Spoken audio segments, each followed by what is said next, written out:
For the past few years, Ricky Gervais, Stephen Merchant, and Karl Pilkington have been meeting regularly for a series of pointless conversations. This is one of them. Testing. Is that all right? Hello and welcome to the Ricky Gervais Show with me, Ricky Gervais, Stephen Merchant. Hello. And the little round-headed buffoon that is Karl Pilkington. All right.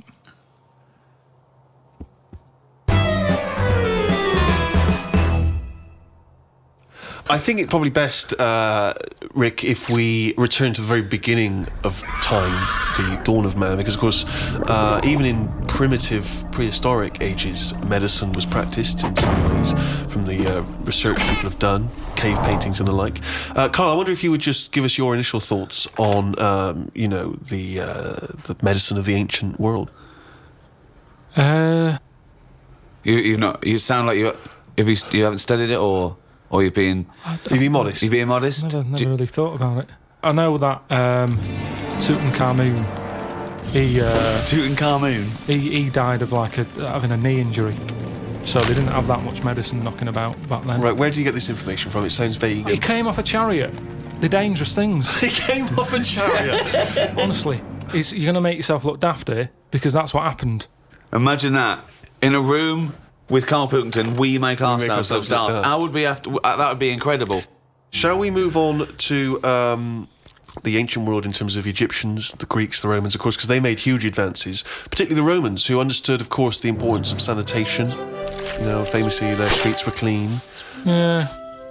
Don't you think that if we hadn't have cleaned up as much, that, I don't know, we'd be stronger? What?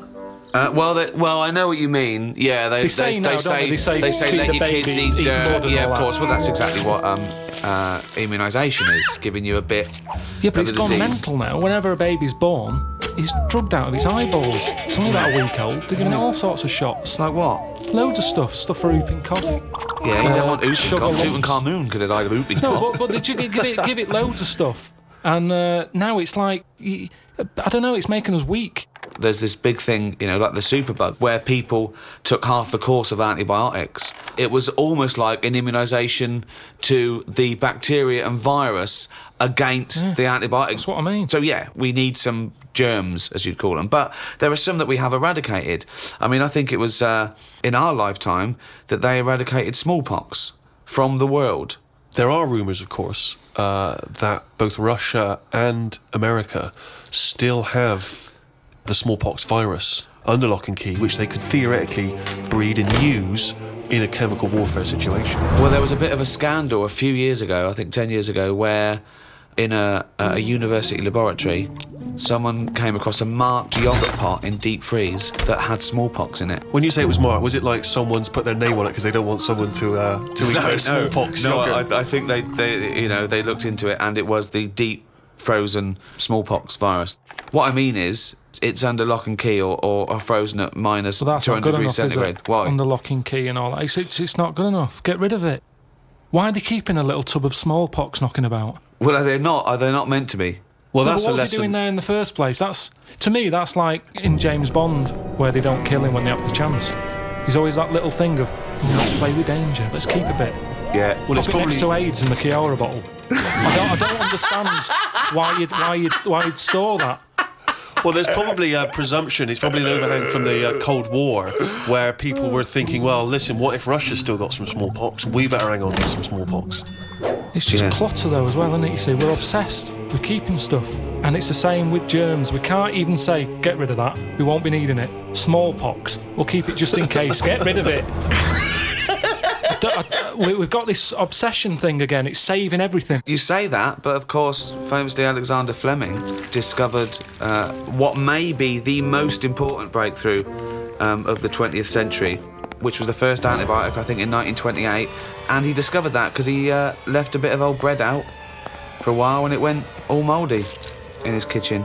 And he thought, oh, what's that? Oh, let's have a look. Like I've said to you before, it's down to him being scruffy more than anything. Well, not. It just seems like there's a lot of scruffy kitchens around. But think if his cleaner had come in and gone, "Oh, Mr. Fleming, you disgust me, you fucking filthy scruffy cunt. I'm going to throw all this bread away." He's going to go, "Maud, what'd you do with that old bread I left out?" "It'd gone green, sir, so I chucked it away." "Oh, Maud, you dopey fucking slut. You've just caused millions and millions of people to die. Keep out of my fucking kitchen." I know, but don't put it there. It's the same way smallpox in a yogurt pot. It's in a yogurt pot. Wow. You're asking for trouble. But what if Maud had come in and thrown that away? Again? He couldn't shout at her. She's doing a job. I'd be annoyed if it was still there. Yeah. You just don't put, like, yogurt pots with smallpox in the fridge. Yeah, that's a starter. Yeah, but you were saying earlier, let's let babies eat mud, don't inject them. Yeah. But let them crawl around a dirty floor, clean up the floor and know when to die. I did say that, but we've gone too far now. Babies are coming out mad. Oh. They can't handle anything now. Oh, he's got a runny nose. They're coming out all mardy. Get ill. Yeah, they get ill easy. Because they're not tough babies anymore. We're ending up with a load of weak people who need looking after all the time. That costs a lot of money. And they can't do anything. They're useless. Now, that doesn't happen in other nature. If a little weak bird is born, you see Bill Oddie saying that won't last.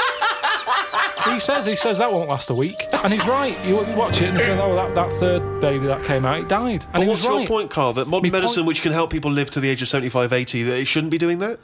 It should let people just die off? Well, here's something, right? The estate that I grew up on, there's a woman there. Yeah. Scruffy Sandra. I like her already. Oh, it's great. It's so descriptive. Now, she had no chance, even if she cleaned up her act. Yeah. She'd come in looking like Pretty Woman. You go, "All right, Scruffy."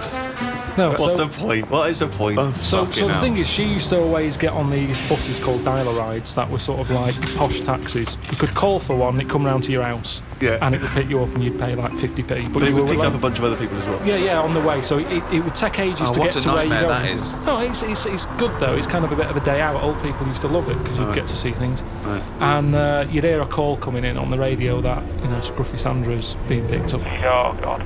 And she'd always have loads of bin bags with her for some reason. Now, the thing is... Well, she sounds clean. She stunk.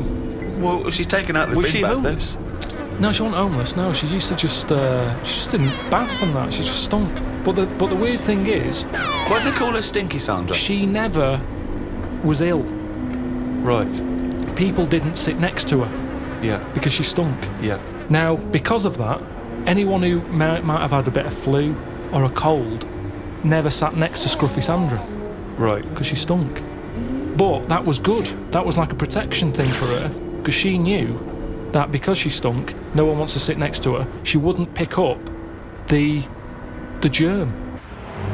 Right. Now, but this is quite... Your point is, in order to fend off illness, you have to not bathe, and so you stink. So you're saying that it wasn't that she'd built up an immunity, it was that she stank so much that flu wouldn't come near her. This is such a specific example. It's not applicable in any other scenario. There's always colds, there's always flu. It's whether your immunity is good or bad.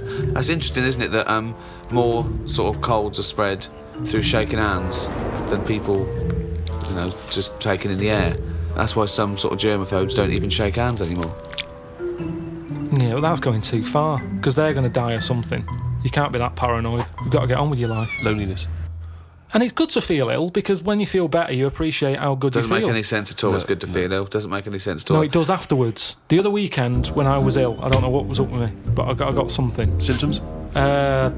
Went to the toilet a lot, felt sick at the same time, got a sweat on, felt weak, had the shakes. Just a bug, yeah. Lasted probably about 24 hours. After that 24 hours, you go, I feel good again. It's nice to feel good again. And it makes you appreciate how good you feel. Now, sometimes I don't know if I feel well. It doesn't make any sense at all either. What do you mean, sometimes you don't know whether you feel well? Because I've been in my body for years. Here he goes again. Go on, yeah. Here he goes again. Now, the two minds. If there was some sort of kit that the doctor said, "How are you feeling, Mr. Pilkington?" And I go, "I think I feel all right." And they go, "Well, do you?" Yeah, I don't know. And they go, "Well, step into the machine, right? Get into the machine, and if he could somehow transfer my feeling into his body, so I could feel how he feels, and then he can feel how I feel, and he'll go, oh, you're not well at all. Your heartbeat's irregular for a start. You're a maniac. This is... I No. don't know what's going on here. Because- Why don't you you just get used- accept that if you feel well, you know... Because you don't know if you Hang feel on, let's well. get this machine built. Sorry, why are people bothering studying AIDS? We got to get this machine built. Listen, this machine could do a lot of good if they could do it. Why? Because some people, you hear about people who go, oh, I think I've got a bit of wind. Before you know it, they drop down dead. Right? Because they didn't know. They just, well, didn't Mr. Jones have a sweat on, Mrs. Jones, before? Oh, yeah, he did, but he always had a sweat on. Well, didn't it bother him? No, he was used to it. Happened for years. Why didn't you come in? Oh, So, he and felt what would all the right. machine do again? The machine would make my doctor Yeah. feel like me. So because there's too Mr. many Jones ill went to the people. doctor and said, oh, I've got a sweat on, right? Right, so he'd go, well, I'll tell you what, get in the machine. So Mr. Jones gets in the machine. Yeah. The doctor hits the button. Mr. Jones gets into the doctor. The doctor Right. goes, you have got a sweat on. I'm familiar with this because I had a fella in the other day with a similar thing. Take 3 of these. You are a mental case. I don't know what this is. Because- But why can't What- the what is doctor this- make that observation like a doctor Yeah. does? Why What can't is the this- doctor, using his knowledge, observe the I person tell with the you sweat why. on? I tell you This is why. like a scene from Ghost. This is like Patrick Swayze. Listen, when my nerves were short, Are they not short or any? Have they extended since then? well, yeah, I just have to do stretches and it's pull them about. Right. But when I had that, I'm not very good with words. Go on. So when I was going in saying, Doctor, my knee's aching, and he'd go, what sort of ache is it? I don't know. Yeah. I don't know. It's just an ache. And if it- Toothache. It's like a toothache in my no, leg. but it's different. Go It's on. a different ache. Now the thing Arseache. is, It's like an arseache. it's hard to explain an ache. So he'd Yeah. have to feel the ache, and then he could make an assumption from it. Thank you. So he would presumably go through training, going in the machine, and they'd bring in various sick people, and he would experience and feel every single ailment.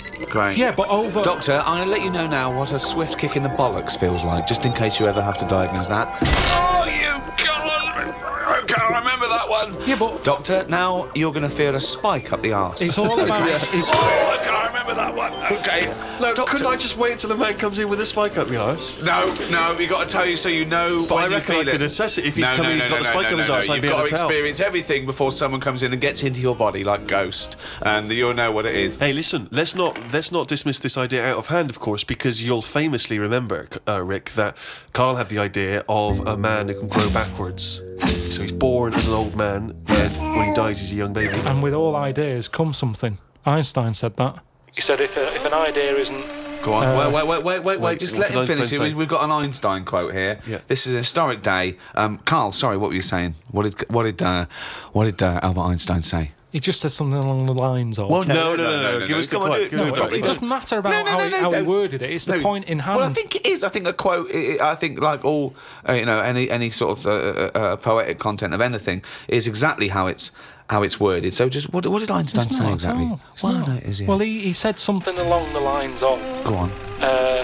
an idea. If an idea isn't daft, Oh, start again.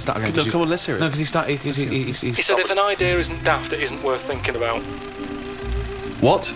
Say it again. If an idea isn't daft, it isn't worth thinking about. I can't imagine him saying No, I daft. can't. No, well, it was something like that though, meaning that every new idea seems a bit mental, Yeah, right? it's a good But point. then it leads to something. well, I'm not sure that no, but no. I think if we were sat with Einstein now and you'd brought up the machine that allows doctors to feel, I don't think he'd be saying we should No. pursue that idea. There's some ideas that go that I think the Earth might be round. People go, oh, it is flat. And then there's people who stand in doorways covered in crucifixes with tinfoil on their head, saying Jesus is in my cock. Yeah. But Now he's a mentalist. yes, but what I'm saying is, wouldn't you have said it was mental years ago when someone said, I'm going to make a machine so I can look inside your head? Years on, hello, get in the machine, we've got an MRI scanner.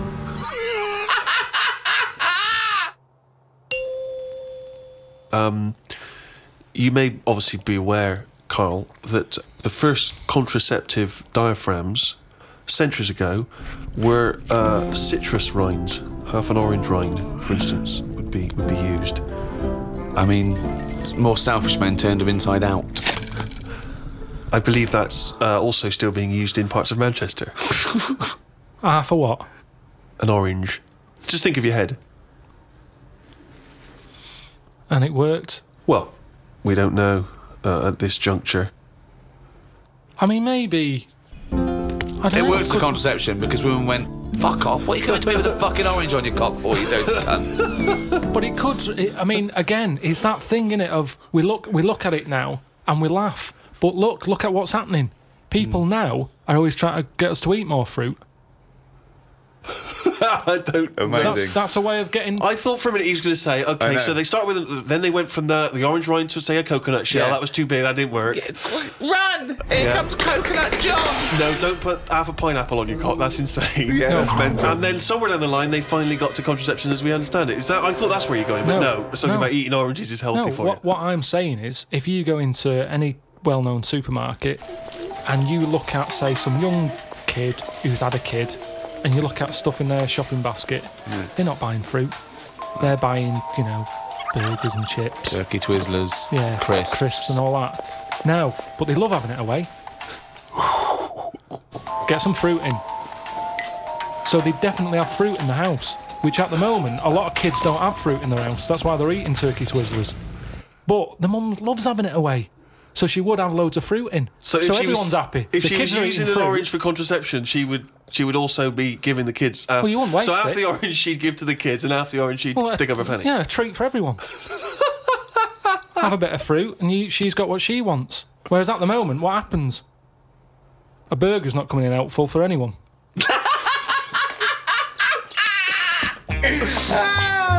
If you want me tonight, pop a sesame seed bone on your cock.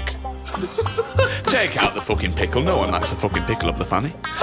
Oh, he's a bloody romantic. He popped a plum roast sausage up my fanny yesterday. He loves me. Oh, fuck no. Modern man, in a sense, with all the technology we have, can play God. And this is something which is huge now. A lot of ethical discussions about things like stem cell research. Should we be interfering in what should be a godly terrain? You say no straight away. Straight away, no. I think they're sort of like messing about now. I think that's the problem. We've got the tools and they like to use them. And that's what happens. I've got a sander for Christmas. And I can't wait to sand stuff. I can't even think of enough things that need sanding. But I want to use it. And Not scruffy sander. And that's the problem, innit? If you've got the tools, you can't have the tools and say, pop them in the shed. Well, no, I don't want to use them. A new tool here. Right, sand the shed down. That's the problem, innit? All these, medical people. That's what happened in the Hulk, innit? Yeah, well, again, I was just going to say, that is a work of fiction. The Hulk. Yeah, but with all fiction comes the future. Yeah. So, certainly in science fiction. But the problem is, this is what I say is the problem. Go on, no, this is Is it a quote from someone? Let's sum it up there. Carl, shoot me. People are living too long. That's not a summary yet. Sum it up. I have one more go. So, this is the real one. It'll be something like today's cure is tomorrow's headache. It's all right. That's all right. Because what I'm saying there is, go on. We can come up with stuff. We can come up with a tablet to get rid of headache. Tomorrow, your headache's gone. Your legs hurting. So today's cure is actually tomorrow's leg ache. So today's cure is tomorrow's leg ache. Yeah, but ages ago I said to you, don't solve problems. Yeah. Because a problem solved is a problem caused. I'm gonna die. I don't remember that quote.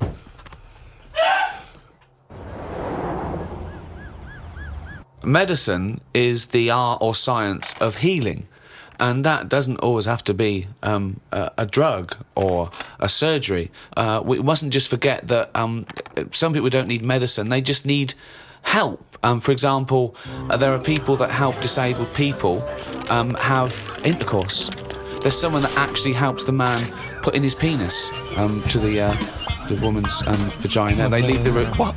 I've never even heard of this. It's true. Absolutely true. They're helpers. Yeah, no, I believe that is the case. Yeah. And that's just as needed as anything that might cure It's not. That's pleasure. Yeah. So what are you saying? Because you can't walk or move, that you can't love someone and want to share that love? I'm just saying it's not a priority. Well, no, but they're going to live. They're healthy apart from their disability. I've met someone. They want to consummate this love, and someone is helps him out and goes, well, you know, that's part of my job. No, it's not part of the job. Well, it is part of this job because that's their job. I have never heard anyone say, I've had a right day today. Why? I've been playing with Arthur's tackle all day. They don't play with Arthur's tackle. They pop Arthur's tackle in Hilda's vagina. I don't think they do. They do. How can they enjoy that? I mean, maybe once, and they'd go, that didn't work, did it? I didn't enjoy that, Hilda. No. How can they enjoy it with a nurse stood there? They don't. They help her in. She helps Arthur in, or he might be a male nurse. Pops Arthur in. Goes, okay, Arthur. I'll see you in a few minutes. Right. Goes outside. But what's the point, though, in that? Why? Because it's all about the mood and everything. He's just stuck onto like a stag beetle clinging onto a leaf. There's no enjoyment in that. Oh, the well-known stag beetle copulating with a leaf syndrome. No, but That's the well-known position in the Kama Sutra. He knows it. You know, I think it's a lovely act, and someone's willing to. Wouldn't you help someone Definitely in? not. No. Definitely not. No. Look, says a guy goes, this is my wife. We're both say, well, I can't. You know, can you just pop me in, Karl? You're the only. You know, you're the only person around. No, I don't think it's important. But there enough. are people. What do you mean you don't think it's important enough? I'd be happy to go round, put the washing on for them, make the bed. Do you want a cup of tea? Yeah, I'd love one. There you go. Oh, just before you go, forget it. If they asked me to do that, I'd quit. And I don't think it happens because people wouldn't take that on for a job. You never hear about it on Comic Relief when they're raising money. They don't go, thanks to Midland Bank for this $100,000. That's going to go towards Arthur getting his end away. That's ridiculous. So you would rather them not have the pleasure of each other than just help them in. No, because they'd work out some way that they could do something for each other. I want to play the guitar. My fingers aren't long enough. I've knocked it on the head. It's the same thing. If you can't do it, don't do it. So are you telling me, right? Okay. Supposing there's a little fella who's got no arms, no legs, right? Right. Little Bob. Okay. There he is. All right, Karl. Right? He's got a friend, another little fella with no arms and no legs. All right, Karl. Right? They love each other. Two little fellas. Two little dwarves with no arms and no legs. Okay? Lovely little fellas. They get married. Okay? Yeah, Karl, you can't put my penis up my boyfriend's bottom, can you? No, I can't. No. Why not? Why not? Do you need anything else doing? No, I'm fine. Yeah, no, it's weird how you can manage everything else. Well, no. I'm here to help you. Everything else seems to be sorted. Well, just in the chair. Why do you need help in this department? Well, because he's over there and I'm here. And if you just pop me in and just leave No, I'm not there. doing that. It's not good for you. You've lost your arms and legs. You'll be losing that soon if you carry on sticking it up there.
Could I just say also that I do not advocate the use of vices on friends' heads. It's dangerous. Do not squeeze your mate's head in a vice. That's just between me and Karl, and you know. And Gervais is an experienced annoyer. And he probably wouldn't let me do it, to be honest. I have to offer him an awful lot of money. Also, do not smoke. There's no point. And floss. I wish I'd flossed when I was a kid. Also, if you've got a bicycle or anything like that for Christmas, please wear the correct safety gear. Whoa. What? Well, I got a bike as a kid. Yeah. Right? And my dad, you know, I think the helmets used to come with them and what have you. I popped it on, went out on my bike, coming back into the garden. Dad sees me. He said, "Come here." I said, "What?" He said, "I never want to see you wearing that helmet again. You look ridiculous." Karl, have we still got monkey news? We've got monkey news coming up. Now, you must be disappointed because you didn't make it to the monkey sanctuary, but you still managed to scrape together monkey news on your holiday. Yeah. That's So I impressive. found some of that. We've got. How do you get so many breaks and holidays? Because you went away with Suzanne's parents. You've just been away with your parents. That's a couple of weeks, 10 days. So that's probably about 3 weeks in all. You had that. You went to Manchester. You had that day off because your trousers were wet. I mean, and I suppose because you've only got one job, and I've got a lot more. This is just one of my jobs. But I mean, don't you ever count your blessings? Go, God, thank God, I can have time off. I don't work too hard. I'm not stressed too much. No. It's just all to do with when you do work, do a lot. So I get a lot done. Yeah. What do you mean? I'm always doing stuff. I mean, even though when I was in Cornwall, right, I'm sat there on the grass. I'd love to just sit on the grass. You're too busy. Chill out a little bit. I know, yeah, well, My dad and Suzanne are playing crib, right? I'd sort of fallen out with him at Your that dad point. and Suzanne are playing Why did you crib. fallen Because out you with do live who? in the 1940s. Yeah, why had you fallen out? Because with crib, have you ever played crib? Yeah, Right, you've got to be pretty good at maths. sure. Well, you've got to make your cards add up to 15 and all. Well, that. yeah, I was just gonna correct you on you've got to be good at maths. Yeah. What, algebra, quantum physics, what? No, just adding up. Adding up to 15. Brilliant. I mean, You can almost do it on your fingers. my dad's, You could in Cornwall. but my dad's really good at maths, and like he said, how many have you got? And he always counts his, and it's like 15 2, 15 4, 15 6, 3 for your at, 1 and all that. Do you know what I mean? Yeah. He adds it up really One quick. for his knob. Right, so I was like, right, hang on a minute. And he goes, no, what do you mean, hang on? I go, what have you got? He says, oh, forget it. I said, this isn't fun if you're going to start getting all arty with me. Sure. So, Get it? I love it. But I don't know him, but I'm sure he's just winding you up. His victory is you going, forget it, I'm not playing. throughout my life so far, I've never planned for anything, right? It's just always happened. Yeah. The time, you know what I mean, being in plays at school, never planned it, but when I did it, I went down a storm. It was a that sort of trial, thing. yeah, we all remember that. So, As I remember, you did Little Donkey. did Little Donkey, yeah. And then later, someone was filming at the back. Was it your dad's mate? My dad's mate. Well, Yeah. And on the camcorder, he listened to it back, watched him playing it. His dad says, just off camera, what does he say? I don't want to say it because I'm in charge of the show and I think it'd be irresponsible. He looks like a right twat. So, And so he gets home, listening, watching that, and then here's his dad just off camera go, he looks like a right twat. yeah, alright, yeah. What are you worried about? Your dad saying that on the Can I word? just interject, because I'm really worried about this idea of Karl being on MTV, because the problem is that, let's be honest, Rick, I mean, we're getting by the skin of our teeth, aren't we, really? It's Yeah. only Karl that's keeping this afloat. Yeah. And if he gets on MTV and the world sort of gets a sense of him and they understand him, and he won't be ours anymore, we won't be able to control him, it'll be out there, it'll be in the Well, public that's the domain. thing. No, that's the thing. That's the terrible thing, though, isn't it? It's like Karl is my pet, but I realise I've got to release him into the wild. Sort of. And because I love him, I know he's got to go free. Sure. But I wanna. It's like Kez. Maybe someone will beat him to death and we won't have to worry. I'll have you on though, I'll have you on as a guest. Yeah. Which gets me on to something we've got coming up today. Oh yeah, he's got a new idea. Yeah. Right. Do you know, like, I've talked about ghosts, and we had that good discussion the other week walking to Piccadilly Circus Station, and I was telling you about ghosts, and you were saying, Karl, don't be an idiot, and all that. Spoke to a woman in the week, done a little interview with You've her. done a little interview. Done a little interview, 2 minutes or so, with a woman who's got ghosts in her house. So, I look forward to hearing that later. That sounds brilliant. coming up later. Well, I'm going to play a classic tune now. I've just gone straight for it. I've gone for the jugular. This is Ziggy Stardust by David Bowie. Ziggy Stardust by David Bowie on XFM 104.9. I'm Ricky Gervais, with me, Steve Merchant, and Karl Pilkington. Karl was also nervous. You had a bit of shock last week, didn't you? Just a little bit. His dad tuned in. To the show. Yeah. And Karl's never told him that he actually speaks on the show. He just said, I just press the buttons, right? He's kept him from it. You used to do radio before and you never told him, did you? It's because the little donkey incident. Yeah. When he went along, so... Was that the twat incident? Yeah. And so he's never told him since, but they promised not to listen, haven't they? Well, my mum said to me, don't worry, don't be put off this week, because, I've told him he can't listen, but I hear my dad in the background kind of going, bollocks. So, he might be listening. So that's extra pressure. Plus a camera crew in. I know. You don't like it, do you? This is good training for MTV, because then he can watch you on TV. I mean, what's he going to make of that? Oh. Yeah. Does he know you're bald? Yeah. You don't keep your hat on when you're with him and say, oh no, I'll just press the buttons. No, it's just, it's like when I was in any plays, I didn't tell him. No. any sort of parents' evening. I never gave them the note. Really? Yeah. So what did the teachers think? You were just an orphan? No, just on an off chance. My mate's dad spoke to me dad once, I think, and sort of said, "Oh, you going to school to see how, you know, your kid's doing?" Is that what you're talking about? So there's a parents' evening, so he went Said what kid? he went to one, and that's when Mrs. Matthews said I'd never be a high flyer. How wrong was she? Well, I think we should call Mrs. Matthews and make her eat her words. Well, She'd turn on to MTV when, I don't know, like their slamming session. Yeah. And they go, "That's young Pilkington. He's bald, but it's definitely him." I recognise that woolly hat. yeah.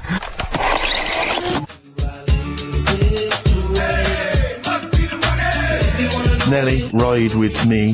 That's featuring City Spud. I don't know if you're aware of that, but there we are. Good, nice summer tune. XFM. Carl, tell Steve what you just told me when Steve was in the toilet then. right, do you know, I'd just been away with my mum and dad and that. And one of the things I always like doing is having a good chat with my dad about stuff he got up to when he was a kid and that. Yeah. Right, because he got up to loads of stuff, and every time I see him, he tells me something, and I think, it's like, why are you just telling me that now? It's brilliant. Yeah. Right? So, I mean, to me, he's kind of like Ronnie Biggs or someone. He's just the most extraordinary kind of. well, this happened, right? character. I can't remember. There was a delay yesterday. There was problems on the Paddington line, Yeah. and he was saying, "Oh, trains aren't what they used to be." Sure. He said, I was They looking. used to be horses, didn't they? Well, he was looking in the booklet, and it was saying how you can have your bags collected if you want, but it costs you £5. Yeah. So that's outrageous. Sure, of course. Right, so he said that's the problem with this country. We've got good with computers and that, but when it comes to, like, getting service, it's gone out the window. Yeah. Right? So he said, when I worked on the trains, and he was going on like this, that and the other. So I said, "Oh, I didn't know you worked on the trains."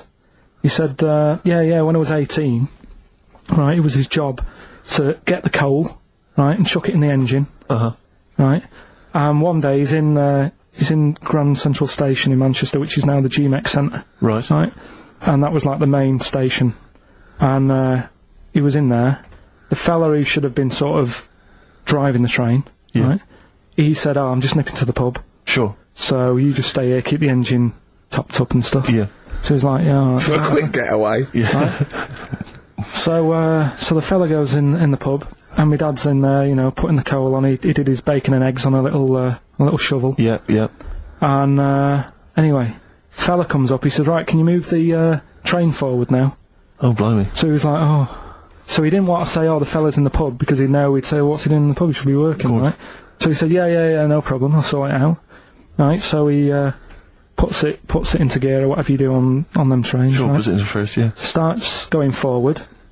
Now, people who don't know about trains, something that I learnt is if you're carrying a load of coal or whatever on the back of it, they don't have brakes on each carriage, right?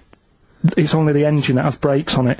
So when you pull the brakes on the engine, the whole weight of what it's pulling is pushing you forward. Sure. Right? Yeah.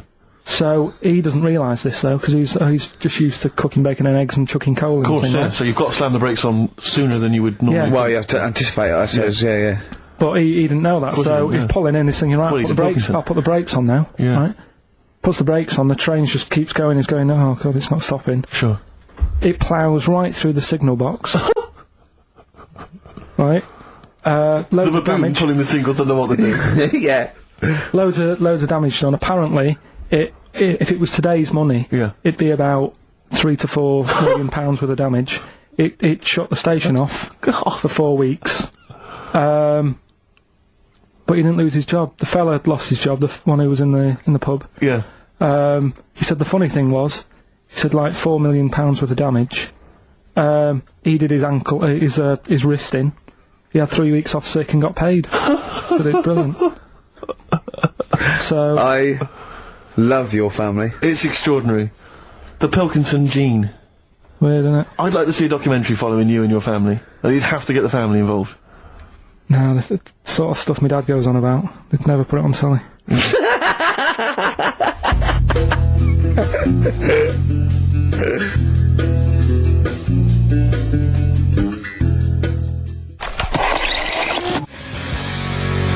Can't stop growing. Oh. Placebo. this picture on XFM 104.9. I'm Ricky Gervais, with me Steve Merchant and Karl Pilkington. Right. So you've been educated there, haven't you? The Trojan horse. Yeah. The Trojan horse. And that's, of course, where the phrase, beware Greeks bearing gifts, comes from. Silence again. Yeah. You ever heard of that one? Go on. What's that again? Beware Greeks bearing gifts. Right. What do you think that means? I don't know. I mean, what is that? Is that used worldwide or what? Will they say that in Greece as well, or? Because imagine Christmas Day is rubbish. No, it doesn't actually mean beware of Greeks bearing gifts. It's more to do with, like, maybe it's too good to be true, or, you know. It's the opposite to don't look a gift horse in the mouth. Well, that's probably where it came from as well. Justin from Southend emailed in, he just said, for the Trojans not to have spotted that it was a trick, they must have been the biggest bunch of moronic, ever to have walked the earth. Does Karl have any Trojan in him by any chance? Cheeky, innit? Eh? What? Never mind. I think that probably proves it. I thought of another one I like as well. I was saying, you may as well be hung for a sheep as a lamb. I've never heard, I don't think I've heard that. I have heard it, but I don't think I've ever used it in common parlance. Well, it's like, if you're going to do something, you know, you might as well go the whole hog, depending on the outcome, because it's based on reality. That's why I like it, because obviously the poor people used to poach, and if they were caught stealing, you know, a sheep or anything, they would be hung. So if you're going to get caught, don't steal a lamb, you know, at least feed your family for a few weeks. Right, sure. Kill a sheep. Yeah. Actually hung for killing a sheep. Oh. Your dad would be in trouble, down in Wales, stealing stuff from that, from that phone box. Well, he has a couple of sayings, right? Your father? Yeah, I've never asked him what they mean. Why would you? Ask Suzanne. One is, don't try and teach your granny to suck eggs. Yeah. What does that mean? That means, it's patronising to, of course I know that. You're talking to someone who knows more about this subject than you. But how did that happen then? How did that saying come about? Well, it's not. It's a totally made up thing. It's like, your granny sucks eggs, doesn't she? Because she's older than you, and it's probably a lost art or something. Alright. And the other one, Sucks eggs? Sucks eggs, yeah. Sucks eggs, sorry, I thought you said something else. Don't nudge your granny when she's shaving. What? Sorry? Don't nudge your granny while she's shaving. Don't nudge your... Sorry, say that slower, I can't... Don't nudge your granny when she's having a shave. Well, what is that in context? Because I can't work out what the analogy is there, because that might just be you when you were little, you used to run up to your granny while she was shaving or something. But why is your granny shaving? Well, no, what context is that said in? Tell me the last time your dad ever said that, and I'll try and work out what it means. Can't remember. I don't know. Are you sure these aren't specific to your granny? Yeah, I was to say, were you nudging your granny? She was going, get lost, Karl. She was shaving off her moustache. Or giving herself a Brazilian. Oh, God. That's grotesque. Suck an egg. Sucking that instead. Oh, God. That's made it worse. Karl's granny sucking eggs. Whilst that's... that is my... a Brazilian. We've no idea. I don't know what that means. Don't nudge your granny while she's shaving. What, Yeah. Parmesan? I don't know. Maybe someone knows. You might be right, maybe. Well, email in. Tell us. Yeah.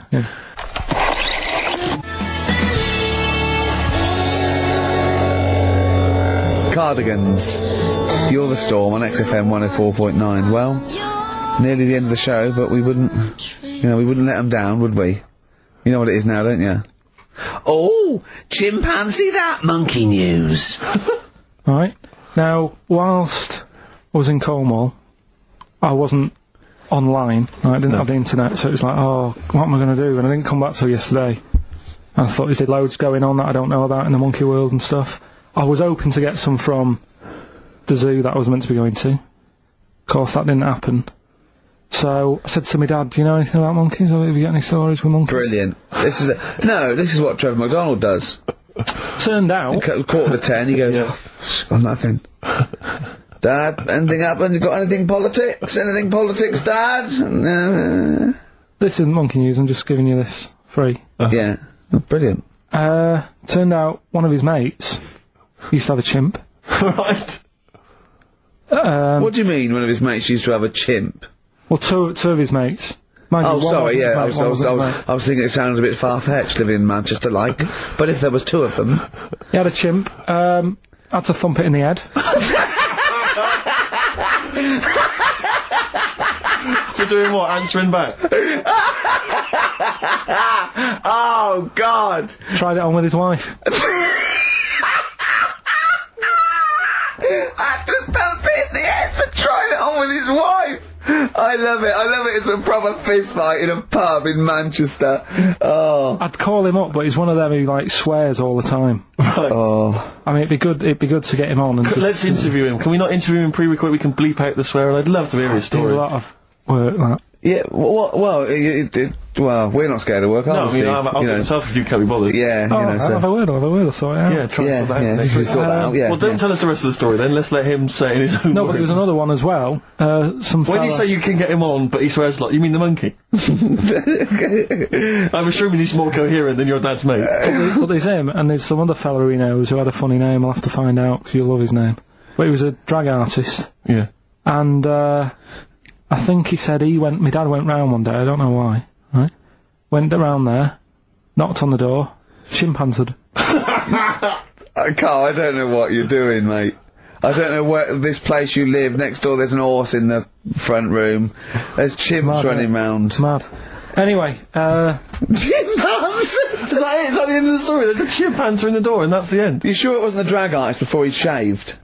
no, Sure it wasn't your gran? Because I like the really airy ones that decide they can be female impersonators. Yeah, your gran.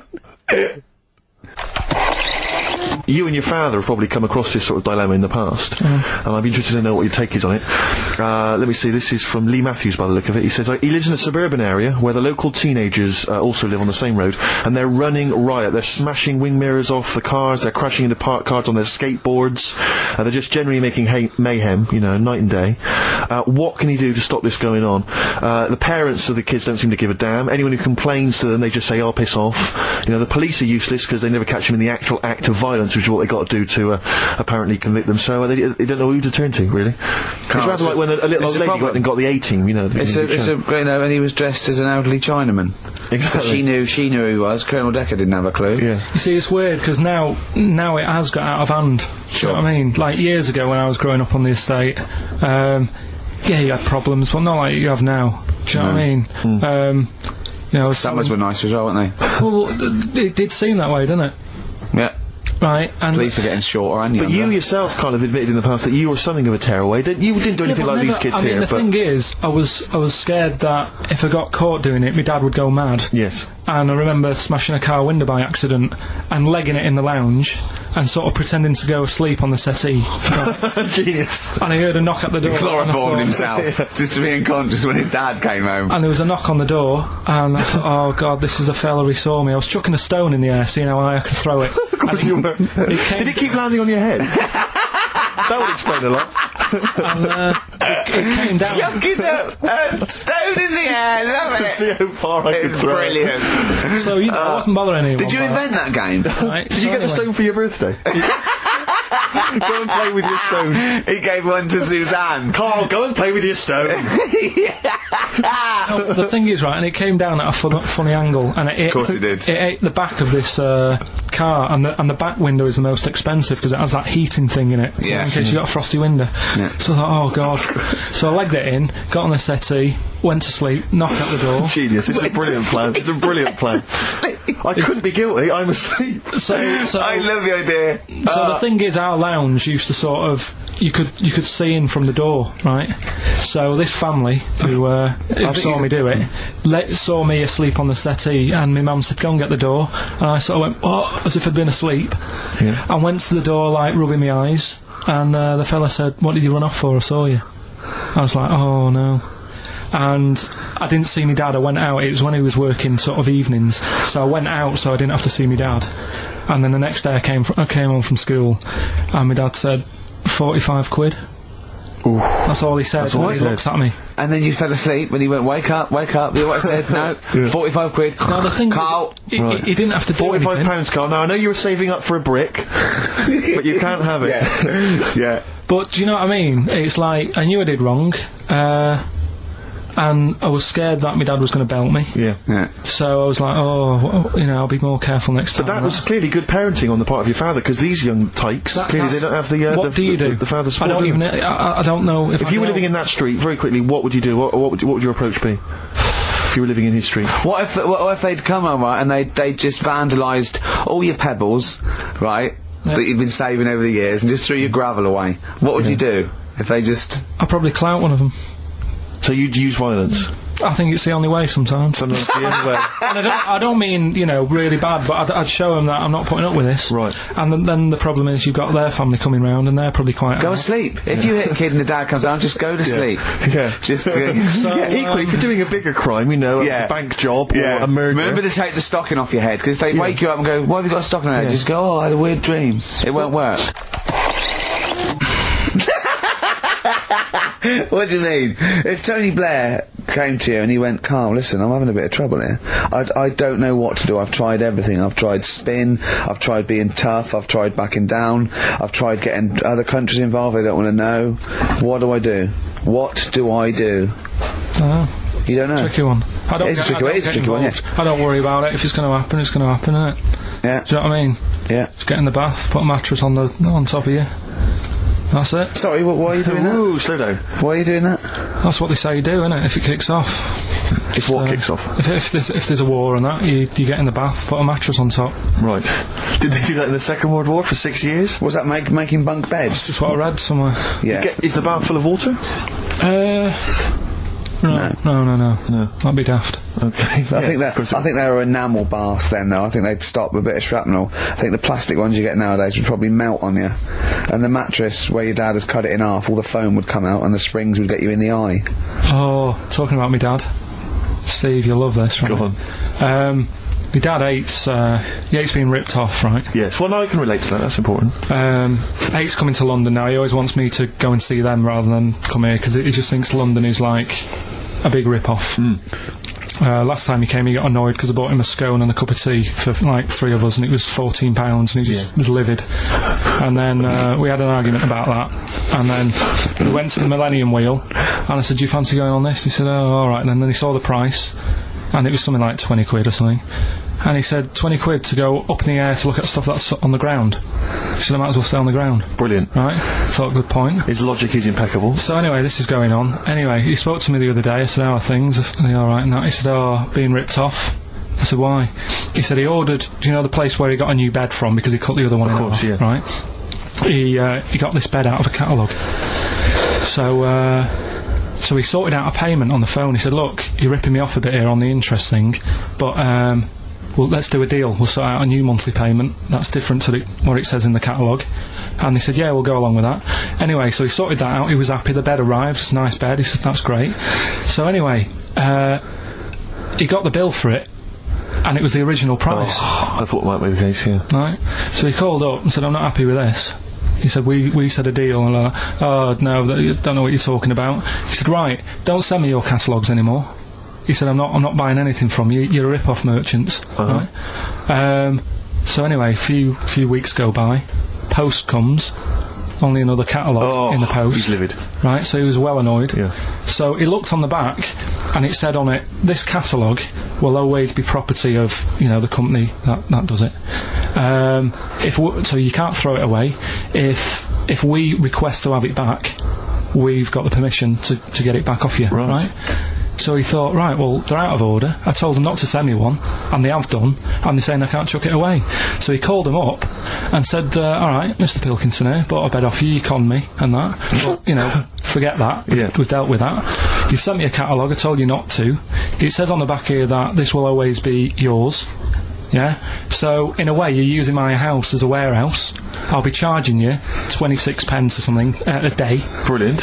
He said, you already owe me £6.28. Something like that. Genius. And, sorted it out. So again, it's... So hang on, but are they going along with this? I don't know what happened. He said they sounded annoyed and said they'd get back to him, and they haven't. But he said, I'm not bothered. They can take as long as they want because the money just keeps going up. Yeah. So, what sort of profit has he made so far? Well, when I spoke to him in the week, it was like £6 odd. Yeah. I think that was on Tuesday, so he's just leaving it. It's like an investment. Yeah. It's like an antique. He's just it's just going up every day. So well, keep us posted on that. That's dynamite. One day we need to speak to your father. Yeah, I think so. So many questions need to be asked of him. In fact, I might sit and give you a letter to take home. Yeah. Dear Mr. Pilkington, your son Karl. New single from Nick Cave. I think I'm looking forward to it. Yeah.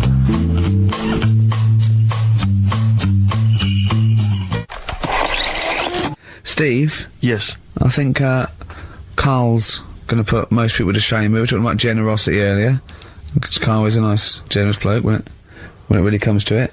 He's paying for Father's Day. He's paying for the cottage that he's going away with his dad. Are you really, Karl? yeah. Right. Well, there's no way of us proving if that's true or not. Well, what do you mean? Well, you could be lying. But why would I do that? Well, because you want to show off. I didn't do it on air. You mentioned it. I don't want people to know how generous I am. I just do it. Just get on with it. You know what I mean? Yeah. Look, charity work in that. Yeah. Exactly. But I'd have thought that you wouldn't have fallen for Father's Day. I'd have thought you'd have known it was like... Well, we don't. I mean, to be honest, there's a bit of a coincidence, because I paid for it anyway, and it's happened to fall on Father's Day. Right? But don't and my buy a dad's card. not normally that bothered. Don't fall for it. I mean, obviously that and Mother's Day and a plethora of other things were, I mean, literally invented by card companies to make more money. I know. Yeah.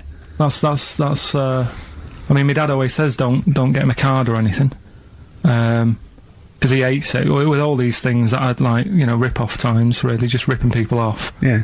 Sounds a bit stingy, that. Well, no, I mean, he's right. Yeah. He's right, it's just, because fellas aren't bothered about getting cards anyway, are they? But the other thing that he noticed, helping out the flower companies, the Princess Diana thing, when she... Oh, sorry. Yeah. No. Jesus Christ. God. So when... Karl, what do you mean? What do you mean? That's what he said. He said, "Oh, I nearly swore then, because I was. You surprise me all the time. No, but that is incredible. Sorry, what? I don't understand. What are you talking about? All the flowers that were sort of sold that day. Right. What, for people to leave as a commemoration? Or yeah, they made a mint, didn't they? Who did? Flower companies. Right. So what are you saying? He was just saying, makes you wonder. What, whether... About what? Whether it was in the floor or behind the hit. Oh. So it's a conspiracy. It's a conspiracy by the flower companies. I would love to see you and your dad just sitting at home watching a bit of Channel 5 when apes go mental, right? With your roast dinner. When's that on? And then talk like, well, yeah, you know, kill Diana, don't you? Flower company's son. Right, quite right, Dad, you're not wrong. What are you talking about? No, I'm not, I'm just saying, it's like you were saying about the cards, on Father's Day and that. It's just a bit, too much of a coincidence. Too much of a coincidence. I'd be interested to see sort of, like the business graph. Sure. On how the companies were doing, then suddenly... Yeah. Yeah. But then by the same token, Elton John, he had the biggest selling hit record, didn't he, off the back of that? I mean, so, is he incriminated as well? If you want, I mean... It's a conspiracy theory you've not kind of analysed terribly closely. You've put it out there, and if people maybe who are investigating want to kind of add that into their inquiries, then they can. Yeah. Sure. But, no, that's all I'm saying. I'm just, because it's always the same thing, isn't it? Like, I was out shopping the other day, treating Suzanne like I do. I like spending money and that. Yeah. I was in WH Smith's. Yeah. Classy. Was it a big birthday? Was it? Was it a 30th? No, I was getting a. Was it 2 biros for the price of 1? I was getting a card for my dad for Father's Day anyway, because I'm seeing him. Yeah. Big Toblerone. Yeah. There was a giant. Who is it who said Father's Day? They love a Toblerone. I've never understood Toblerone, because the only time I see Toblerone is in airports, right, and minibars. That is what the small Toblerone is for the minibar in a hotel, 3-star upwards, and the big Toblerone. Well, the big Toblerone is a gift, isn't it? It can only be a gift. You wouldn't buy a big Toblerone for yourself. Yeah, a duty-free gift. The Toblerone. It's next to Chanel No. 5 Toblerone and a bear. But who specifically would you be buying that Toblerone for? I don't know. Someone who's clearly never had it before and would think it was interesting novelty. Yeah. Well, this gift's interesting. I'll tell you what, though, Toblerone is brilliant. I mean, if whoever makes that, if they want to send sort of, you know, some Toblerones, I mean, I will eat Toblerone. Well, yeah, I think very much the same about, I think very much the same about fags. And of course... cigarettes. If you've got any boxes of cigarettes and, that you don't want, you know, duty-free or whatever, send them. I'd just like to say that, in no way do I endorse Karl's dad's theory that flower companies were behind the death of Diana. No. Maybe I could say that on air as well.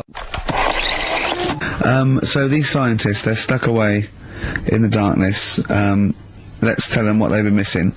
What's the highlights, Karl, of the last Ricky Gervais and Steve Merchant and Karl Pilkington, by the way, XFM 104.9, etc. What have they missed for the last just do the last few weeks? What have they missed? Remember, they haven't got newspapers, they haven't got telly. What's the... Look at him, he's looking at me like I just said that in Arabic. What do you understand? Think what's happened. Think what they haven't got that you know about. What have you seen and heard in the last couple of weeks that they couldn't have? Well, like on the news and that, what's gone on in the world and that. Yeah. Well, or just things you've done personally. I think that'll be of less interest. Yeah. Pope's dead. Okay. I like it. Imagine that. Imagine if that was them breaking it to them. Yeah. Like they're listening and you go, what's happened? The Pope's dead. Well, don't say it like that. Break it to us gently, Karl. Well, I think that's better than how they do it on the news normally, though, isn't it? They make a big deal out of it, and you panic a bit when it says breaking news, and you think, oh, there's a war on. Yeah. And you go, Pope's dead, and you go, well... So you've just used that short, sharp tactic. Yeah. Like ripping a plaster off quickly. I just said it softly, no, Pope's dead. When you know all that coverage of the Pope with like those millions of people that had gathered in Rome and stuff, I was thinking about, you remember we talked about the Queen Mother, and they were queuing up to see the Pope. Yeah, like 4 hours to get a glimpse. And once again, I couldn't help but feel if they popped her on some kind of like dessert trolley and just wheeled them past everyone else, they could have got that done in about 3/4 of an hour. Yeah. You know, once again, people not thinking, they're not expanding their minds. So what, like students and Rag Week with a bed down Oxford Street? Those novelty beds, they're all dressed in kind of Cardinals gear. Yeah. Just, you know, trundling them off and down the... Yes. But it's the way they also said they've now got a new Pope. He's hardly new, is he? Why didn't they learn from the last one? Sure. You're taking on old people. Yeah. My dad couldn't even get a gig in B&Q. There you go. Oh God! So who have we offended? I mean, the thing is, it's because soon our offensiveness isn't going to be sort of like we're feeling a bit guilty about offending someone. It's going to be like we're going to be living with Salman Rushdie. Yeah. Do you know what I mean? The things. I mean, that's pretty. You know, don't have a go at the Pope. I'm not having a go at him. It's good that he can carry on working and what have you. But I thought everyone had to retire at like 60 or whatever. Oh, bloody hell. But, you know, whatever, if you can get away with it. Yeah, why couldn't your dad get a gig in B&Q?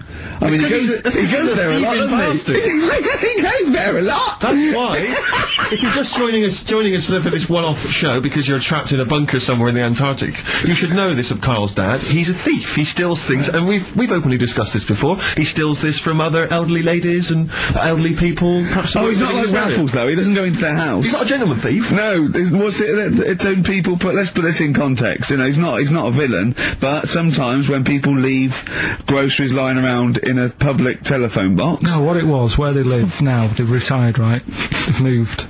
I won't say where they are, but somewhere quiet, right? And it's so quiet. It's not a witness relocation protection scheme. Because there's only about 8 people live in this village, it's not worth, like, the like, corner shop. There's only 8 people living in the village? It's quiet. The village of the damned. So anyway, rather than keep the shop open, you're meant to call up and go, alright, Harry, I need some milk today.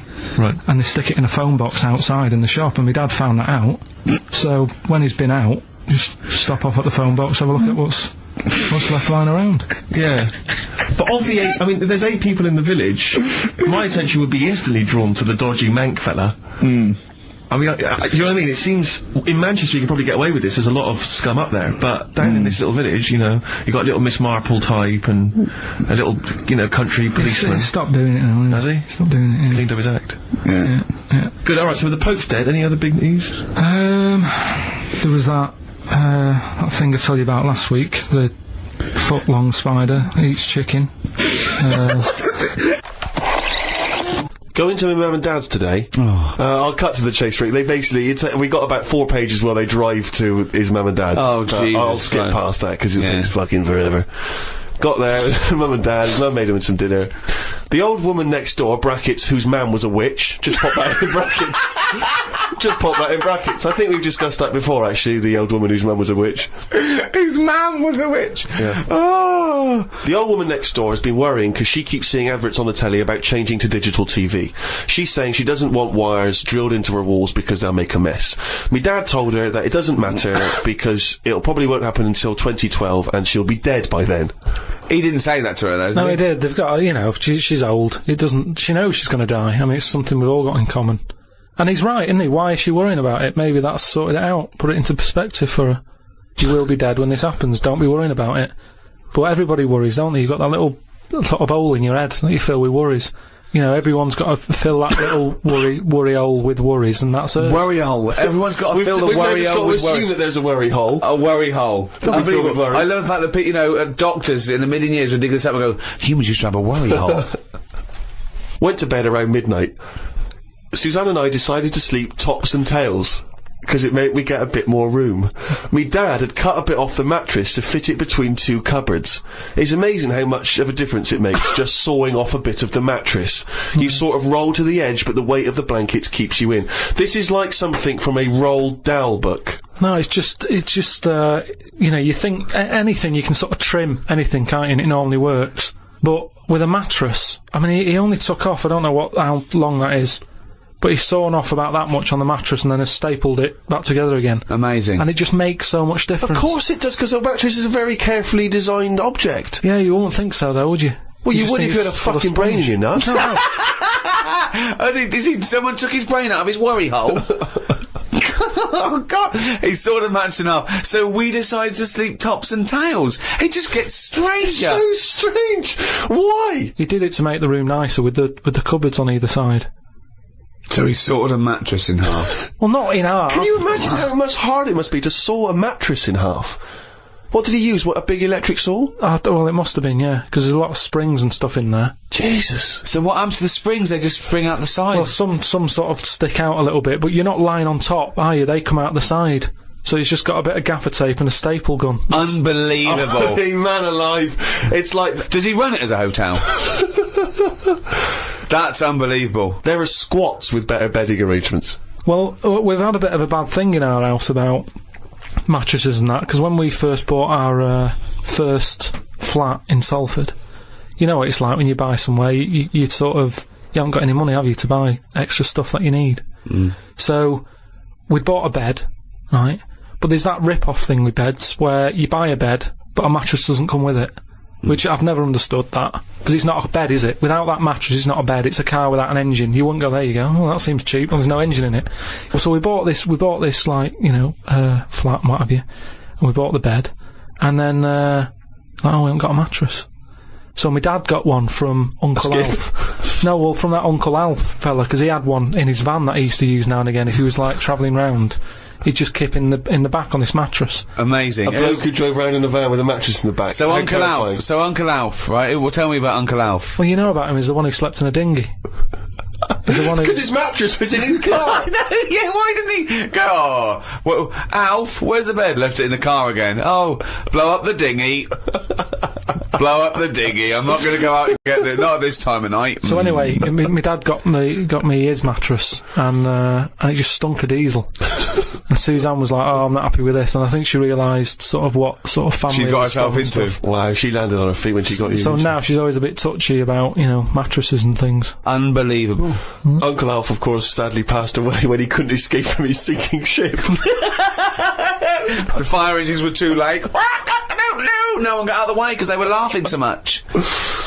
The mad woman next door saw me and said, "Hello, Clive. You live in a nursery rhyme. The old man down the road, the old woman next door whose mum's a witch, Uncle Alf who lives in a dinghy." This is not a real place. It's like fucking Narnia. It's a children's TV programme. Unbelievable. Oh, God. Oh, just all of them there on this broken mattress trying to find the golden ticket. Oh, God. Oh, God. The old fella down the road talked to my dad a bit. He kept bees in the back garden. Oh, for fuck's sake! Here comes the bee man. His Yorkie dog was knocking about when he was messing with them, and it ended up getting stung 150 times. Oh, little bastard! What is he doing? It's not dead, but it cost a lot to get all the stings out. I don't know why people keep dangerous pets and insects. The amount of gear he had to wear to play with them is barmy. I don't think he's playing with the bees. He's not playing with them, is he? Well, what is he doing then? Well, I don't know, but I think he should get the dog the same protection. Yeah, but that's just it, isn't it? It's like, you can't mix your pets. If you've got a snake, you don't have a mouse. Do you know what I mean? They don't get on. And it's the same with them. Don't have bees. I can't imagine one bit of enjoyment. The only thing he does is the honey. And it's like, well, how much is that to buy? It's not worth messing about wearing a big white suit just to get some honey. There's a shop down the road.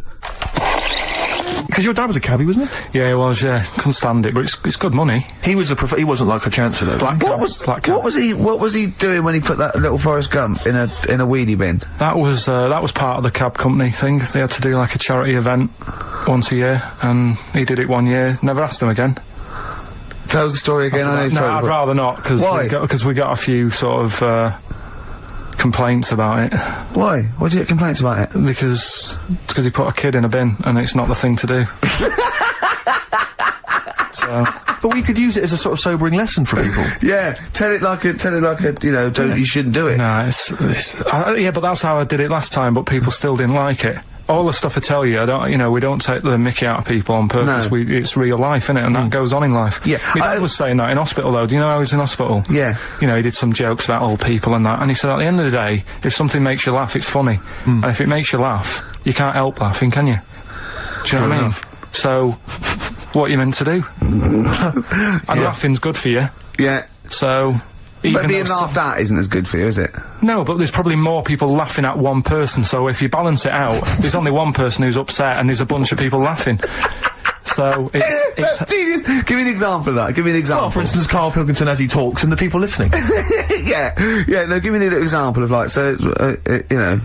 I can't, because again, that's what I'm saying, I can't tell you the story, because there might be someone out there who... This person might even be listening and think, I forgot about that and you brought it all back to me. So I'd prefer to leave it, but I think people know... Why did he put him in the bin in the first place? Because he was getting out of hand. What was he doing, though? You see, I can't explain... You can't, don't be silly! I prefer to leave it, honestly. What was he doing? Was he annoying him? He was annoying my dad and the other people in the cab. Right. And he thought, how can I deal with this before it gets too out of hand? Yeah. He pulled over and put the lad in a wheelie bin. I'm gonna burst! So we'll leave that. Right. Yeah. Right. How old was the kid? I'm not sure, but I mean, it was a trip to sort of Blackpool, so I'm guessing... Do you think it was one of the rides? 17. This is rubbish. 17? Yeah. Oh, he's quite an old lad then. So, a big lad. Yeah. But let's Did he pick him up? He picks him up and put him in a wheelie bin. Every time he says it, I like it. And then on the way back, he got him back again. He said, right, you won't do that again. On the way back? Yeah, he left him there for a bit. He left him there, what, they went to Blackpool and he left the kid in the wheelie bin? Yeah. Did he? Yeah. What, was the kid in the wheelie bin when he drove back? Did he not get out? No, because how do you get out? It's tricky, innit? And he wasn't a normal kid, was he? Let's leave it. He wasn't a normal kid. Right then. So, Is your father imprisoned? I think he should be. Can we put a song on? Yeah, go on then. I can't remember being a baby, and I put that down to it being boring. Because you only remember the good things. Remember your birthday! No, it's you remember the good things in life, don't you? I'm quite happy I can sit down for a good hour or so and just think back and go, oh, that was good. When was the last time you reminisced? Well, my mum and dad have been round, haven't they, so been reminiscing a lot. Yeah. What were you thinking about? We're just chatting about Tic Tacs. One of the great memories, yeah. The happy memories. No, because you see, here's the thing. You're saying how that woman changed when she had her head caved in. He never said that. What did you... Well, the brain accident. Yeah, brain accident, yeah. The Tic Tacs. Now, I used to love them. Yeah. When I was younger. Yeah. My dad got a load of them. What, this year? No, Just no, recently? years ago. Right. Years ago when I loved them. I said I loved Tic Tacs, me. Yeah. He met one of his mates. You didn't nick him from the sweet shop? No, that's what he you knew do, some mate who could get his hand on a load. Right. And he Thief, must have he was a got thief. about he must have got about 30 crates of Tic Tacs. 30 crates of Tic Tacs? Honestly, with like about 24 on each crate. We got them, stuck them in a cupboard under the just in the kitchen in the corner. Yeah. Now, I worked my way through about 6 crates. I was quite happy. In how long? I don't know, in about 2 weeks, 3 weeks or something. Right. And then after that, I'm getting sick of these. Right. Yeah. You were minty fresh, but you were sick of lovely them. fresh breath. Yeah. Yeah. But I mean, I haven't got that much more to tell you about it. It's just. So this, sorry, whoa. Bear in mind, this was something he was recently reminiscing with his parents about. They were sat round, and we've already learned up to an hour could go by reminiscing. Sat around for an hour, talking about the great I've already Tic run Tac out of saga. responses. I've got nothing to say about No that. opinion I on mean, that. I was nearly going to say, what do you do with the empty little flicky Tic Tac boxes? Yeah. And then you realise that that's utterly dull and boring. Well, and not I was struggling. I don't know what this anecdote is, other than a bloke. Other than you said your dad, I like Tic Tacs, mate. He went, all right, I talked to Albert. Albert, you got Tic Tacs? I've got 30 crates, if that'll do, yeah? Yeah, I'll bring him round. Put him under cupboard. He's got through 12 crates. What's his breath like? Fucking lovely, but he's been sick all over the cunting place. Oh, do you want some more? No, of course we fucking don't. You'll talk about that in a few years' time. Of course we will, for about a fucking hour. No. Then we bring it up in an audio book. But I think that's how we got onto it, because even though I tried to get rid of a load, I used to give them to mates, take them to school, say, have some Tic Tacs. You can have them for free. We used a load in the cat litter tray. No, we you did. didn't. We did. It No, was you just didn't. ways of getting rid of them. Jesus Christ. Sort of freshy smell, isn't it? It's the That's same amazing. sort of condensity in that, isn't it? Condensity, it is the same condensity. Yeah, so I got rid of them like that. And then the weird thing was, even though I'd got shut of them all, you'd be backing up and you'd always hear one ting its way up the tube. It's tinging its way up the tube. It's tinging its way up the tube. It's tinging its way up the tube. Ting tong, ping pong. It's tinging its way up the tube. That sounds like something from Willy Wonka.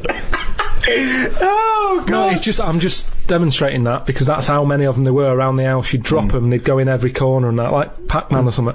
They'd be That's everywhere. You'd be backing amazing. up, tinging it up. Sheila's getting married. Hannah gets confetti. Don't buy any confetti. Go to cupboard under stairs. So yeah, that's a little memory there, isn't it? It is a little memory. Now It's a really little memory. The strange Tic Tac house in Salford, where everything is made of Tic Tacs. Wow, that must have been a hell of a time you had with your parents there. The old Tic Tac No, but it's reminiscence. better. You see, you're saying, oh, what a boring story that is. But when I your see mum and you've dad, re-gravelled the drive. Yeah, smell it. Suck the drive if you want.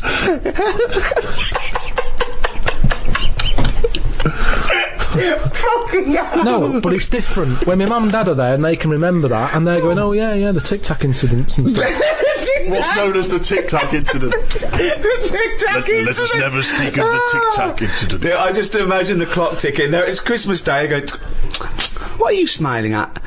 Oh, remember it used to ting up the tube.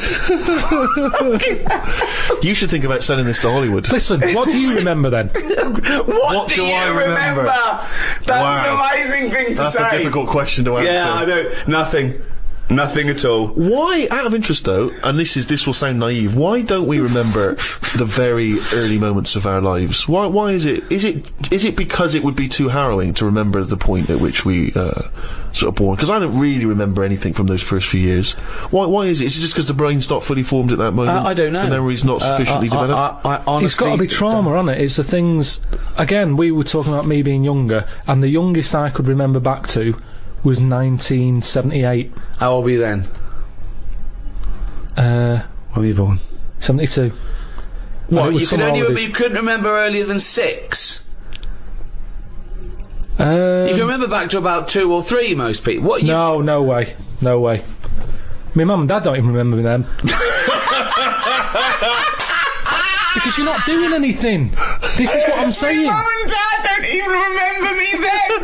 That's amazing. Because they pinpoint They remember things. all the Tic Tacs they've ever eaten. Yeah. Do you remember when Karl was 6? Of course I do. 5? Yeah. 4? Yeah. 3? No. 2? No. Because you're not doing anything, are you? My mum and dad don't even remember me then. And it's weird. I remember must have been about 2 sitting on a potty surrounded by Lego. I remember that very strong image I have of that. No, I don't remember that. No, you don't remember that, were you? Would you weren't there, were you? What do you mean? What, you don't remember Steve sitting on a potty surrounded by Lego? No, I mean, I can't remember having a potty. I remember having one of them. I'm not suggesting you have the You same used to memory. go in a fucking litter tray. Now I know why, to eat a Tic Tac while you're having a shit. But, okay, so what is your very first memory? The one that cropped up the other day was having my eyes sort of glued together by gangsters. Where's the fucking Tic Tacs? Carl, any more? Oh, tell that story that you were telling me about your dad when he was driving. Well, it's just that you were talking about. Well, I mentioned Forrest Gump. Yeah. And the Forrest Gump types.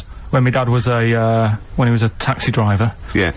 You used to have to sort of do your bit for the local area. Oh God. By taking the Forrest Gump people to Blackpool.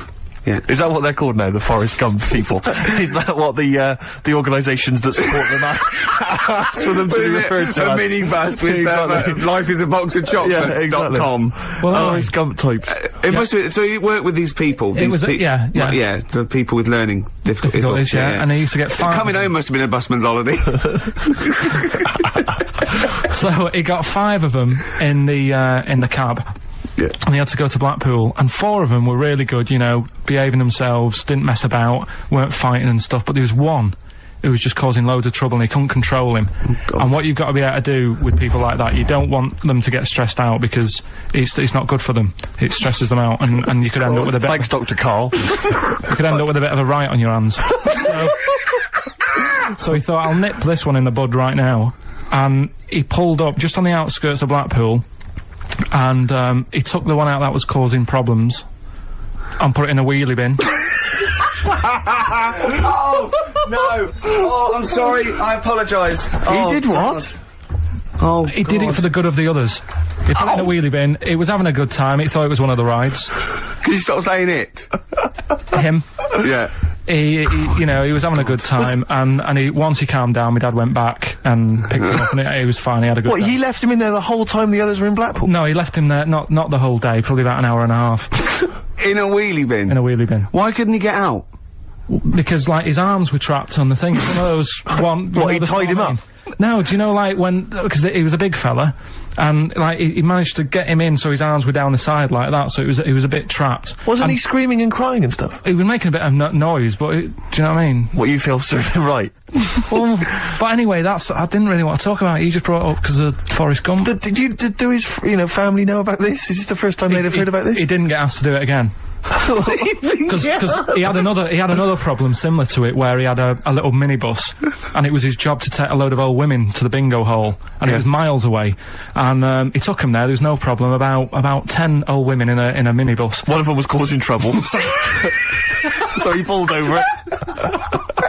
No, right, so he took him there, everything's fine, he dropped him off, they had a lovely night, right, they had a lovely night, won a bit of cash, coming back, it's a bit of a late night, and they all started moaning at him, going, I want to be dropped off here, take me there, I want to be dropped off first, I've got to get up early, blah blah, you know, my husband's expecting me, I'm already late, take me here first, take me there, and he just pulled up, in the middle of nowhere, to get out.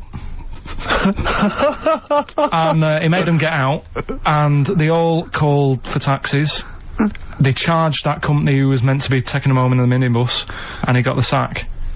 But a similar sort of story. You can't be dealing with it when people don't sort of just calm down and, like, solve the situation. Yeah. They're just all like, I want to be dropped off first, take me here first, take me. Yeah, so he acts like a madman. Good. Oh, that was great. We've got a crack on, haven't we, really? We got... Says so much. Yeah. Yes, Nick Drake, a song for the ladies this week from the album Brighter Later, At the Time of a City Clock. That's Goodbye. it. Yeah, Goodbye. see you next time. Bye. My mum and dad, right, they moved to this little house, right, and they had loads of furniture that they've collected over the years without chucking out, and they've moved to this small house, so they just had too much furniture, right, and they had this double bed, and that was for, like, you know, when friends come round and that, they can stay there, but the problem was he wanted to sort of put these wardrobes in the bedroom, right, that went on either side of the bed. Sort of wrapped around the bed. Yeah, but because the room was so small, he thought, I can sort that out. Yeah. Right? And he sawed the bed. He sawed the bed. He sawed the whole thing, so you've got, like, your mattress, your bed, and everything. And What, he just sliced some off? Like a big sandwich, just cut a bit off the edge. Cut the crust off. But how much is that, would you say? About 8 inches, 6 About inches. 8 inches. But hold on, but that Well, he won't cut work. Because it'll all fall out the side, and then what happened to the springs and all the supports and stuff? He It'll just sorted it collapse. out. It didn't all come out and that. I mean, it's not the comfiest bed. but the weird thing is, he did it, and even though it's only like that 8 inches or whatever, it totally ruined it. It's Yeah. like, Well, of course it would. no, but what do you think I mean? I don't mean it ruined it as in it looks a mess. No, it would have been uncomfortable. Not even that though, just the fact it's that little bit shorter. It's like, God, for 2 people this is hard work now. This is like, you haven't got enough room, even though it's only 8 inches. Why did he build the wardrobes first without measuring, putting the... I think he did all that and then thought, oh, it'll easily fit in there, and it didn't, so he had to sort of saw a bit off the bed. But it's just weird how only 8 inches... Did he use one of those electric saws? Yeah. And That's amazing. presumably there was just kind of sort of material and wood just flying everywhere. What did he do with the legs? Did he have to move the legs in a bit? He moved the legs. Looking at it, right, once it's got like the quilt on it and everything, you wouldn't know. I was like, yeah, that's alright, you've done a good job. Yeah. And I went to bed at night, he's like, sleep well. Got up in the morning after having about 45 minutes sleep and said, something not right with that. Yeah. And he You goes, "What do really are mean?" your father's son, aren't you? It's not I said, right it's with not that. right. And he said, oh, well, I said, what have you done? It doesn't seem the same. And he said, oh, I had to shorten it, sort of thing, to fit in the gap. I said, well, I can't sleep in it. I said, and there was a big kerfuffle. My mum was saying, look, you have our bed then, and we'll sleep in that one. And my dad was like, sod that. Yeah. Yeah, it's ruined. Some idiot cut it. So there was a big debate going on about where we should sleep, and I was saying, look, I only come and see you like every couple of, probably once every 6 months. I'm not being funny, but next time we go home, can I film it? Just for, Channel 4 or something. Well, the Osbournes is not on at the moment. The Pilkingtons. That would be extraordinary. Oh, can we film it? That's brilliant. Is anyone from Channel 5 listening to this show? Or Bravo. Yeah. The Pilkingtons. Weird though. Weird. Play a record? Or do you want to play? Do you fancy playing something of yours? What, have we got I anything? don't know, something that was sent in to you, maybe? Oh yeah, no, I'll tell you, I'd like to play this. Yeah, Bronze Age Fox, band from Bristol, my neck of the woods. Always play the working, tune, Karl, play the tune. always working. He's always working. He's on the ball. He's on the ball. He's on the Bobby ball.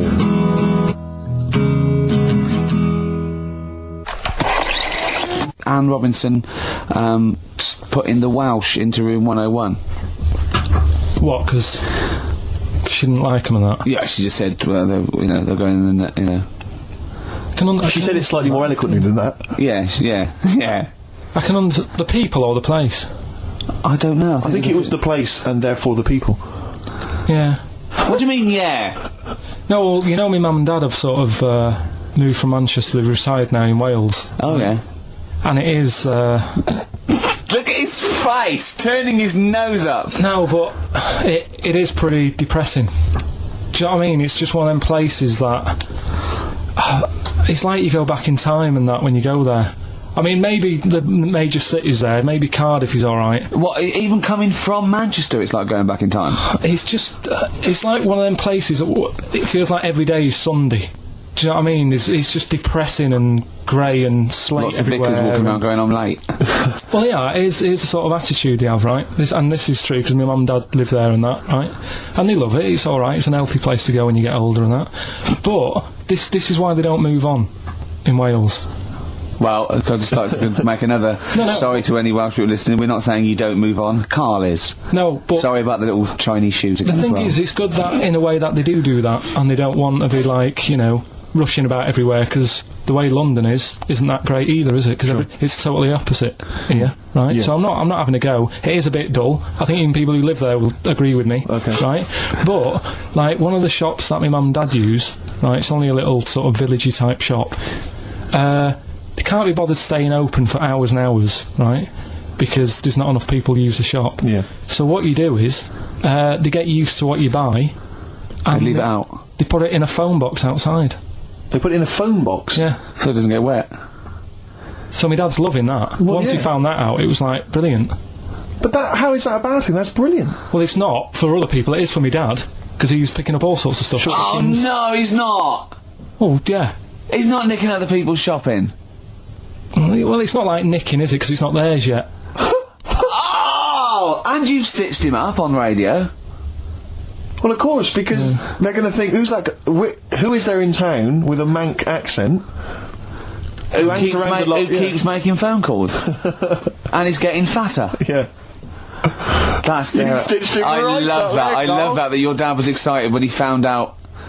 I can't believe that he's moved there. He's retired to this little village where it's based on trust and community, and he is abusing it. He's using his scally Manc ways. Bloody hell, Lakers, there's no bread again. There's old women Was going empty. hungry. Yeah. Their cats aren't getting fed. And your father is just... I can't... Oh, that's obscene. That's obscene. Oh, I think it's Die Thief. That fella from Manchester. I don't even think they've got Sky there yet, have they? They can't listen. They won't know what's... I think you stitched him right up. I hope you have, actually. I hope he goes down for it. I hope he's hounded out of the community like Frankenstein's monster. Yeah. They should get burning torches, go up to the Set fire to his cottage. Yeah. Exactly. Right, well... He's out of the choir. Yeah. Tell us about this woman. Well, it was just because you were saying about the, our living... We are broadcasting now, aren't we? This is actually going out. This is live. This isn't as sort of like... Yeah, but you were just talking about how I lived in an odd village. Yeah. With kids with big heads and all that, right? And what I wanted to do... What is that again? There's two kids with big heads. Yeah, they just had sort of big heads and webbed hands and that, and they went to my school. And when I spoke to my dad the other day, because I'm going to see my mum and dad tomorrow. Oh yeah. So I said, have we got any school photographs with the big-headed kids in? And he said, no, nobody bought those sort of school photos because they were in it, so it was always a bit ruined. But I said, well, no, he said sales were, because he obviously talked to other dads and stuff like that. And he just said, oh, no one bought them. But anyway, so... I would love them. Yeah. That's why I'd buy them. Yeah, but I wouldn't stand out, would I? If it's on the mantelpiece. Yeah, well. But anyway, so I was talking about, When you say they had big heads, what do you mean? Do they look like someone from Doctor Who? They were just quite big. But they weren't related? No. So why did two blokes with big heads and webbed feet? I lived in a weird area. There was a chemical plant close by. I can't believe you've never told us that before. That explains a lot. Not just the freaks in your neighbourhood, but... No, there was loads of weird stuff going on. There was this, like I said, there was this woman who used to live in one of the council flats, right? And she had a three-wheeled sort of big... What do you call it? Three-wheeled son. He was the weirdest bloke we ever knew. What do you call it? Like a big tricycle, but for an adult rather than one for a kid. It was a big one. It wasn't a motorbike though. It was a no. It was a push bike thing. Yeah. And she used to sort of ride down the road with a fella sat in the basket on the back with his legs dangling over, and they'd be going to the pub and what have you. Was it a different fella each time or the same one? Yeah. Old sort of bald-headed fella. Sure, it was in collection for organs and things. Bring out your ale. And then people just throw Grandad just in the back and go, right, we're getting £4 for Grandad. But she's Got a lovely pair of testicles on him. They're very low, but they're Bring out your dead or nearly dead. She used to pick on her husband quite a lot. They'd be in the pub and what have you, and they'd be sat by themselves, but she'd always be sort of, having a go at him, moaning at him, sort of pushing him about and that. So my dad and his mate, right, they went round to their house, knocked on the door, she answered, and he said he was a copper, right. He said, Detective Pilkington, going to come in and have a word. So I'm just going to make a note of impersonating a police officer. For the good, he went in and sort of said, now, I've heard, you picking on your husband a lot. Yeah. We'll be keeping an eye on you. Do it again, and there'll be trouble. And she backed off after that. She was all right. And how was the husband? Was he still in the basket though? Was he allowed to ever sort of ride up front with her, or was he just always in the basket? She'd sort of stopped picking on him in public places and stuff. That's good. You can't get done, can you, just for doing that? I think impersonating a police officer. Well, you is a criminal probably did. offence. There was no gain. I think you can't impersonate a police officer full stop, but I think they'd probably be lenient on him that he was, you know. But let's face it, he's not going to be caught because why would anyone know about it? It's not like his son's going to say it on a radio station, is it? And stitch him right up. Is this something you did generally? Kind of a little bit like vigilante work? Just whatever, and his mate, just, you know, if they saw something going on, they go, what can we do? What little scam can we do, or whatever. That's fantastic. That is brilliant. Right, okay, coming up, Knob News.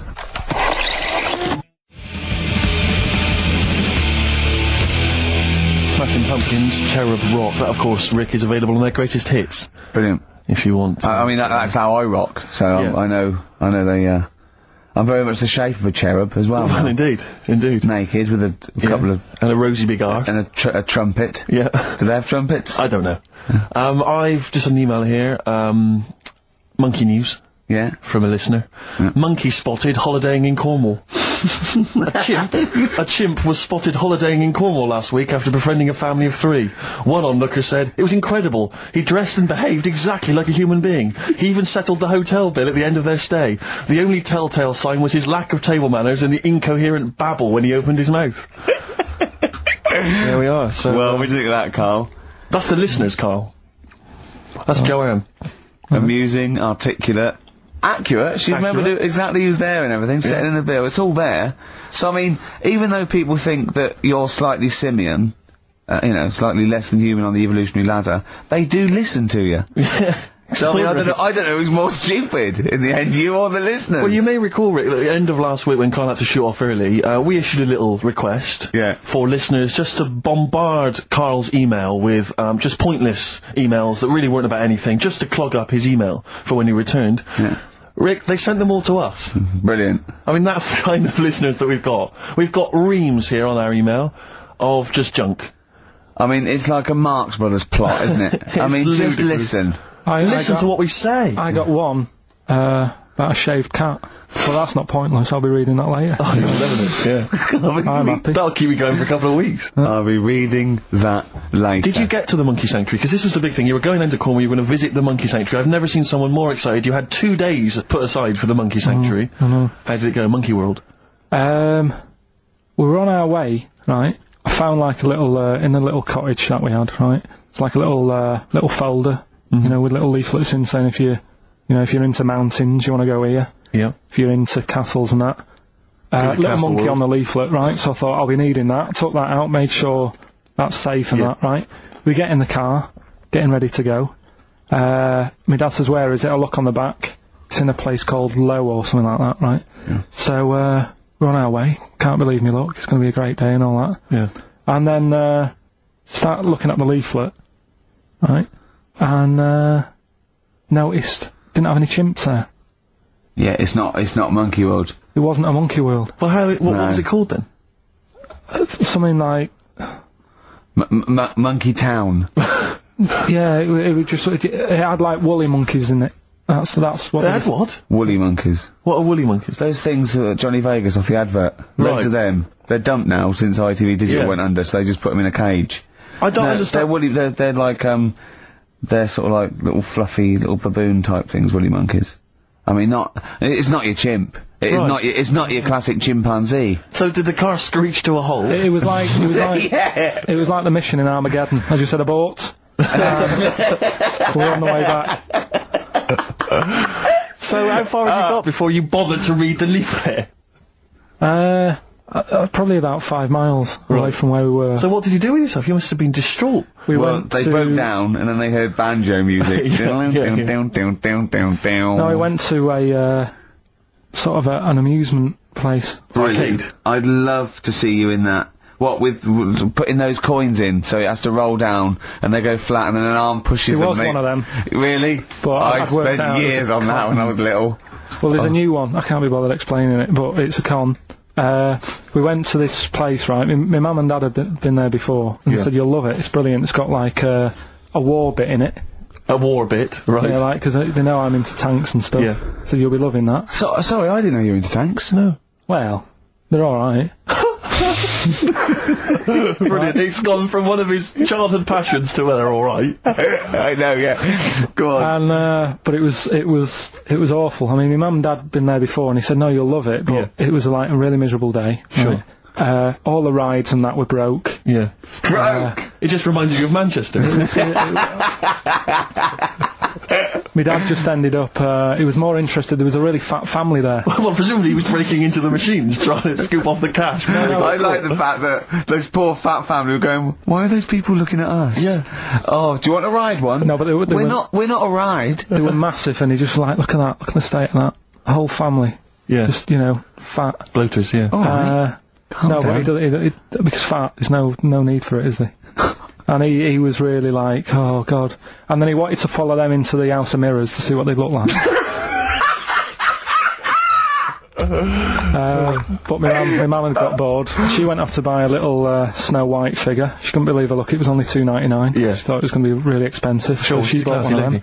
Yeah. So she enjoyed that. And then my dad says, come on, we go in. It's rubbish, this. What, the fat family wouldn't let him play with them? So, he just said on the way home, he said, I can safely say that I never want to go there again before I die. So, that was that. And then we went home. Why would he ever give you that information? In case it was like a secret birthday present? You go, oh god, what if they get me a trip to here? Or if he's in a coma and you go, I'll tell you what, I'll try to bring him out of it. That fat couple. yeah. By his bedside. Yeah. But Suzanne said she now realises why I am the way I am after spending like a week with them. Well, they told her that they dropped you on your head as a kid, or? No, just like, the way they act and that. Right, yeah. No, they were saying things like, Suzanne, so, why is the moon out at night and the sun in the day? Oh, God. Yeah. Oh, God, there's three of them. Suzanne, can you tie my shoelaces again? It was the bit when my dad said, don't waste money on a coffin for him, just put him in a bin bag. Your father said that? About himself? Yeah. Oh, that's a great idea. I'm glad you mentioned that, because That is great. that gives me an idea. So's it, man. Karl, I love that look of Karl. Karl is looking back and forth. When you sort of you go to a cat and it looks back and forth between two people. That's very much like Karl's looking at us now. Or when, like, a child sees a midget or something in the street.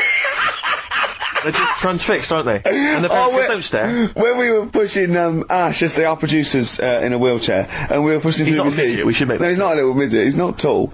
But we were pushing him through the VC, and this little kid just came up and just stood in front of him and looked at him. Yeah. I just laughed. It was funny. Do you do that? I imagine that you get caught staring at him. Yeah, do you go up to people with problems and go, Mummy, is that a monster? Well, I was telling you one about when I used to go with my dad in the taxi. Oh, yeah, What tell us happened? this story. Well, Your father was a taxi driver? my dad he had loads of jobs, which he did back then, and they don't do that anymore, do they, people? They don't Have a do variety of loads jobs? stuff. Sure. But at one point, he had a black cab, and I used to go with him. Used to get a beer crate and put it in the front of the black cab, and sort of sit just next to the meter.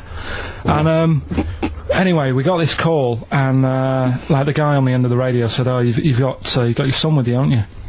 So he said, "Yeah." So it's just like, we've got to pick up at number 11 Village Lane or whatever. And he said, all right. And it was this woman. It was like a woman version of the Elephant Man. Wow. The Elephant Woman? Yeah, it looked like... It was really strange, because I was in the front of the cab, and when you're a kid, if something looks odd, you're a bit scared of it, aren't you? Yeah. And my dad was like, look, it'll be alright. And we're driving towards her. Look, don't worry, son, I've got loads of buns. And just to I think I'll just throw one down the street if you run after You're it. being mean, right? I am a little bit, yeah. How old were you, 18? No, I was about 12 or something like that, 11, 12. And as we got closer to it, it looked like she was holding like a bag of spuds on her shoulder For a snack. Right. and her head was all a bit mangled and messy and that. And my dad said, whatever you do, don't stare at her face. Yeah. And she got in the back. Because you turn into stone. She got in the back, and I had like the mirror, the driver's mirror thing, and sort of having a look, trying to work out. And he said, don't stare at her face. I couldn't work out where her face was. It was that weird. Oh, God. So I'm not sure you're from Manchester. I think you're from, like, Narnia or something. Yeah, you got frog boys walking around. The Lord of the Rings. That got like the claws of a lobster and the head of a toad. Yeah. And you got women getting in with spuds for heads. I mean, what This is not what Manchester. is This is not the place you grew up. This is mad. Oh, you can't believe it in London, can you? You come down and you go, look, symmetry. It must be amazing. It must be a thing to do with upbringing, though, mustn't it? And because again, do you know I've said to you before? Years ago, when I was a kid and didn't have any worries, good-looking lad, you go through it a bit, have a few more worries, and you look knackered. Now, back there's a lot more worries and stuff, so you get a lot more freaks. Whereas in London, everyone's like happy, aren't they? I love the fact that stress can cause your fingers to fuse and your heads to grow. No, but if She must have been really stressed to have a head. Yeah. She was, was she an accountant or something? you know what I mean? But what did she do? What did she say? Where was she going, by the way? She couldn't speak. London Zoo, please. I think she was going to like To the fair. Seriously, honest to God. On my mum's life, she was. Because at the end of the day, that's a good thing with animals. They don't judge you, do they? She's not She was an animal. She's a human being. Not actually an elephant. No, but you know the elephant man was not actually an elephant. You understand that? He's got no elephant genes in him at all. No. That was just a cruel name people gave him. Yeah. No, it's the name of the disease, isn't it? Elephantitis. So listen, so this woman, why was she going to a pet shop? She was going to a pet shop. What, to find a husband? Is this true? No, it is true, yeah. Oh, God. I'm not taking the mickey, because it must be really bad for Of you. course it is. Carl, I'm going on to you today about cutting myself shaving. Yeah. I was going on about that. To think that she's probably not alive now, but to think... But you're saying, you're going to say this is a worse problem than a little cut shaving, aren't you? Yeah. Yeah. Do you know what I mean? I think you're right. Carl, there's a couple of key questions I need to ask. One, if she couldn't talk, how did she tell your father where to drive it? Did she have it written on a note? Did she point with her nose? Yeah. Right, this has got silly. Pick your song. But also, finally, where did you say she lived again? It was like in a village. A little small village. Right. Just hidden out of the way. All I'm saying is we could maybe get like some sort of coach, book some coaches, get a coach party up there to have a look at her. Take some photos. And now... you can make some lemonade. The offspring of a woman and some spuds. Please enter at your peril. Shit'll give me a shiny shilling. Wow. Oh, that's terrible. Well, I'm going to play a little bit of Teenage Fan Club song for the lovers here. We left it very late, which has been just, rapping with Karl P here, and this is I Need Direction. I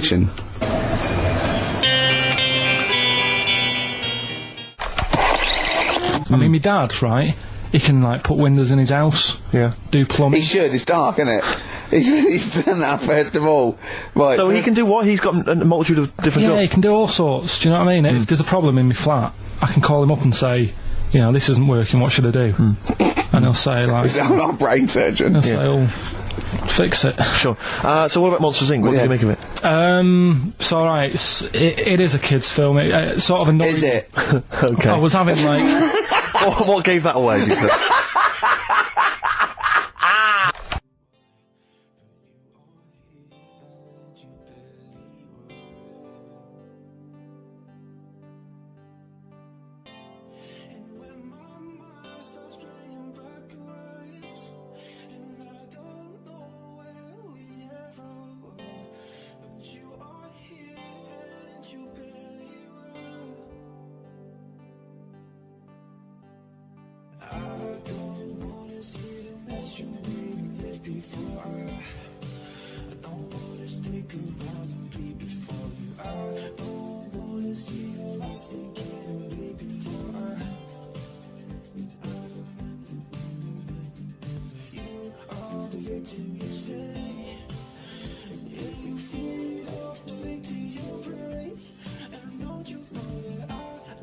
Songs of Phrase. It's the mighty return of Songs of Phrase. No one has requested that. It's not due to public appeal. A lot of people have requested some swearing. They have indeed. But we had a lot of emails for that. But go on, Karl. And remind us again what exactly Songs of Phrase is and why we should care. It's just a phrase that we take from the show, make up by taking words out of a song, edited it together, right? The phrase that we're doing is no more cheeky freak of the week. No more cheeky freak of the week. It sounds like this. No more cheeky freak of the week. Right, so... No, that's nigh on impossible. Play again. You got to email in with all the songs that you can hear there, right? I think there's 5 songs. And we just want the names of the songs? Yeah, that'll do. Okay. All right. Do we just hear it again? No more taking recovery. All right. Yeah, that's It is good. It's probably one of the best you've done. It's very tricky though. I mean, that's not too tricky. Play it again. No more taking recovery. how many have you got? Do you think, Rick? Just Well, I've noticed the same person singing twice. Is that in right, In a Karl? band and solo. Yeah. And I know one I track think- straight away from the word. Can I just say, I do think naming the songs is a bit tricky. Let's just name the artists. Is that all right? What's the artist? Just the artists, just change the rules slightly. Yeah. Before we play it again, just let you know what the prizes are. We've got on DVD Later with Jules Holland, Louder. Lots of the alternative acts he's had on there. A DVD, there, a couple of DVDs. With Rollins Boogie on there. Woogie piano over the top. Let's hope so. Brilliant. I can't Jason Mary wait. Chain are on there, Stereophonics. We've got Sonic Youth, Ash, Hole, Queens of the Stone Age, Foo Fighters, quite good. Once again, Cruise of the Gods on DVD, starring Rob Brydon and Steve Coogan. That was on at Christmas. It's not bad. It's not the same one. They haven't been sending that back. We've been giving out different ones each We have week. indeed. This is an album just called quite simply I Love You, Yeah. and you'll be pleased because there's the likes of Mel C, Cliff Richard and the Hollies on there. Brilliant. Excellent. The best chill out album ever. We've got the Beach Boys on there, Elvis Costello, Pink Floyd, Coldplay. That's not bad. And this is the one that's most interesting, I think, the American Song Poem Anthology. I've not heard it yet, but apparently, I think what it is an anthology of recordings that were made apparently in, I think, maybe 50s or 60s America. There was a particular organisation, you could send in songs or lyrics that you'd written at home, and they would send it to right. music and record it for you. And this is a compilation of them. So obviously, there's some quite idiosyncratic and odd little things on there. I think it's probably worth a listen. So not bad prizes at all, Karl. Let's play it again. No more taking recovery. Well, we started that going. Just the artists then. ricky.gervais@xfm.co.uk. ricky.gervais@xfm.co.uk. Once more, Karl. No more taking recovery. See, we're just great. Yeah, not bad at all. Rick, I can tell you now that the answers to songs of phrase are quite literally dribbling in. I think there's two, maybe three answers so far. So very excited about that. So, who's the winner? Answers. Well, let's give us the answers first. Right, This well, was this is how it Rockbusters. sounded. No, it's not Rockbusters. I'm calling it Rockbusters because But it's all weird. they're all interchangeable at the moment. No more taking recovery. Right, Paul McCartney, Cheeky Girls, Sugar Babes, Space and Beatles. Okay. Brilliant. You've really, I mean, if you're not interested in it, Karl, seriously, mate. Anyway, we're going to give the prizes, which are pretty good this week, to James Waters from Colchester. Well, we got songs of phrase, Right, haven't we? songs of phrase then. Okay, let's just have a look at the prizes. Let's just remind us again what exactly songs of phrase is, because I know a lot of people put it out of their mind week by week. It's a phrase that's, been said on the show a few times, right? I mean, you remember classics like what was We've had hairy Chinese. yeah, there's this hairy Chinese kid. Stop squeezing my head. Carl, you're an idiot. Carl, you're an idiot. Some classic phrases. Classic phrases, and so you use various old-time songs and you put them all together, and that spells out the phrase. Before we play that, let me tell you now, you can win. Look forward to this. What's this? The new album from the Star Spangles. That's called Bazooka. Is that out? Was it? Never heard. When's Bazooka out? Never heard of them. The best summer holiday album in the world ever. You've got the treats on there include the Fast Food Rockers and Laz Ketchup. Yeah, I'm waiting for their second single because I don't know what that's going to be about. Sure. Is it going to be a bit more fast food? Maybe like Pret a Manger? Yeah. Yeah, lovely. This is very good. Yeah, 2-disc set, the best of David Bowie. Inspiral Carpets, the best of them. Still don't know how they spin that over 3 seasons. No idea. Bowie's is one. Yeah. We mentioned it last week, the American Song Poem Anthology. That's kind of a kooky collection of songs. And we've also got a couple of DVDs here. Stephen King's Rose Red. I've never heard of it. Straight to video.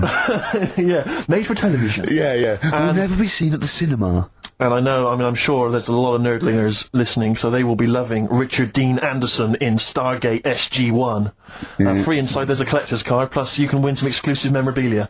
Brilliant. So I think a pair of their... Right, all you've got to do is listen to these, 13 songs, probably, to a well-known stupid phrase. It's only seven different songs, right? Well, just get the most you can. Just be rough. Artist or song, it'd do, right? And the phrase is about me dad nicking from telephone boxes, right? You got to give them a clue because they've got to know what they're listening for. It's hard enough when you know. Daddy's never going to stop robbing from telephone box. Is that it? Yeah. So what are these songs then? Go on then. It doesn't matter that some people don't know what that's about, do they? Doesn't matter. No, they're not. They're not. Well, Well, your father's a thief. Is the point. Email only. ricky.gervais@xfm.co.uk. Let's hear it. All right. From...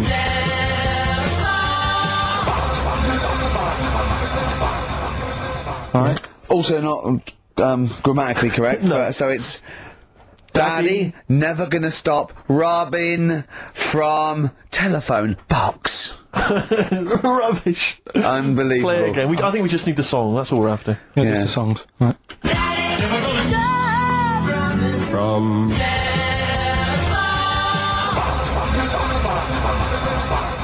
Just again. Well, This is a desperate feature, It isn't it? really is awful. From...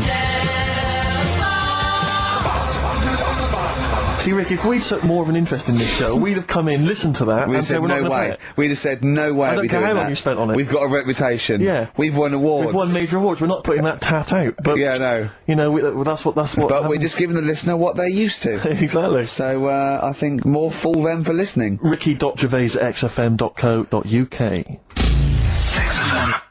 Now then, we were playing earlier songs of phrase. We have had. I mean, the answers I could literally count on the fingers of one hand. Now the right answers, even less so. But do you want to play it once more, Karl? Oh God. From There was 7 songs in there. right. Read them out. Go on. What are they? It was Oh, have you not got them written down? oh, I can remember them. Daddy Cool. Boney M. Boney M. Yeah. Never Gonna. Give was You from Up, Rick Rick Astley. Astley. Yeah. Write them down. Stop. Sam Brown. I think. Right. Robin was Miss Robinson by Simon and Garfunkel. Mrs. Robinson. Yeah. Hang on a minute. That's not Robin. Oh, From Russia with Love. Matt Monro. Right. Telephone hanging on the telephone. Blondie. And then Box. Living in a box.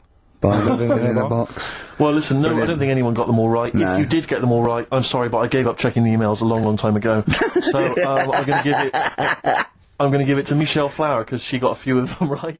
Yeah. Okay, so quiz time. I know everyone's been looking forward to this. Which quiz is Well, it we're this going to week? play along because he's done songs of phrase where he cuts up bits and pieces from records. You have to guess the title or the artist, and makes a well-known phrase, i.e. a phrase that we've said a lot. And the challenge is that me and Steve have got to try and work out what it is as well before we will tell you the phrase, but let me just see if I can guess. Play it. Tell me why, tell me why, tell me why. Play the game of swing. Right, I know what that is. I didn't hear it. Can you play it once more for me? Right. I know what that is. Right, it's why don't they play the game of swing ball? Because that's what he said when he turned on and saw people in wheelchairs playing tennis. And his point was. Tell me why, tell me why, tell me why. Play the game of swing. Oh dear. That is so naughty. This show's been a bit naughty, I think. I don't know what's happened to us. I think it's like, sort of end of term sort of madness, but I think we've got to calm down here. We've been a bit naughty there. We said, you know, bloke with 2 dicks. We said Chinese people don't talk properly, which is a little bit, Offensive. yeah. Know what I mean, Karl? Well, they don't know. Right, okay, let's leave it now. Okay, stop there, Karl. Karl does not necessarily reflect the opinions of XFM or any Yeah. other human being. If you think that me and Steve have been being offensive, we are strongly behind the guise of irony, satire, and ignorance. Karl only has ignorance and hate. Yes. No, but as long as you say something good about someone, you can also say something bad about them. How does that work? Go on, and give us an example. Well, Chinese, Yeah, yeah, yeah. great people, right? Good. Really, that's the good bit. women really good looking as younger people. No! They get What are you older. doing? I'm just saying, as long as you know what I mean, there's good and bad and everything. For every Well, what are the positive old and ones negative. like? They don't age well. What do you mean? The fella in Karate Kid, the teacher, was only about 36. We started this. We started this. Oh. Fact. So, songs of phrase, email in, ricky.gervais@xfm.co.uk, right? I mean, I have to say, Carl, it's very tricky this week. You've got some very obscure sounding songs there. Yeah, just all we want is the artists. I think just the song, Carl, mate. I No, think actually, that's harder. hard. I No, think that's hard. Yeah, the artist. Just the artist, I know. Okay, so these are the prizes this week. Well, We've let's play it again so they can hear it. Try and work out all the different artists. Yeah, why don't they play the game of the game of swing ball? Right? Tell me why, tell me why, tell me why.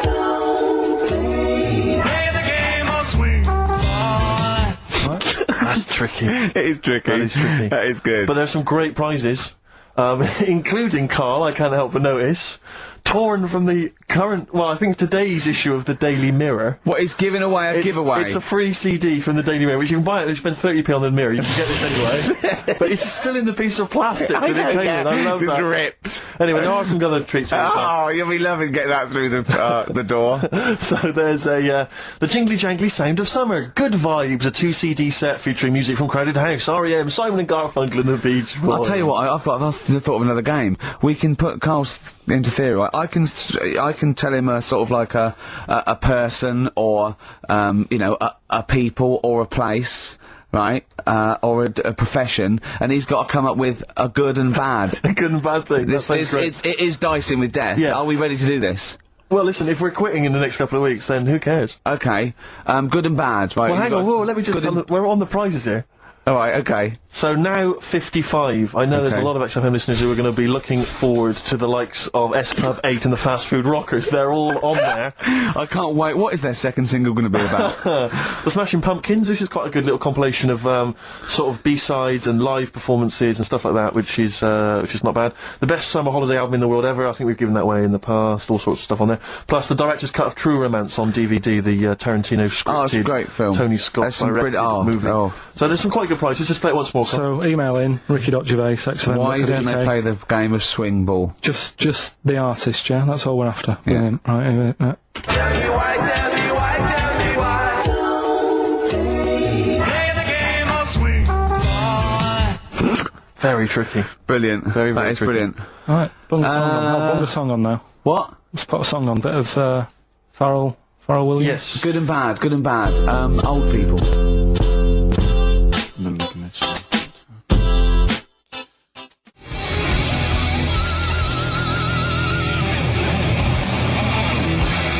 Darkness. I believe in a thing called love on XFM 104.9. Ricky Gervais, Steve Merchant, Karl Pilkington. Karl set the ball rolling with songs of phrase. Why don't they play swing ball? Referring, of course, to people in wheelchairs who play tennis, because he was disappointed they weren't getting around the court quickly enough. So why didn't they play swing ball? Yeah. Brilliant. Someone just emailed in saying because if they hit it to the top, they wouldn't be able to reach it to unravel it. Exactly. Which is a good point. Yeah. But I mean, nonetheless, good and bad in people in wheelchairs. Do you want to do that? Good and bad things about people in wheelchairs. Good and bad. Yeah. Suppose. Dunno, really. They take up less room in cinemas. They've got their own seat. Good. That's good, is it? That's a good thing. Yeah, good. Yeah, well done. Well done. That was bad. Dunno, I'll have to think about it. Okay. But, well, let's leave that, eh? You started it. Songs of phrase. We've had very, very few entries. I really think people aren't interested. They really have just given up. I mean, seriously, That's Carl, the one thing. That's the one thing you contributed to this show, Karl, and it's the weak link. I think missing link. in the chain. The missing link. Oh, do you reckon there is one, Karl? Do you reckon they'll ever find the missing link? Wandering around Manchester. Wait a minute, Carl.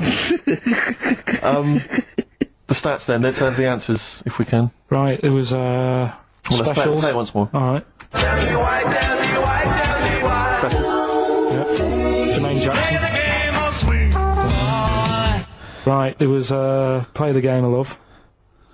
I think that was Wayne Fontana and the Mindbenders. Right, you think, but you're not sure. Louis Armstrong was the, Don't Mean a Thing if it ain't got that swing. Yeah. And Queen, Don't Stop Me Now, We're Having a Good Time, and that. We're having a ball. We're having a ball. Yeah. Well, I mean, considering you yourself weren't entirely clear, I think it's only fair to give it to Paul Brown, who got some of the answers right. We're going to do songs of phrase, by the way, where Karl picks out a phrase that he might have said once, tries to find words from songs to put it together. You've got to guess as many as you can, song or artist, I can't remember. But even though you might look at it and go, that's mental, I don't know any of them, you might win if you get 2 right. I mean, I think the winner last week got about 3 out of 3 Well, or I have 7. to be honest with you, I mean, last week, Rockbusters, surprisingly, was a very, very popular quiz.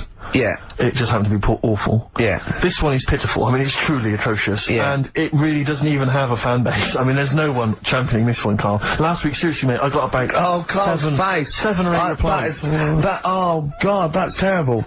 That was like when you told a kid that you couldn't afford a Christmas present this year. Look at his face. Yeah, it is a bit distraught. Karl, it's like Chris Evans' face when they said they were cancelling Girls and Boys. It's like, but I can come up with great TV game shows like that. No, you can't, Chris, not anymore. Oh, his little glasses slid down his nose. I'm the guy who don't forget your toothbrush. Yeah. All that money you owe me. No, you owe us. Oh, can't believe it. Alright, so will I just play it to you and Whatever, you Karl. try and work out what the phrase is? Sorry, it's a phrase that might have once been uttered on this show. It was said last week. Oh, right. Alright, okay, brilliant. Alright, here we go. I know you're just 16, but looking all of 21.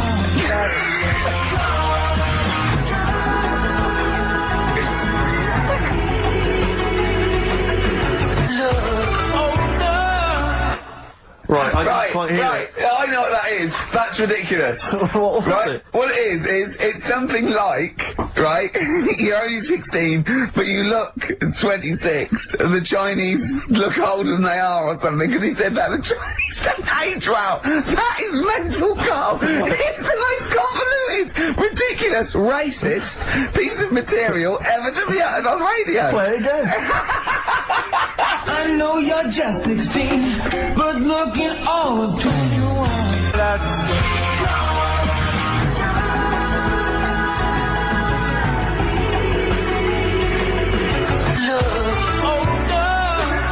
Okay, you're just 16 and looking all 21. That's because the Chinese look older.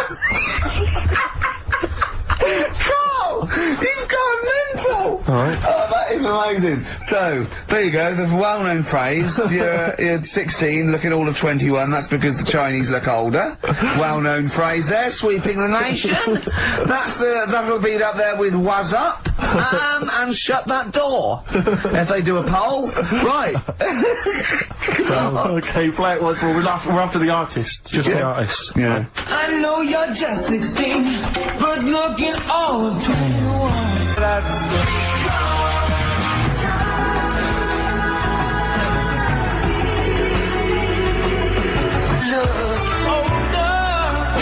Unbelievable. Alright, let me tell you what the prizes are.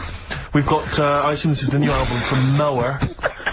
Everyone's going crazy for Mower. I've not heard people stop talking about Mower. But there it is. We got the new album from the Webb Brothers, which might be quite good. The Polyphonic Spree album, the best dance album in the world ever, which is ideal perhaps if you're having a barbecue and you've got lots of 8-year-old children coming. The Polyphonic Spree, I look at them and I think, well, you know, you're a pretty good band, but if that album sounds like $1 million, you're going to make that 40 quid each. I know, it's extraordinary. I mean... They're the sort of indie equivalent of the So Solid crew. Yeah, you're not going to make any money. The manager's getting 20%. Exactly, yeah. And also on DVD, Red Dwarf Series 1, so some absolutely barnstorming places.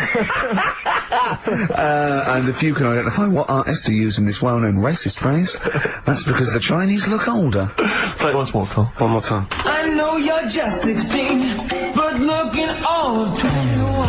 That's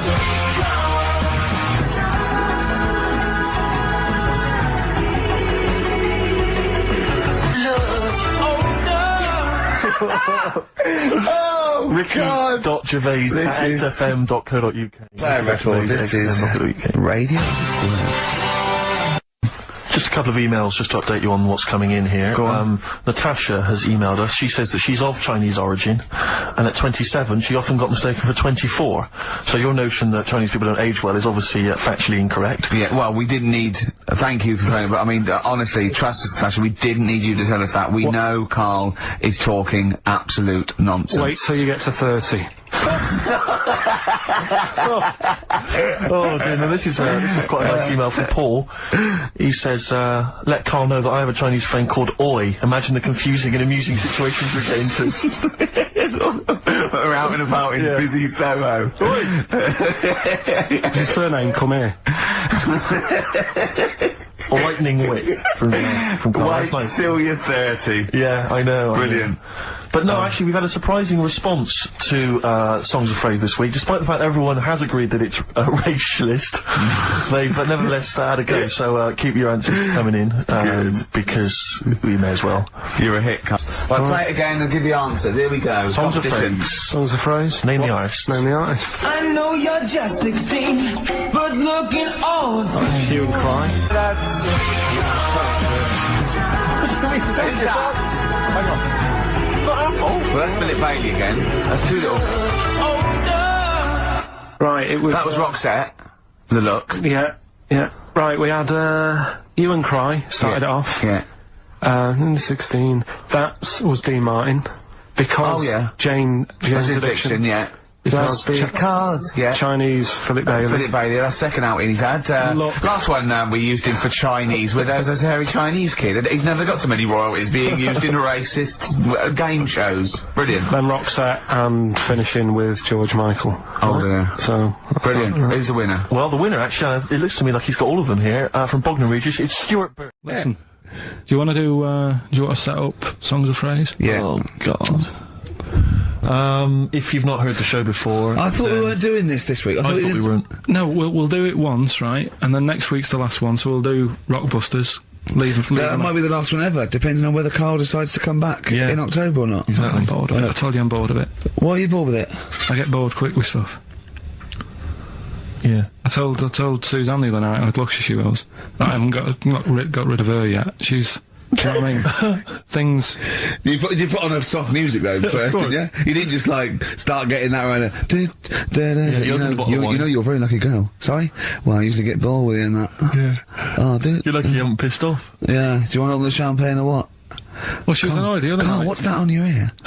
Don't worry about it. Pigeon shit, aren't they? We're walking to the pictures, right, to go and see Bruce Almighty. Sure. Why? And, just something to say, innit? Yeah. So you were trying to sneak in the back. So, on the way, cutting across Leicester Square, and those fellas who sell roses, he comes over, do you want one? I said, don't do that, she's allergic to them. Right, so he'd go away. Yeah. She got all annoyed about that. Because she's not allergic to them. Well, she's not allergic now, but they're about £3 each. But the point of that, Karl, is not that she really wants a rose, it's that you're willing to spend £3 on her. Taking us to the pictures. How much was that? That was £8 each. Did you pay for it though? But didn't you ever? If I know you had her dressed up as a small child. yeah. Me and my son, please. Or you made her sit on your shoulders and wear a long coat. Yeah, exactly. Anyway, listen, Songs of Phrase then. You paid for her to go in and then you went and had a pint while she watched it. Yeah, there's no point in both of us seeing it, but tell me about it. Tell me what it's like. Oh, right, Songs of Phrase. So let's explain what Songs of Phrase is. You do it. Okay. Oh, really? If you think that Karl is bored with life, then you will be even more bored once you've heard this particular quiz. The gist of it is that Karl has taken a well-known phrase or saying... no, stop me there. Not a well-known phrase. Something that he said once. On this show. Yeah, probably. And he's somehow compiled together a number of different songs which have somehow built up that particular phrase or sentence. If it's anything about Chinese people, Philip Bailey will be involved. That's all I can say. Okay, let's hear it then, Karl.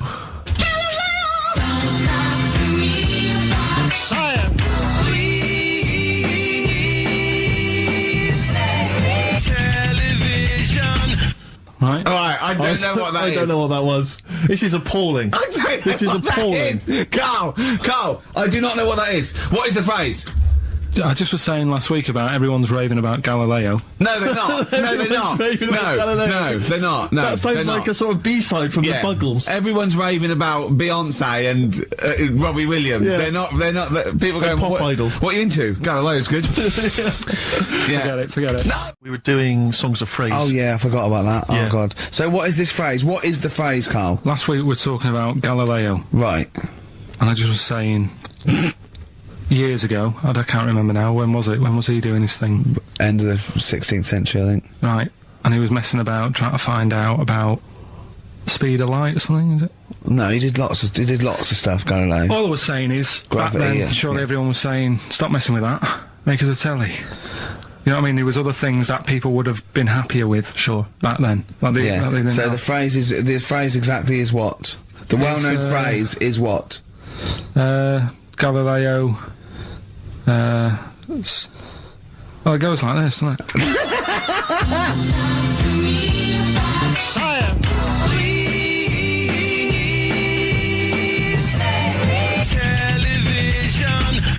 Right. So it's Galileo's stop Talking to me about talking about science. science. Make me television. Make me television. Yeah.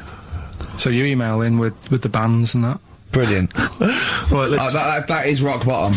I mean, the well-known phrase being Galileo, stop talking to me about science, make me television. As a well-known phrase is one of the weirdest things I've forget jizz out of windows and things like that. That is the weirdest thing I've heard on radio as a competition. Can we have that one next week? Okay, well here are the prizes. If you think, Rick, if you think the quiz has hit rock bottom, wait till I tell you these prizes. No, brilliant. I know that we're very much pushing new music on XFM, and it's an alternative music station, so you'll be pleased that we're giving away now, that's what I call Music 55, featuring the likes of Busted and Daniel Bedingfield. Brilliant. You really know how to cater to our audience, don't you? The best dance album in the world, that includes DJ Sammy, Scooter, and Liberty X on there. So look forward to that. Yeah. This is not so bad. Nick Cave and the Bad Seeds, a live DVD of a, pardon me, a performance at some, pardon me again, but anyway. That basically sums up the prizes. So I won't tell you the rest, they're all monotonous. But anyway, I think those crisps, Rick, have gone down the wrong way. Although I was eating goulash earlier. Sorry. I'm fine. So anyway, yeah, that's some of the prizes. And you can win some tat. So if you can identify these artists. The well-known phrase, Galileo, stop talking to me about science, make me television.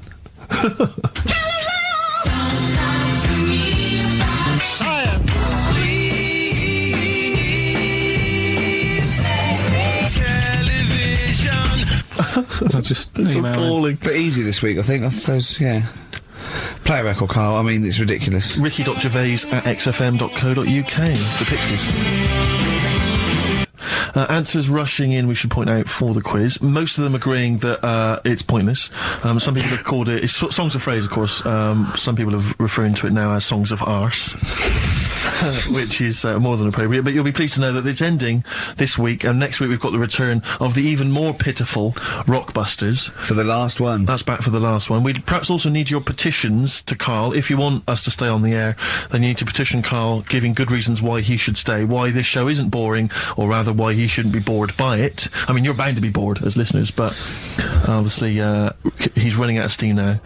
What are you fed up with? You're just fed up with in general, are you? I mean, you want your Saturdays back, do you? Just want a bit of a life back, that's all. But you don't do anything with your life when you've got Why it. don't you do this instead of, like, your day job?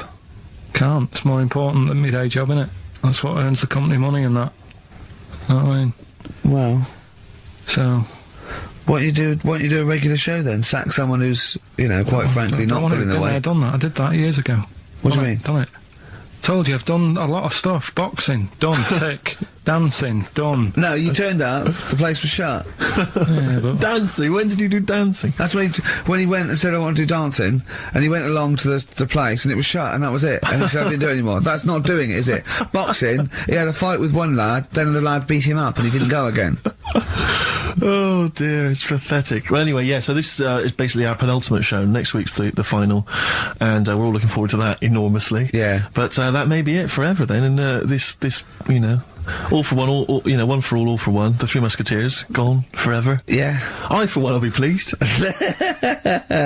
Oh, Anyway, you've got something on your hair, you know. Monkey news. I was going to say the winner. I don't think anyone cares.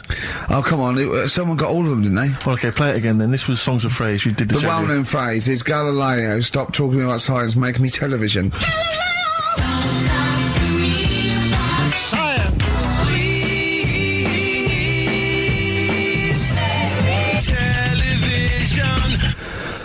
The most convoluted, banal quiz on any radio station ever.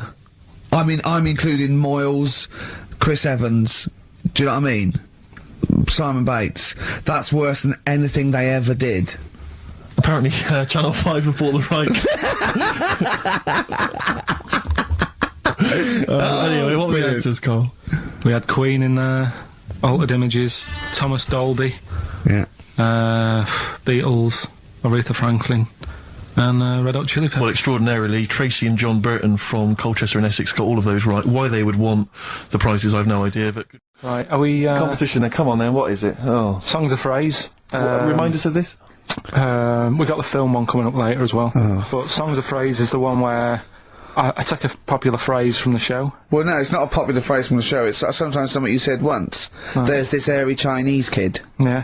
And I get all different bits of songs, so, you know, I make up that sentence, and you have to email in with the artist that you hear. Well, what's the popular phrase then? What's this popular phrase that's sweeping the nation? It's what we talked about last week. Go on. My girlfriend had a problem with a marrow. Right. Yeah. Alright. Okay. She wasn't your girlfriend? Oh, yeah, but I couldn't find sort of Okay. blind date or whatever. So seven artists it's taken to make up this. Me Songs of Phrase. girlfriend had a problem with her marrow. That's at least 8, so...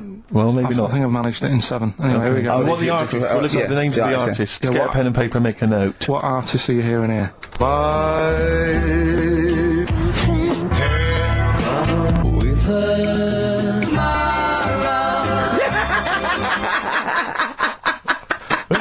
Very good. Oh, okay, once more. So, what are the artists?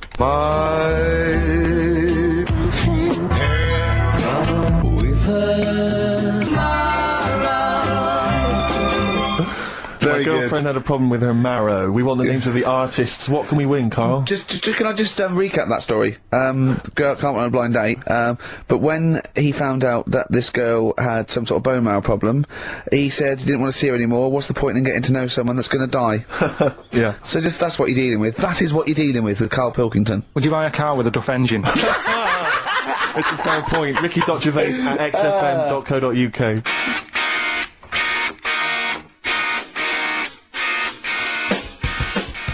Anyway, listen, sorry, we better get back to the competition. I'm worried that we've lost sight of that competition, because I'm not going to lie to you, we've had no entries whatsoever so far. I can't believe that, because I actually got up most of those. That's actually a more accessible one. I think I know all the artists, and I'm stuck on Girlfriend, but I think I might know who that is. Let's hear it again. I'm surprised.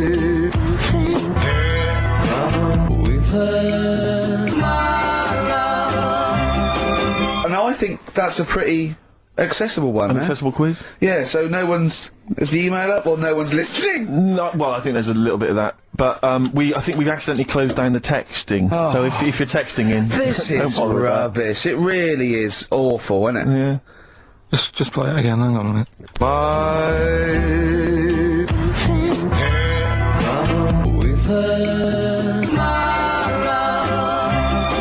I'll tell you what it was, we didn't give out the prizes. We didn't say what the prizes were going to be. That's the reason. Yeah, I think the emails are going to go mental when Yeah. they... When they find out it's the first series of Open All Hours on VHS, they'll be Yeah. flooding in. Let's see what And we've the got Bridget here. Nielsen video. Exactly. Right. Oh dear. Oh, No, actually, it's not too bad. Go on. The best air guitar albums in the yeah, in the that's world. still going. That's, Volumes that's 1 and evergreen. That'll keep running and running. Some kind of anniversary box set of a Doctor Who episode with a small model and car. what's that, baby? I'm Alan Partridge Series 2, that's Yeah. worth having, obviously, and Porridge Series 3. Okay, If good. you've not watched all of them on UK Gold, then get them on There's DVD. something wrong with you. Right. So yeah, let's hear it again. Alright.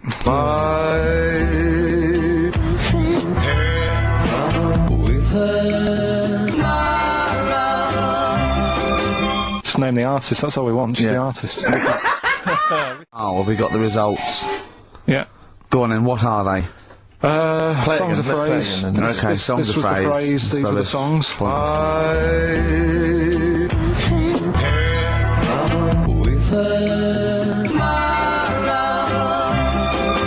My girlfriend had a problem with a marrow. The answer's Sinatra, Prince, Bill Medley, U2, Shirelles. There was also Dub Pistols in there. No one got all of them, Carl, obviously. But we'll give it to Mark Cantan. He got, what did he get, about 6 or something? Well done, he's from Dublin, so that's nice. It's the start of a new strand in the show, a new quiz, a new competition to replace Rockbusters. Now that's quite a tall order, but Yeah. what have you done? Right, like I said, right, if you've only just tuned in, what it is, I've took, and I'll be taking, a well-known saying every week from the show, something that crops up a lot. First one that sprang to mind was, There's a little gay fella standing next to me in the urinal. that's next week. Okay. This week, there's this airy Chinese kid, right? Yeah. That's cropped up quite a lot, Sweeping the nation. right? So what I've done, I've got 5 songs, Yeah. and I've edited them together to make that saying. You've got words from songs where any part of that sentence occurs to recreate it. Yeah. Now, what do they need to do? Do they need to say what the song is? Just the 5 songs? I mean, I was going to say song and artist, but if you want, just a song. So there's 5 things there, and if someone doesn't get all 5, it's still worth emailing in because we might give it to the one who's got the most, and then. Yeah. Can I suggest we go for artist rather than song? Only because sometimes it's quite tricky to get a song title. Sometimes it's it's very odd, or it's not quite what you think it is. So maybe artist is an easier one. Are you happy with that, Karl? It's your that all right? competition. I mean, Steve always does this whenever I come up with an idea. Oh yeah. I'm just trying to make sure it's just the best it can yeah, be, Carl. Yeah. Yeah, no, he came up with a few game shows, and Steve was going, no, it's no good. And Karl said to me, he said, it's the one of the Office ever got on telly. Yeah, but well, we shall see how Cheapest Chimps plays out. But frankly, the fact that you said to me, Steve, I've come up with the best game show ever. It's called Cheapest Chimps. What's the idea? I don't know. I just like the name. It's something to do with chimps. I thought, well, I'm not sure that's the best game show ever. And what was the other one you came up with that you told me I think a about? few people will be disagreeing with him, Karl. I think people will say that Cheapest Chimps could be the best game show ever. You know, when I was at school, people like you, I really didn't like. You're a stirrer, Gervais. He flits, doesn't he, from one side to the next, Carl. The one thing, we may argue, mate, but at least we're consistent. Ricky Gervais flipping from one side to the other. One day he's on Karl's side. When was the last time Steve wrestled you to the ground and got you in a leg clamp? No, you're right. Never. What, is that supposed to be a good thing? Well, did you see us? Yeah, I saw you struggling in Carl's office earlier. He was punching my legs to release me. We were on the floor, and I was squeezing him with my mighty legs, wasn't I, Karl? What? It was like, I imagine that's what a crab feels like when an octopus has got it. We were playing that, weren't we? So anyway... So, I'll play you this clip now. It's 10 seconds long. We'll play it a couple of times because you'll need to take it in. So here it is then. What are we saying? We're saying artists? Let's go with artists. Artists. So email in ricky.gervais@xfm.co.uk. Name the 5 artists it has taken to make up the saying, Give there's that this email airy address Chinese again. kid. Give that email address again. ricky.gervais@xfm.co.uk. There's this airy Chinese kid. Here we go.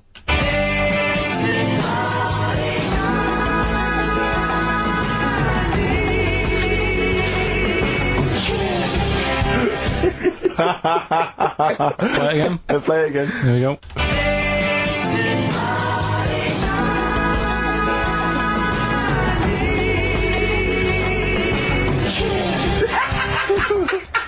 I think you better play it once more. Oh, I've got them. Have you got them all? Yeah. That's nice work. Here we go.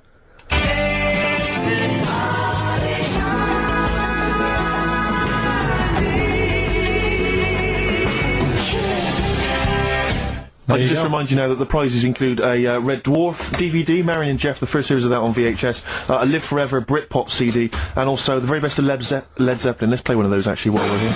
Brilliant. Rock and roll.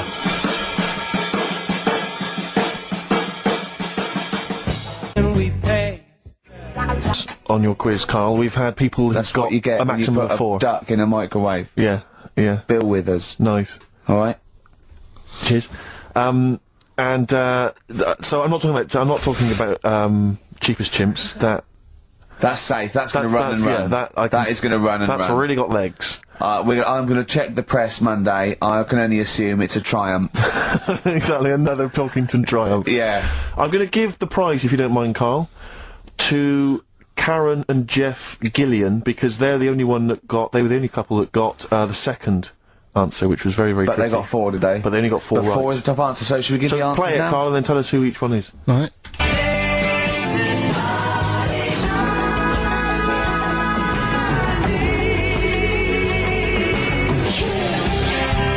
So there you go. I didn't know the second one. There's Play it this again. very Chinese kid. So the first one, the Lars. There she goes. That's George Harrison. No. That's Philip Bailey. And that's Deacon Blue. Right, so it was the Lars, Yeah, what's the second one? Strokes, That was very tricky. That is hard. George Harrison for yeah. Airy, that's all I could get. It was Ari. Ari Krishna, yeah. No. Chinese, Phil Bailey. Chinese War is. Yeah. And Deacon Blue, Real Gone Kid. Real Gone Kid, yeah. There's this Airy Chinese kid. Very, very hard. I love the fact that the normal bit of that, like, the normal bit is like the well-known phrase, there's this hairy Chinese kid. Yeah, exactly. Like, nothing happened there. That's normal. There's this hairy Chinese kid. As a phrase that often... In fact, you're right. We must have said that phrase 20 times today. When was the last time that was said 20 times? Never. I don't think it's ever been said anyway. There's this hairy Chinese kid. I mean... Even in China. I don't think it's... Well, it's very rare. Definitely not said in China. Song's a phrase. What it is. Song's a phrase. Go on. We took a phrase from the show last week. It was, there's this hairy Chinese kid, right? Yeah. Today, we're going back to the good old line of, about you never see an old man eating a Twix. Sure. Right? How long is that? No, you'll never see an old man eating a Twix. You'll never see an old man eating a Twix. It's not as many as you think, though. It's not that many. Well, how is it not that many? Right, well, first of all, anyway, don't worry about that. I think there's about 5, I think. Hang on a minute. Oh, God. Why do we leave him alone to do this, I don't understand. Do you know what I mean? It's like, I'll tell you what, we were flying them. Six different songs. 6 different songs. That's a lot to get, Karl. But what happened is, I couldn't find a song with Twix, so we've changed the chocolate. Oh, this is rubbish. We're not doing it. We're not doing it. No, you've got to be punished. We're not doing this. Do it next week. you'll like it. No, shut up, Karl. No, no, He's we're not put a doing lot it. of effort in. So what? You're right. He's got to do it right. He's got to do it right. No. There's too many. We said too many. It's not. He's changed the thing. It's not a one phrase. It's ridiculous. No, it's If absolutely only, pointless. Rick, if only his parents had spoken like that to him sometimes in the past, Do you know maybe what I mean? we wouldn't Right. have this discussion You're not now. doing it. Come on. No, we're not doing it. Steve, what do you think? I'll tell you, we've got the prizes, but I'm Yeah. not even going to bother giving. I'm not even going to no, bother. no, I think we'll just share them no. out amongst Right, homeless. Absolutely. No. There's troubles in the world, and I'm not going to let you faff around doing nonsense like that. It's ridiculous. Well, let's do... Carl, the big question, as we know at the moment, is whether we're going to let you do songs of phrase or not. Rick, I should tell you now, mad. there has been a flood of... Oh, no, there hasn't. Sorry, I was thinking there'd been a flood of emails, but it was people agreeing with you, Rick. I know Tony Blair has been trying to get through. Yeah, exactly. I'm just checking the emails now. There's absolutely nothing supporting you, So Karl. no one gives a side either way about No, well, no, that's not then. fair. There were a couple of phone calls, weren't there? One was a guy saying you should. I think the other one was you, Karl. Was it phoning from the kitchen? Can we do it? Can we do it? Right. No. If you don't like it, we won't do it next week, but the fact that I've made it... I don't know why you did that. I thought of lots of stuff that you could do. You chose one where you have to have 10 words and 6 songs to choose. You haven't got Twix. I don't know what you've substituted Twix for. Okay, I mean, I've got to say now, I'm going to sit on the fence, so I'm quite intrigued. Okay, right. What hear it. have you substituted Twix for? Well, I can't tell you. Because you can. No, I can't, because people have to listen to it and work out. All right, let's just hear it. Let's hear it then. No. They know what. They have to know what the word is. They have to tell what the song is or the I artist. prefer just to play it. No! You've got to tell them what it is, 'cause they might not even know what word they're I think looking you should for. let's hear him out. Rick, Right. please, democracy, that's what we're fighting for.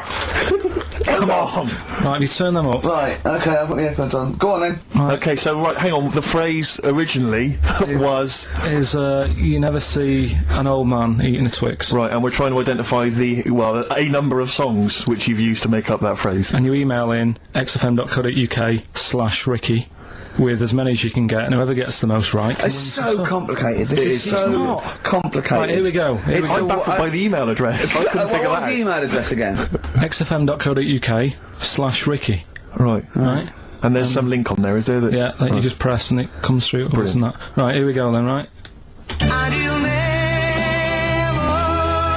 see an old man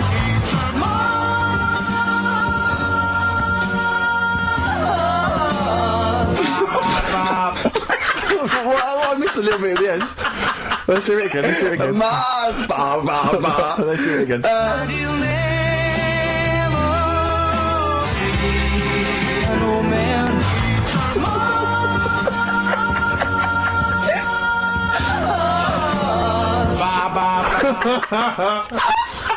Oh, no. Oh, God! Okay, right, we'd say the prizes, Steve. Right, so how many songs were there? Do we know? I think it was 6. You think there was 6? And you'll never see an old man eat. Oh, it might be 5. 5 or 6.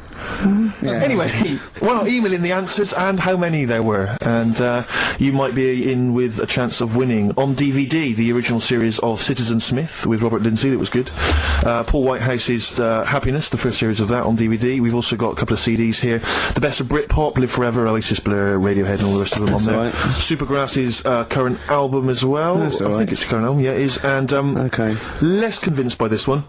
If I tell you that some of the artists include Delamitri and Deacon Blue, then I know you'll be rushing out later, Rick, to buy this. Scotland Rocks. A compilation of... Is Wet Wet Wet on there? let's see. What the about Wets- Biss? What happened to Biss? Let me see, I'm not gonna... I tell you, it doesn't... I mean, we've got Gun on there. Oh, yeah. We've got... Oh, baby, lately. Aztec Camera. Yeah. Big Country, obviously. Proclaimer's not on there. Wait a minute, where's Runrig? There they are. There they are. And obviously Rafferty, Baker Street. Do-do-do-do-do-do. Brilliant. So that's definitely worth entering for, surely. So xfm.co.uk/Ricky. Play it one more time. Yeah. Just in, right. and you'll never see an old man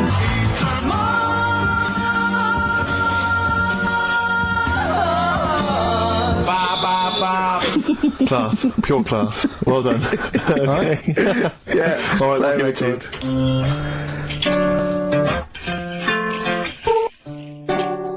Brilliant. Right, now listen, so that's that done. Yeah. We've done that as well. Yeah. We're running out of time. We've got Okay. like 5 minutes left. Winner for Songs of Phrase. All right, give us the answers. Right. We did this at the start. We haven't even got time for the film thing today. Oh. But we'll do that next week. Songs of Phrase. It was a phrase, you never see an old man eating a Twix. I love the fact that we haven't got time. Like, we've had such important stuff, and it's been so jam-packed and interesting. Not that it's been drivel with gaps we could have filled much better. Yeah. Don't look at it like that, like, oh. What, with his film quiz? Come on. Oh, dear. So, Songs of Phrase. You never see an old man eating a Twix. We had to change it to Mars Bar. Here's what we had. and you'll never Jerry and the Pacemakers. Echo and the Bunnymen.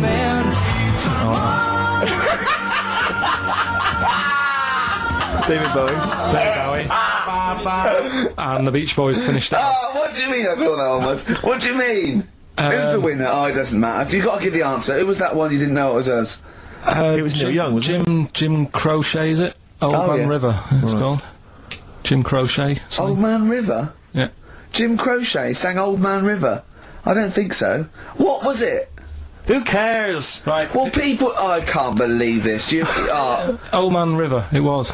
Let's give the prize to... Jim Crochet wouldn't have sung Old Man River. Well, let's give the... That's Paul Robeson. Let's give the prize to Mitchell Sterling, who has got some of the answers right. On XFM 104.9. And we'll be playing that great quiz again next week. Next week. This week we're. Do you remember the story about my auntie having wind for 5 minutes? Yeah. Your auntie, was it your auntie Nora? Auntie Nora. She was on a lot of medication and stuff, and I think that's a side effect that comes with it. So yeah, she had wind for 5 minutes. So I thought we'd dig that one out. A classic line.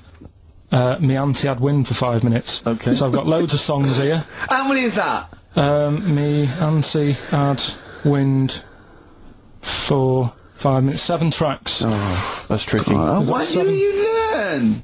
Okay, so you need to identify, if you can be bothered, the artists. Yeah, that's what we're after, isn't it? All right. Okay. Listen. All right,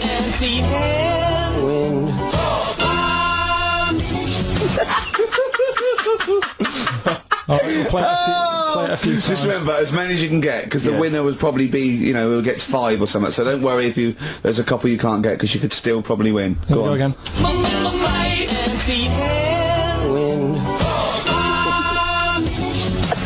Can I just, what's the email address? It's, well, if they go to xfm.co.uk/Ricky, they can just send them through there and that. Send them through that way.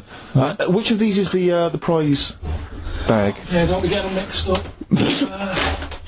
That's the one, is it, Karl? Yeah. Alright, so let's see what hot treats you could win. As I get them out, Karl, do you want to play it once more? Yep.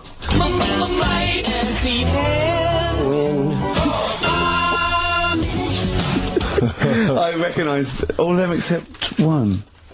Yeah. Right, let me see what we've got here.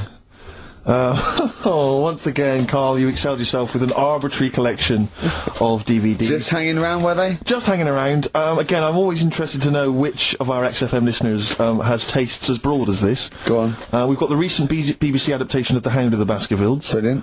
Okay, fair enough. That's We've all got, what's this? Is this this is something involving Air, the band Air. I think it's a single at best. Yeah. This is probably worth having. This is the current Flaming Lips album, so you excelled yourself there, actually, Karl. That's not bad. An XFM mouse map. They're as common as muck. Oh, hold on. You can't give away that mouse mat. It's a piece of foam. Now, I was going to dismiss the oddball sci-fi movie K-Pax, featuring Kevin Spacey and Jeff Bridges, but Karl, is it signed by Kevin Spacey? It's signed, yeah. It's an actual... So win that and put it on eBay for £4.50. And, man alive. What is that? Just look at their faces. No, Karl! Don't give that. No one wants that unless it's ironic. Series 1 and 2 on DVD of popular northern-based sitcom Bread. Buy it, sell it. The game's getting hard because someone's dealing you a losing card. They all had a go. All the actors had a line on that song. Oh, Play the clips again. Play the clips again. I really want to win it now. Here we go.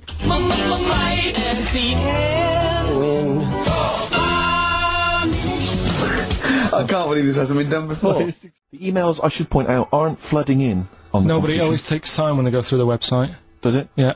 Okay. So they'll be arriving in a bit. Do you want to play it once more for those that have just joined us? All right then.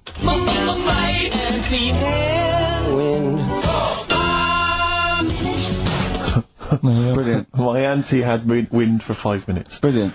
Genius. Name the artists. Right, I'm going to play this thing again because it is a bit slow today, the email. Oh, because it's too hard. It's not too hard, there's just clips of songs. What are the artists? Email in.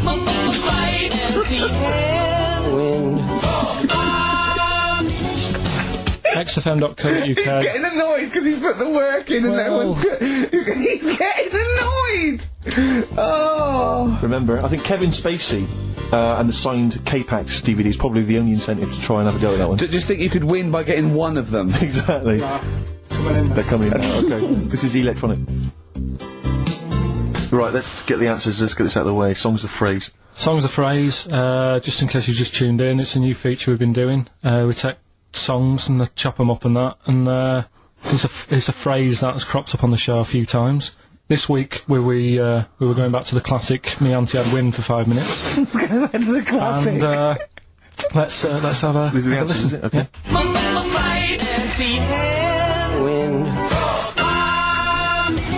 Right. So what you had there is you had the knack. Yeah. With my Sharona. Uh-huh. Auntie was some Manson track.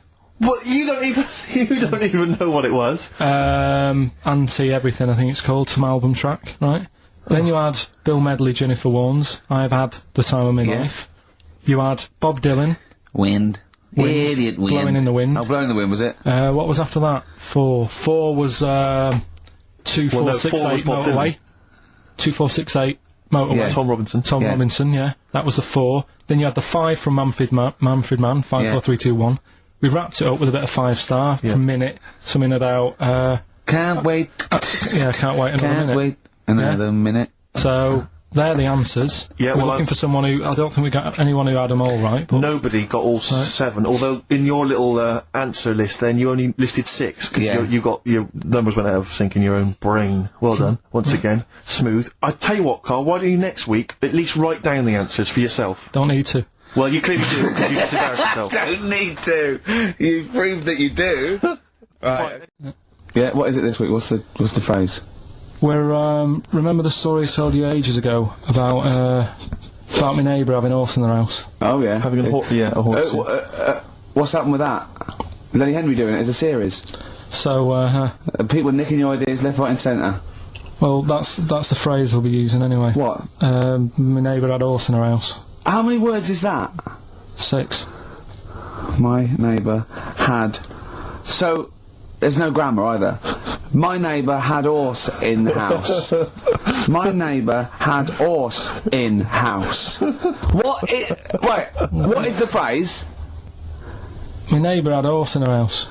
Are there any prepositions? Are there any prepositions in this sentence? Look, don't judge it beforehand. You see, I'm turning over a new leaf. I think this is a great idea. I think Carl's a genius, and I look forward to hearing this enormously. Yeah, okay, and I won't be sick on your leg, or squeeze your head, or make you jump when you're making a cup of tea. What have we got then? That's that. Right. That's the silliest side now. Let's get on with the proper show. Right, song's a phrase. Yeah, let's redo that. On to the classy stuff. Yeah. Do you want to do the prizes first? Right, now then, where are they? Here they are. I haven't seen these, but I'm excited as ever. Alright, we have a t-shirt there, arbitrary t-shirt that you have probably stolen off of someone. What does it say? Is it the Red Hot Chili Peppers? So that's all right. that's not too bad. It's a big t-shirt there. On DVD, this should you be giving this away? This looks like it's the film Don't Say a Word. Yeah. And it's it doesn't have all the proper packaging. It's literally the disc, the DVD disc, just loose. So enjoy that. The current album from Oasis, Heathen Chemistry, DVD, on DVD, The Life of Mammals, the complete series, the David Attenborough recent DVD, that. Walking with Cavemen, which I think is a DVD, it's currently on TV, isn't it? And, Well, there you go. And Not also bad. the X-List, which is a good new compilation, double CD compilation from XFM with loads of stuff on there, including Nerd, Snoop Doggy Dogg, Athlete, all sorts. Go on then, Carl. So not bad, actually, some good Nice stuff. one. Well done. Right, so, yeah, it's a phrase that's been said at some point, or said a lot on the show. We've had, like, Hairy Chinese Kid. We went back to, my mum had wind for 5 minutes and that. Today we're looking at, my neighbour had a horse in a house. Right? Yep. If you remember, we were talking about that probably about a year and a half ago now. Yeah. Yeah, of course, Right. people remember. They've been talking about it ever since, Carl, I imagine. Yeah. Well, so, it's famous. It's a world famous phrase. My neighbour had a horse in her house. right, so this is, this week's Song's a Phrase, and what I've done is I've got songs with those words in that make up that sentence. Yeah. You get to email in ricky.gervais@xfm.co.uk. There's 6 different songs, right? You email in with what? I don't know. There is 6. Me neighbour had horse in house. Is it really that sentence? My neighbour had a horse in her house. It does work. Honestly, it works. Yeah. Okay. Don't bother explaining. Are you Just ready? play it. Right, Yeah. so here's the. Here it is. We're just Right. What in God's name was that? Yeah. Name the 6 songs.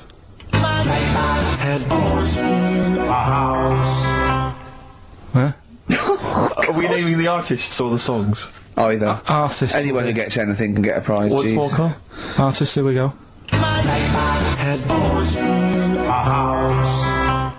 Oh, that's tricky, Carl. That's very hard. Once more.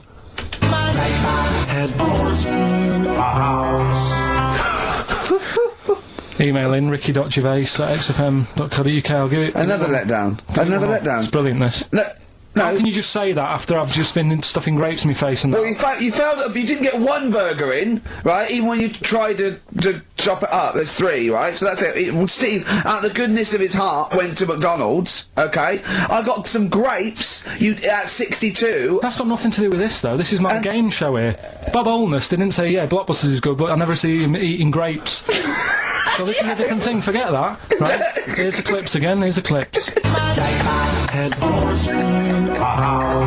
Oh, you know I said I was going to turn over a new leaf and not criticise your ideas? I think it's the end of this one, mate. We should give the prizes away. Yeah, well, this has been dreadful. This thing. We started off well with him trying to force burgers in his mouth, and then he'd come up with this tat. I mean, this is the end of this because it's. I mean, it was shoddy to start with, and I let a duo couple. Well, this is not only. I'm just saying, this is what I was saying in the pub yesterday when you try to be sick on my leg. I was saying, come up with new ideas if you don't like them, but you diss them on air. Well, it's just disappointing, isn't it? And awesome, right. What's that? I was disappointed when I was choking before. We were disappointed as well. Yeah, you didn't try. You didn't try with the grapes. You were just like chewing like that. You meant to just throw them in and swallow them. Songs of phrase. It was 6 songs. It sounded like this. Boring. Right, what are they? Just give you 6 answers. songs there. We had Lionel Richie, My Destiny, for my. Tricky. Neighbour. Oh, that's XFM. Ooh. My Neighbour was Space. yeah. Neighbourhood. Had Harry Connick Jr. Had to be you. Yeah. Right. Had your neighbour had a horse. America. Yeah. Had a horse. In was Lisa Stansfield with pathetic. In All the Right Places. Oh, pathetic. Did anyone get that? And No one got that. Animals. So that was pointless. All right. Well, the most anyone got was 3, and we're going to give it to Deborah. Okay, prizes to give away this week. You've excelled yourself again. We've got once again Scotland Rocks, the very best of Scottish music. Texas Deacon Blue, brilliant. And Jerry Rafferty. Proclaim's on there or not? Proclaim's there. Don't worry, Delicacy's on there as well. Don't worry. Yeah, don't worry. It's Biss on there. It's Biss on there. I'm just checking to see if Midge and Hugh and Gry feature, but they do. Thankfully. I don't know. The Rosillos as well. Oh, brilliant. That's great. So I look forward to that. Is Lulu on there or not? Is she not on there? I can't see her, actually. Is she not on there? But are the Wets on there? All the Wets or not? Fairground attraction. Brilliant. That's on there. So, is Wee Hootie McTooth on there? And is Jamboree? What's this? This is another arbitrary compilation called Strange and Beautiful. The X-List album, which is quite good. The new album by the White Stripes. The DVD Walking with Cavemen, that TV show that's on VHS. It's still got the price on there. On VHS, in case you haven't seen it. Fight Club, and the best-selling book from Michael Moore's Stupid White Men. So actually some quite good prizes there, Carl. Not bad. All right, Carl, what's this competition? Right, Songs of Phrase. It's where I get a line that sort of is said a lot on the show, or has been said quite a lot on the show. Yeah, is this one Stop Squeezing Me Head? No. Oh, I could have done that. Yeah. But what we're doing is my favourite. The Elephant Man's my favourite film. Is that the phrase? Yeah, that's the phrase that we're looking at today. The Elephant Man's my favourite film. It is as well. It's his favourite film. I know. What is that again? Because it's funny and sad, and it's you know exactly what you're going to get. Yeah, they promise you an Elephant Man. That's exactly what you get. Yeah, it's good. Have you seen it, Steve? I have seen it. It is good, isn't it? Yeah. Do you remember at the beginning of the Elephant Man? Think of that, having that as your favourite film of all the hundreds of amazing films. I mean, I mean, it's a good film and it's a moving film. Yeah, but I can't imagine it's a film I would watch endlessly again and again. I don't care about a bloke with a elephant's head. I watched a little bit of it again the other night. It's one of them that just sort of reminds you. You know what annoys me when he goes, "I am not an animal." He is. Well, I mean, he speaks like one. And what doesn't help? He's got he looks like one. Yeah. But it was a bit unfair because they never let him look in a mirror because he's a bit odd looking. It upset him. Yeah. So his hair was always a mess. And that made him look worse than he actually was. Yeah. But good film. Get it out if you haven't seen it. That's the phrase today. Do you know, I remember my friend introduced me to that film, and if you remember at the beginning there's a big montage because he is working in a zoo, isn't he, or he's being kept in a zoo, and there's a sequence of various elephants, I think, actual elephants kind of rampaging, and it's just quite a sort of moody, atmospheric montage. Is he king of the elephants? My friend said to me, when we watched this, he said, what happens is, he gets trampled on by some elephants, and that's what makes him look like an elephant. And I went, right, and I watched it, I thought, that's not the case, and I tried to explain it to him, and he's, to this day, still convinced that the Elephant Man, it's like when Spider-Man gets bitten by a radioactive spider. Yeah. It was his man, wasn't The it? Elephant Man. The power of an elephant. Was it his mum who got... He never forgets. Anyway. Be careful. Is it his man what? Wasn't it his mum who was pregnant and then they ran over her and... No, I don't think so. That's the impression I got from it. No. You are joking, aren't you? No. I honestly... Anyway, right, so the phrase is, my favourite film's The Elephant Man. Oh, well, There's 5 songs make up that sentence. Yeah. Right, this week. Have a listen, see if you can work out the songs. Email in, ricky.gervais@xfm.co.uk, right? And you win all that stuff Stevie just said. So, right, here we go then.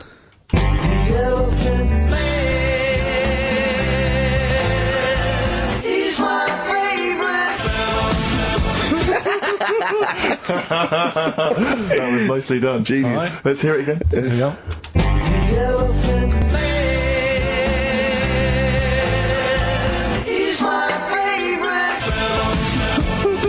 5 songs there. The Elephant Man not is so hard this my week, which is favourite good. film. Well, I thought we'd make it a bit easier. Make it a bit easier. Yeah. Just one more.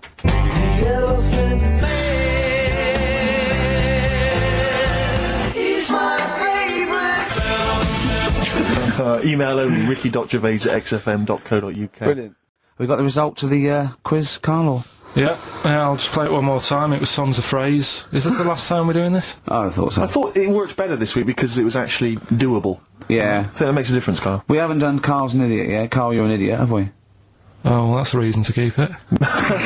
Maybe we can end with that one when you come back. Right, well, the 5 songs that made up this little thing here was Mystery's Beautiful Blues, Eels, Innocent Man, Billy Joel, You're My Favourite Waste of Time, Owen Paul, Brilliant. Bohemian Rhapsody, Queen, Girls on Film, Duran Duran. It sounded like this.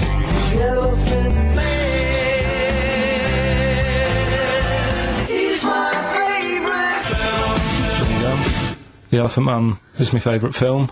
Hang on, was Bohemian Rhapsody in there? Yeah, it is. It is. Oh, right, yeah. Right. Well, we're going to give that to Piley. He just calls himself Piley. Ian Pyle. Good work, Piley. What's happened to Anders? Well, I was just going to say, actually, we've not had correspondence from Richard Dickie Anders for some time. The Dickmeister General, I with know. his naughty, insulting ways. Yeah, Anderson used to email regularly. Anders, get on your computer. Get in touch, mate. What do Just you tell us think of the show. Oh, hold on, though. To be fair, he was listening when we were pretty shoddy. If he's listened to the last 3 weeks, I think we're owed a little apology from you, Dickster. Exactly. Absolutely. Listen, Piley, we want to send you all those goodies, including Scottish rock, but we don't have your address, so email in your address.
And when my mind starts playing backwards, and I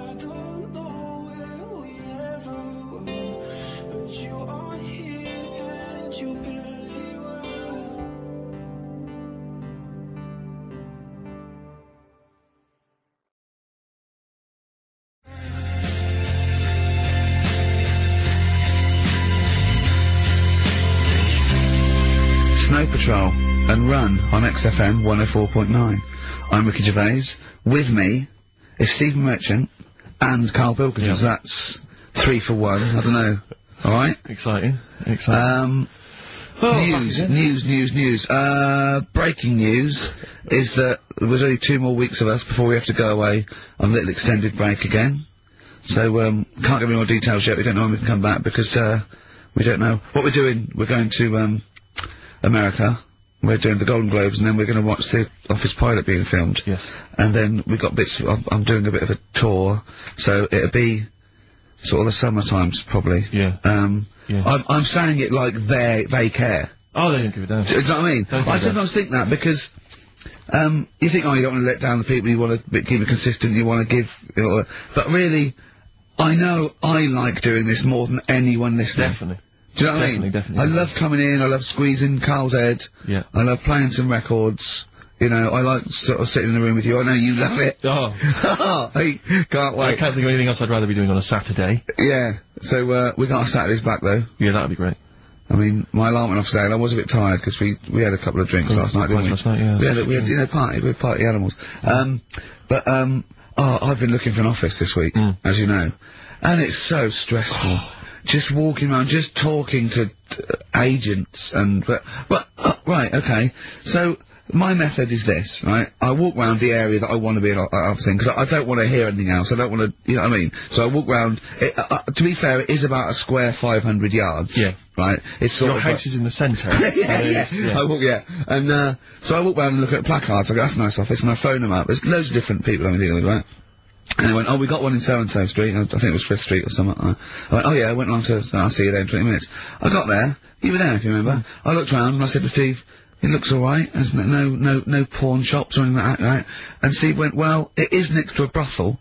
And I looked, and there on the next thing, like, you know, model, 1st floor, Susie, 03, and I phoned him and I said, do you know what? Don't bother coming here. No, I said, no, I said, because it's next to a brothel. He went, yeah.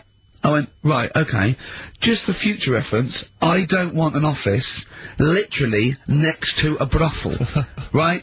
When I go to work, I don't want to walk past prostitutes. Call me old-fashioned, Yeah, right? as you're going into work, there's a prostitute. Yeah. Morning. Morning. Oh, she's got a cappuccino. Yeah, Starbucks, yeah. Business good? Yeah, it's a bit slow at the moment. But it picks up later this evening, does it really? Good.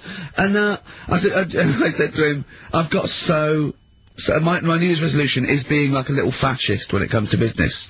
And I said, also future reference, no crack dens and no wild animals in the porch.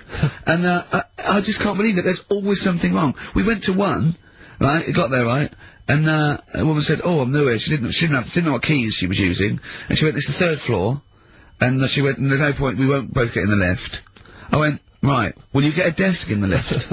Right, she went, I've got a chair in the lift before. Brilliant.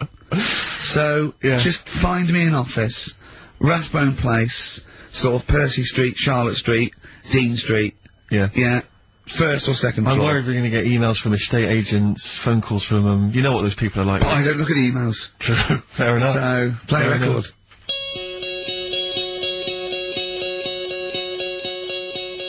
For girls. It's not in the charts anymore. I can't believe it. Unbelievable. You were talking about renting an office. I'm a little bit intimidated because I'm just at the moment thinking about trying to buy a flat or something because I'm just tired of pissing money down the drain. I know.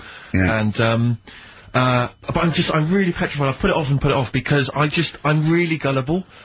When I'm confronted with anyone in a suit who sort of knows what they're talking about, they can sell me anything. I'm intimidated. It's like, you know, you're supposed to go in there and you're supposed to sort of act like you're the guy with the money, this is what I want, this is what no. But I go in there and it's like, I'm afraid they're gonna say, clear off, I don't wanna sell your house. I'm not interested. Have you ever thought of, like, really putting on sort of like some sort of cool air? Like, sort of like kicking the door and going, what was that? Is it like, you'd be found out in 30 seconds, wouldn't you? Exactly. You'd go in there, you'd stub your toe, and they go, what do you give like I've got a toe, I've got a toe. Exactly. Yeah. Brilliant. Just tapping the walls. Yeah, tapping the wall. What's the rate? What rate? I don't know. Well, do you remember, I don't know if I told you before, I wanted to buy a laptop computer, and everyone said, go up Tottenham Court Road, and I was reading, like, magazines and stuff, they were saying haggle, make sure you haggle, make sure you're planning to haggle, get the best deal you can, and I found a shop which was selling the computer I wanted, and I went in there, and I had this whole plan in my mind of what was going to happen. He was going to say, like, it's worth this, I'm going to go, well, look, I can get it cheaper here, I want to buy it from you, I'm going to haggle, and off I went. So I went in the shop, and I said, yeah, looking for this, interested in this Toshiba. How much is it? He went, oh, it's 1,500 quid. I went, sure. Okay. I said, I'll give you 1,300. He went, it's 1,500. And I said, sure, but I'm willing to give you 1,300. He went, 1,500. And I was done already because he hadn't even begun to haggle. And I was assuming he'd at least go 1,400 and we could start, but nothing. So now I was screwed. My whole plan went out the window. Yeah. Well, you just leave. No, I said to him, the thing is, I can get this computer cheaper down the road, but, I like what you're providing me, I like your service. I've had good stuff about you. It was amazing. I said, I've heard good stuff about you. And he went, I said, seriously, I can walk down the street, I can buy it there for cheap, for like 1,400. And he went, well, see you later then. And I was like, right. So I walked out the place. I said, well, I'm gonna have to leave then. And I walked out the place, and, because I wanted to get it from there, because it was still the cheapest, so I had to walk back in again. I went, yeah. I've just had some second thoughts. Listen, I'll tell you what, I'll pay the 1,500, can I get a free carry case? He went, the carry case is free anyway. I said, I'll take it. Carry case is free I got anyway. nothing. No, but how much would you charge for that if it was on sale? Carry case a tenner. Well, let's just say it is a tenner. Give it to me for free. And he went, no, it's a tenner. And you went, well, you said it was free a minute. Yeah. Oh, it's just pathetic. That is lovely. It's having to walk out making a big statement and then come back in again. Oh dear. So I'm really scared. I feel like I need someone to come with me and do all the talking. Know what they're talking about. Because I'm not going to be able to tell if there's subsidence or if there's damp or... No, but you don't do that. Don't I? Is that not my responsibility? No, you get a survey done. Sure. And they charge for that, and then yeah, you don't have to go around doing it yourself. Right. Could I make a statement if I did it myself? Yeah, this should be alright. Yeah. There's a hole in the wall, Steve. Yeah, but what's a hole in the wall? Put some newspaper in over that. Chaucer's day, that was the toilet. That'd be fine.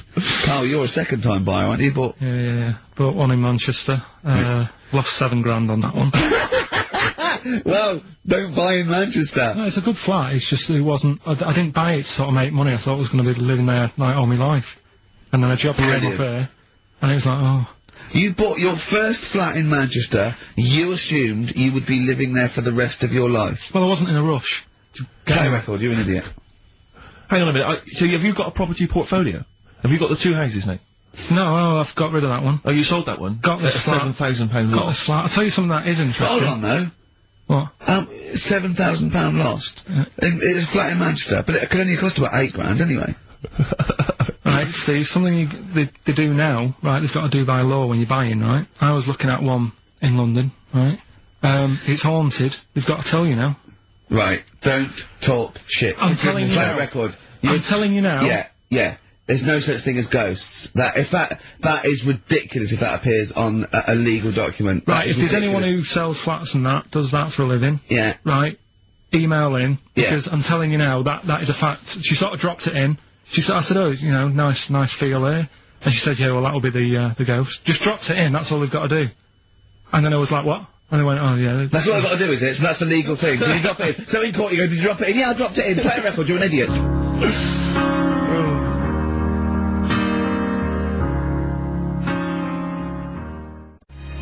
This is love in Italy. That's David Gray, and this is love, if you're in love. I hope it lasts. It's only January. What you got for us, I just thought we ought to maybe go through some of the emails. I mean, I don't want to query the calibre of some of the emails we get sent on this show, but, here's a typical one, Rick. Go on. There's no name, it's just from Glicko, that's his email address. That's just a question to you, Rick. Did I see you walking around Marylebone High Street last Sunday? Yes. Okay. Well, I don't know. Well, I was in Marylebone High Street last Sunday, yeah. Yeah, but did you see Glicko? I didn't see Glicks. Okay. I didn't see the Glickster, Alright, this is one from M. Ricky, what do you think of Richard Bacon's show? I can't decide if he's better than you. Nor can I. Any thoughts? Nor can I can't help her out on that one. Sure. That's a really personal thing. She's got to dig deep. She's got to look at both of us. She's got to find out what she likes. Yeah. And then whether I provide more of that than Baker's. Yeah. I mean, you know, Baker Foyle's brilliant. Yeah. I'm not going to put myself up against him, so I can't have it. Next, Steve, next. Well, there's a lot of emails last week, which were saying how much they enjoyed the Christmas specials. Thank you very much for that. That's very flattering of you. There was also a couple. There was one, it was a guy, I'm sorry that I think I might have deleted it, but I should have sent a reply, because there was a guy from Canada saying, is there any chance you're around in March, whether you could pop in and have a surprise birthday dinner for his wife? Oh, God, why do you keep that? I can't bloody go now, can I, you idiot? Okay. I really apologise for that. Yeah. There's also, this is interesting, this is more for Karl, really. It seems unlikely. Is it from a doctor saying you're an idiot? We've got plenty of those, I tend to delete them. Okay, alright, yeah. Look at his face! No, it just says, don't like to complain, but I won the film competition about 5 or 6 weeks ago, and I haven't received my prizes. Oh dear, that's all Karl has to do on the show. We provide the chat, the records, the light entertainment. I mean, glamour. Strokes of comedy genius. All Karl has to do is send out the prizes and say, there was a monkey that was a bank robber at 5 to 3. Yeah. What's your excuse, Karl? Do you remember her winning? I've got all. Well, you're calling her a liar? Well, I am, because I don't remember ever seeing... Right, he's calling her a liar. So, Joanne Ogden, you're claiming, is just making this up. She sent this in on a whim, trying to fool us and get some cheap tat. Wow. I don't believe that. I don't believe anyone would lie to try and get Knowing Me, Knowing You on VHS. I really don't. Well, I'll look in the records, because we keep all the details, so... You know what I mean? Right. Well, one of you's in the wrong, and do you know what? Knowing you, Karl, I don't think it's Joanne. No. Has anyone else ever emailed in saying they haven't got the, like a trap? No, they haven't. They haven't. Well, one mistake's one too far, because that's one person. So, you might send out 30, but that one person, that's the first time they've won a competition. They want the history of wind, narrated by Donald McIntyre on VHS. Yeah. And, Stephen King's It on Betamax. Yeah. No, sometimes they want the best of Primal Scream on a cassette. Exactly. So, Got to make sure you're sending these prizes out. Final email from Andy. He says, the webcam, is pointing at the ceiling. Is it because the air conditioning vent is more exciting than what happens on the show? Let's put that down now. That's absolutely right. Hold on a minute. Now, just, if someone... Is that good? People love the webcam. I don't know what they're interested in, because all I get is a picture of Karl's big head. It's not a big, it's just round. Sure. Oh. Got it right. Yeah.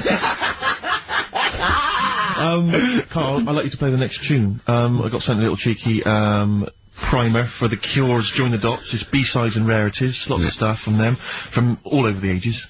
And it's amazing how good their B-sides are. Here's one of them playing. Yeah.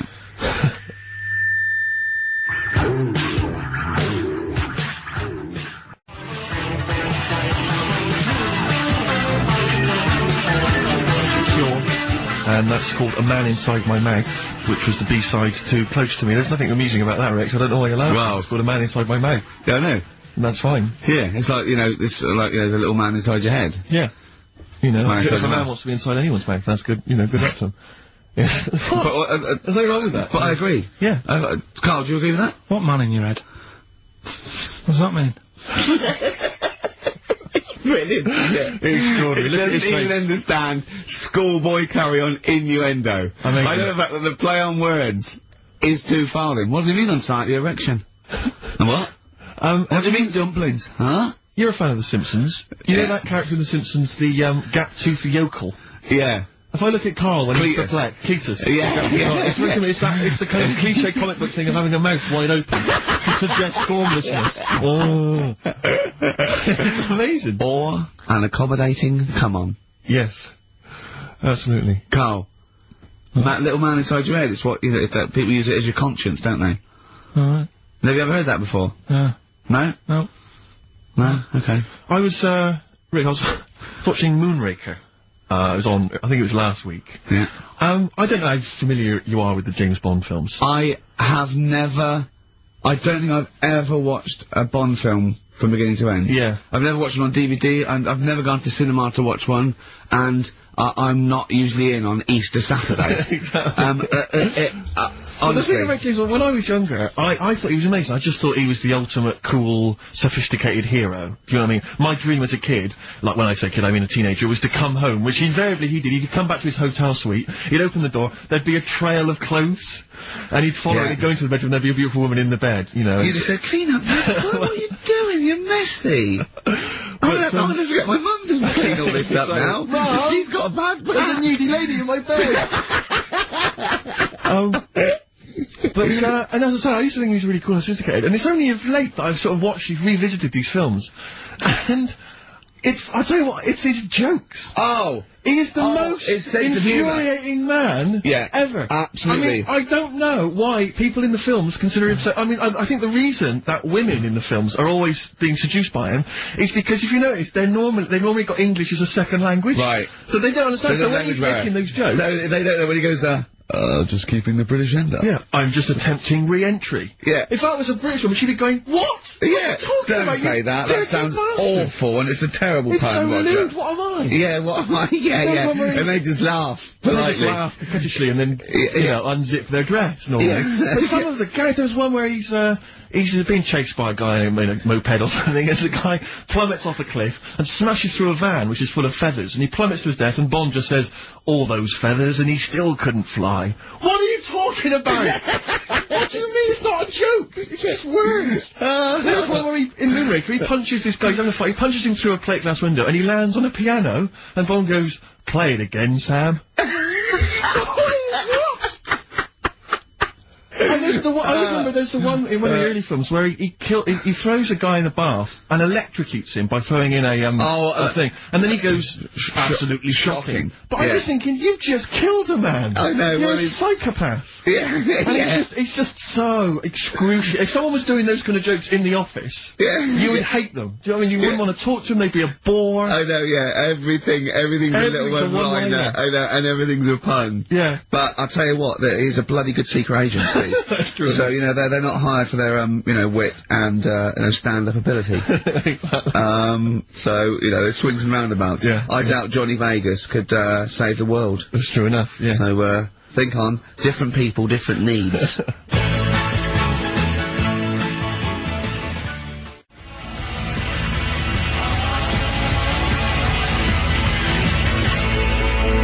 Kings of Leon.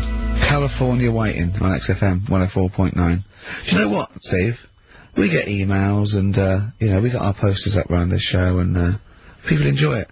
But I don't think we get the credit we deserve for picking the music. It's true. Because we're totally unplaylisted, and I don't know if people know about this, that mine and Steve's sort of first passion before comedy is probably music. We're really, we love playing each other sort of records and that. And maybe when we come back, we should do a show where there is no pressure to, like Karl doesn't press the buttons for us, pre-record it, where we swap each other's sort of ideas for music. It'd be like the Ricky Gervais compilation tape. Well, sort of like, we're not talking John Peel, where we try and find obscure Belgian jungle and do demos. You know, everything from, Kings of Leon, Lou Reed, maybe a bit of 80s stuff that people have forgotten about. Beautiful songs. So what do you think? I'd love to do that, Rick. I mean, genuinely, there's nothing more exciting to me than introducing to someone a song which they then go on and they love, and they listen, maybe they buy the album, da-da-da-da. But that's something to think about, maybe, for later. Yeah. Well, it's like you say, the pressure to kind of come up with some, high caliber chat between each record, it takes the toll. But, yeah, and that's, it's a passion of ours and we'd love to, but now, it's Rockbusters. Can I just say something now, before we do Rockbusters? A lot of people they come up to me, they say, Steve, we like the show, when are you gonna get rid of Rockbusters? It brings it down. I'm not joking. I'm not joking, there is lots of people. Come off it. Come off it. What? I know people who say, you're never gonna stop that, are you? So, one of us is lying again. Well, not really.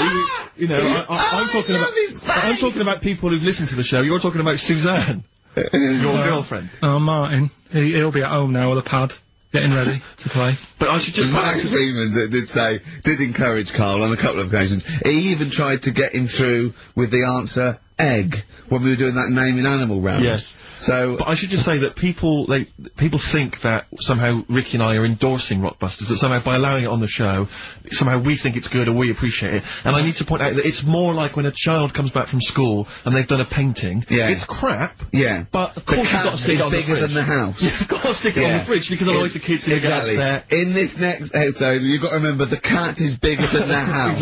Exactly. It doesn't look like anything. The humans don't have bodies, their legs come straight from their head. Yeah. Mummy and Daddy. Please welcome to the stage, Karl Pilkington's Rockbusters. Alright. Right, so cryptic clues, No, not initials, cryptic. and you work Rubbish it out clue. and you email in and that. Yeah. First one. Yeah. Don't be stealing my tools. Take your sister's.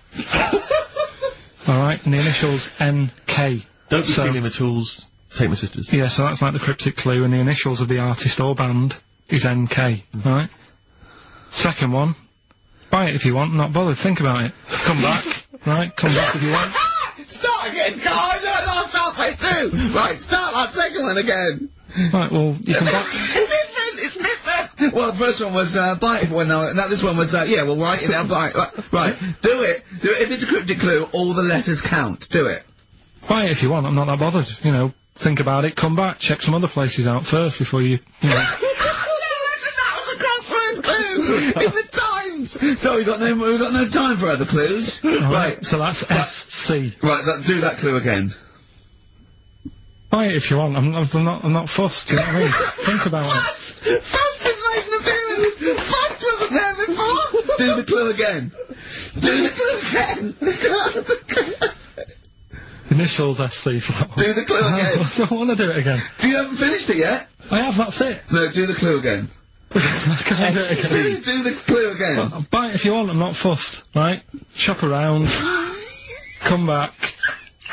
It's up to you. I'm not pushing you into anything. It's right? up to you, wasn't there?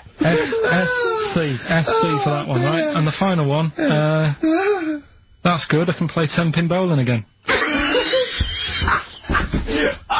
Okay, and what's the clue? Right. That's O for that one. Oh. Alright, so, there the Okay, three now I things. assume that I'm not going to bother to look, but I assume there's a jiffy bag of tacks which people can win. Alright, well, great, good luck. Ricky.gervais at xfm.co.uk is the email Play a address. record. Thorns. No, buy it if you want. I'm not fussing. Come back, have a look round. I'm open Wednesdays, by the way. Shut up, I'll see you later.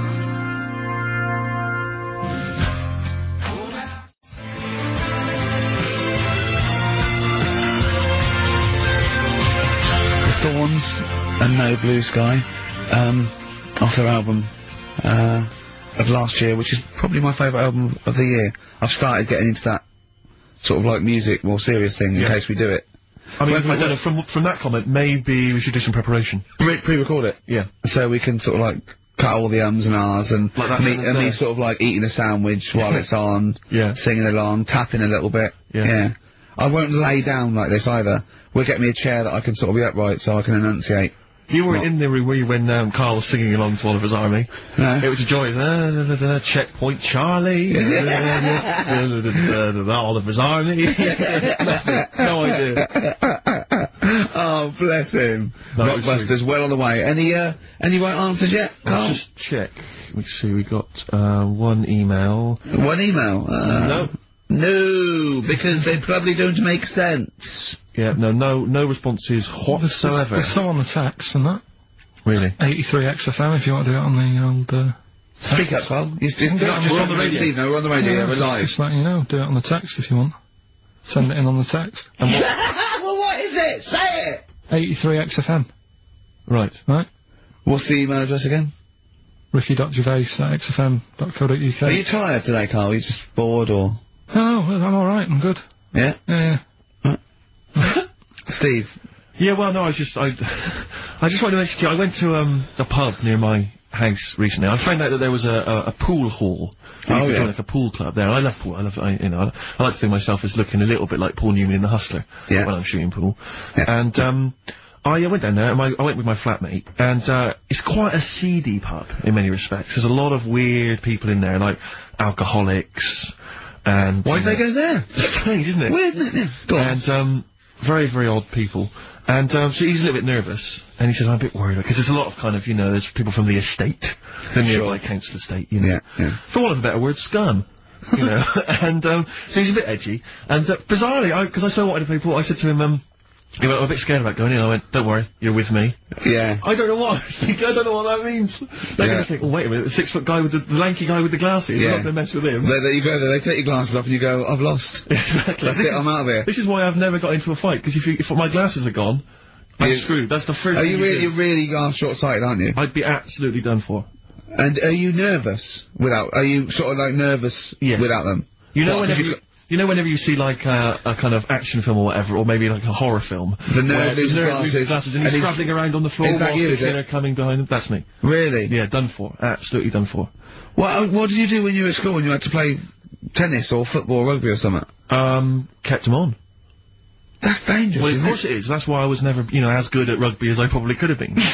You know, because of course you can. How can you play rugby with glasses on? I'm in the scrub going, careful! Your boots! Hello! Yeah. Never mind me nads. Exactly. Watch my glasses. But, so I went in there, because I used to do judo when I was very young. Well, that's impossible. But this is ludicrous. That You must got- go falling off. Oh, of course. What about gaffer tape? Just sort of like round. Yeah. Well, I so- did. I bought something like a kind of a sports strap to keep them on, and it just pushed them right into my eyes. I could barely see. I was always blinded. But I swear, when I used to go to judo, I'm sure that the other kids were being taught, right, just knock Steve's glasses off. Knock his glasses off, you can get him. dear. So I'm always a bit edgy about fights, but for some reason I felt super confident going in there. I was like, I swaggered in, and, into the pool hall, and it's one of those places you've got to sort of knock, it's like a speakeasy, you've got to knock, and they open the door and you come in. Yeah. And, I'm in there, and, my Yeah, one of those things you slide, like a little letterbox, they slide over. You knock, you open it up, you put your face down, you just knocked your glasses off. Exactly. And, so I went in there, and, in a way, my flatmate was justified in being a little bit edgy, because, the conversation we could overhear, the table next to us, we were playing pool, the guy next to us was going, yeah, of course, the bloody police. Spent Boxing Day in the Nick. Absolute nightmare. You're getting nervous. So I was getting a little bit edgy, because I didn't know, but then I thought, you know, they don't mess with their own. We're almost like gangsters ourselves, because we're there in the lion's den, do you know what I mean? We'll probably be fine. So then, there's just an old guy serving at the bar, you know, in his 50s, and some guys go over to the jukebox, some young kids, they're just hanging out in the pool hall, they're pretty cool. They put some money in the jukebox, and in first track, Coldplay. Fine, I'm thinking that's nice, I'm playing pool. Second track, hardcore German techno. and they put in about 50 quid's worth, it seemed, because it just went on. Really thumping, kind of like GABA stuff. Old guy at the bar, just nodding his head, cleaning the glass. Yeah. So into this... Piano player, furious. Exactly. Into this comes, like, what appear to be a family of holidaymakers with kids. So they've entered this, like, seedy pool hall. We've got, you know, the Cray twins playing pool next to me. They come in, the German techno's blaring. They come in, and there's, like, kids, you know, and they've got the baby in one of those little pouches, and they sit down, and, the weirdest thing was one of the guys, the uncle, let's say, of the family, he picked up the kid, and he was about to put the baby down in a chair, and I thought, hang on, that's quite a hard-backed chair. And as he did it, the baby's head just went thudum, and hit the back of the chair, and just flipped back and hit the back of the chair, because he just lumped it down. And it started screaming, it crying, you know, and the, teenagers were rocking to that, they loved it. And then he came over, and it was transparent what had happened, and the mum was going, what's happened? The baby's crying. And he went, I don't know what happened. And I wanted to lean over and go, you lying swine! You know what happened? You just hear yourself. I wanted to go, just take her aside and say, never let him handle your baby again. No, the head was wobbling around. He put it on that heavy, I could see it coming. I don't know, who knows, he might turn out like Karl now. That's a point. But what do you do in those situations? You know, do you... Well, I'm assuming by the way you're taking it lightly, the baby wasn't hurting anyway. The just baby made wasn't his. hurt. Well then, but it was still a bit. You keep out of it, don't you? What are you gonna do? Call the authorities and go, it was in. Yeah. But I don't know. I mean, I don't want to name the place in case I get knifed. I imagine you trying to swagger it when you overheard him talking about the Nick. I imagine you know him going, yeah, pigs. Sorry? Yeah, I ate the pigs as well. No, I'm a lawyer. I was down there going, oh yeah, sure. Oh dear. But, so, I'll be going back there. I feel like I'm... That's it. I mean, I've told you before, Steve, stay away from working class people and bad men in trainers. Because, you know, you hang around with ne'er-do-wells and you're going to get your glasses knocked off. That's true.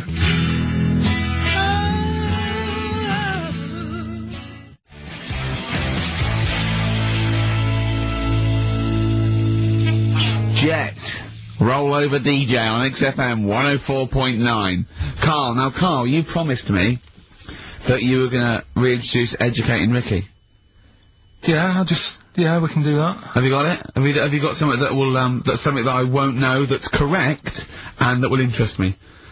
Yeah, there's loads of stuff. Is it anything to do with monkeys? No, we've got monkey news. We've got monkey news coming out, of course we have. Yeah, monkey news people, and they're now over to XFM for monkey news with Karl Pilkington. No, we won't do that yet. We're not doing that yet. Educating Ricky is... Yeah. Well, let's do it. We did it ages ago. Educating Ricky. Oh, that's interesting, and it's correct. Hang on a minute, though. What I do is, I tease you, don't I, with headlines. Oh, go on then. And then you have to sort of go, that one sounds good. Go on then, what are the I want to know more about that. Educate me. Yeah. Right? Okay. You've got, well... Jeez. Oh. That Nelly died. That Nelly died. All right. Okay. Okay. Could be about an elephant. Yeah. Go on. You've got that. You've got, well... I got well. Take well as read. So they all start with well. Okay. Knob body has been that lucky before. Brilliant. Alright. Okay. Or you've got get a lobe of this court case. Right. Okay. Not bad. I'm going for knob body has been that lucky before. Right. It's a story about this kid who was born. Right. Was he? Yeah, he was popped out, like, and the dad and the mum saw the baby, and it was like, oh, that's a good-looking little kid. Sure. And they were proud and that. And then, like they're surprised that it's a good-looking little kid. It's theirs. Yeah. Like it could have been a frog, and they'd have gone, oh, he's got your eyes. And then the doctor goes, yeah, it is, but look at that. What? He said it's a boy and hasn't got a knob. I love the doctor saying that. I love this GP. Right. Oh, this midwife saying that. Oh, I love little boy. Yeah, but no knob, baby. Mr. and Mrs. I mean, think. Right. No, but I'm speeding it up a bit. All right, come on. So the baby's Right, so the born, baby's like that, doctor says and the doctor says that, and the woman's like, oh, it's our first as well, and stuff, right? She's really gutted. What's the second going to be like? So, Go ahead. Just a knob. doctor says, you know, You call it Karl. Right, go on. Right, go on. so the doctor says, well, I'll leave it with you for a bit, get used to the idea, right? As opposed to throwing it away. So he wanders off. Yeah. He comes back with a smile on his face, right? Found the knob. So the mum and dad are like, what are you smiling about? He says, you're not going to believe this. Baby's just been born. It's got 2. Right? You can have one of them. And they did a little operation. Where did you get this information from? That's in a book. What book? Is it the same as the book that you carry round with you? No. With the woman with 3 legs, the juggler with 9 arms, and the bloke who found shagging a chicken under a rock. Is it in that book? Weird though, isn't it? Well, it's not true. It is true. What, in the same hospital, there was a baby born without a knob. Luckily, it's Karl. What happened? You're not. You swear to God, you're not making. The doctor came back smiling, because you won't believe it. There's a baby there with an excess of a knob. It happened, honestly. I'm not, all these things are not made up, the educating stuff. That's why I do it, innit? Teaching you stuff. Always teaching you stuff. Alright, if anyone can confirm the baby with no knob, they're the going to baby with confirm it, 2. because they're going to go to the same dubious website that Karl got it from. I always try to be level-headed and reasonable in these situations. And You always it's ignore always it. Guatemala or Mexico. Rodriguez there was born without a knob. Luckily, baby next door, and then was got 2 knobs. What a load of shite. Play a Thank you. record. There's still more to come. Oh. I'm looking forward to. Was it Nelly? Nearly dead. It nearly died. Nelly died.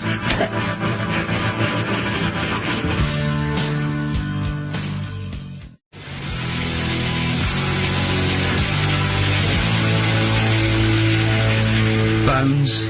Radiohead off the Benz album. I mean, might be my favourite album of all time. You said it before, yeah. I Yeah. can't say I've ever really got into it. I remember when it came out, it was just so ubiquitous everywhere, I never really bothered listening I to can it. still listen to it every day. I mean, that might be sad, I don't know. But it's a fantastic album. Yeah. On XFM 104.9, just practicing for when we Talk about music. talk more about music than maybe monkeys and people born without knobs, baby. Karl, any other thoughts? Well, I'm not going to tell you any more educating stuff yet. You're going to tease me with that, are you? Leave you with, it Nelly died. Yeah. And get a load of this court case, right? But I want you thinking about, Yeah, thinking about it. Yeah, just getting the juices ready. about that. Yeah, like an aperitif. Yeah, sure. But, I've just educated you, Yeah.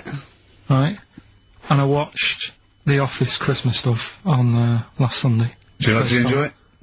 I think it was good. Good. I think it was good. Thank you It was very up there with one of my favourites. The second one's good. Yeah, okay, your second one, there's more the paybacks in the second one, the first one's more set up. Yeah. So, you know, I'd have thought people would like the second one more. Yeah. So that's nice. That's a nice critique. Thank you, Carl. But there was something in it you did about cavemen. Cavemen? You said something about, it was a fact about caveman, and you sort of only half did it. You didn't give the full information, like... What? Kind of doing that. You just... Where was it? What bit was it? It was the bit when you were talking about getting a woman, I think, or you were talking about breasts or... Oh, the one when I said the reason women have cleavage is it reminds men of buttocks, because when we were cavemen we used to do you from behind. Yeah. Yeah. At the blind date, yeah. Is that a joke, or...? Well, I was hoping it was funny. We would... Oh, you mean... no, I don't know. Yeah, I think I did... I think cleavage is meant to represent... In a sort of Desmond Morris pop sort of anthropology type way, I think I've seen that before, that cleavage represents buttocks. And I imagine, you know, cavemen probably did do it from behind. I don't know what you want to know, Karl, really. It's in a sitcom. It wasn't a documentary. It looked like one. Yeah. Brilliantly directed to look like one, I'll give you that.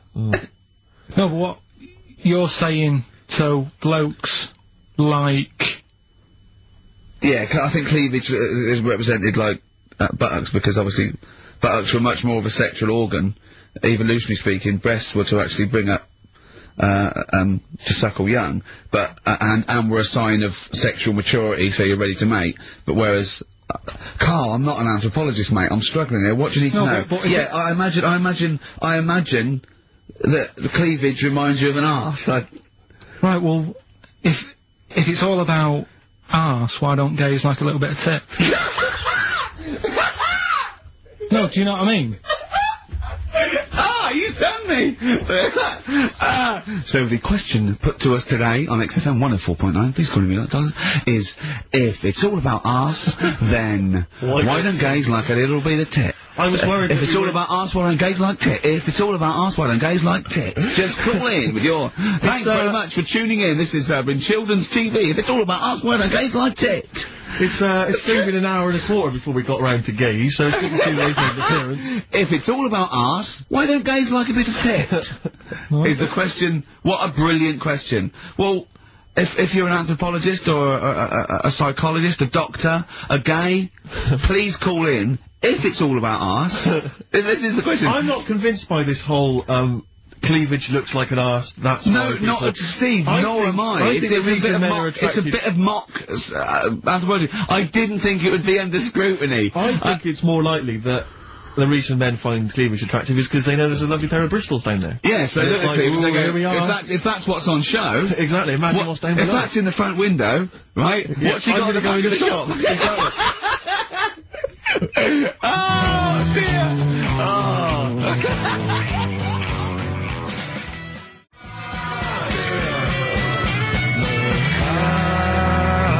Coral, Bill Mackay on XFM 104.9. If it's all about arses, Steve, why don't gays like a bit of tit? I think there might be a lecture on that at the Royal Institute tonight. I'm not sure. Stephen Hawking. Yeah, I think he's given a lecture. Brilliant. Tell you something else though. That's about caveman and that. Yeah. Right. Not really. Go on. Do you know? I love the idea of a little gay fella. He's pulled a bird. All he's done is focused on the cleavage, and he's gone, that's a lovely arse. Right. He's got a back. Right, do. Pulls the dress down. No! Where's the arse? I've been gone. There's boobs! Boobs! I hate they're my worst! No! Right, sorry, Karl. Cavemen and that. Yeah. Back to it. Doesn't drop a beat, does he? Do you know, like, when you get a bit scared, and the hairs on your back and that sort of go up? Well, I haven't got a particularly hairy back, but go on. No, but on your neck or whatever, yeah. On your head. Do you know... Not in your case, but sure. Do you know where that comes from? Do you know why that happens? Why it happens? Yeah. To look more fierce. Yeah. Probably residue of, like, the erectile tissue with the, would make you look apes, and that would make you look slightly bigger, your outline bigger. Is that it? Is that the answer? Yeah, just cavemen in front of dinosaurs and that, they sort of went, oh. And then... Well, it wasn't cavemen in front of dinosaurs, was it? Because cavemen weren't alive when dinosaurs were alive. There was a couple knocking about. Right, okay, fair enough. There was a crossover point, surely. Not dinosaurs like you're thinking 15 of. million. Was the, probably the Ice Age. There were still big reptiles. I think it's fairly common knowledge that the dinosaurs did not exist. Well, who when... gave the dinosaurs the name? Well, no. Well, no. Who gave the dinosaurs the names? He's using cavemen as any genus of Homo. I know he's thinking of the Flintstones, but I'm giving him an instep into evolution here. But I should just point out, cavemen didn't have cars which they motored by running along the street. And they didn't mix cement in pelicans. You're aware of that?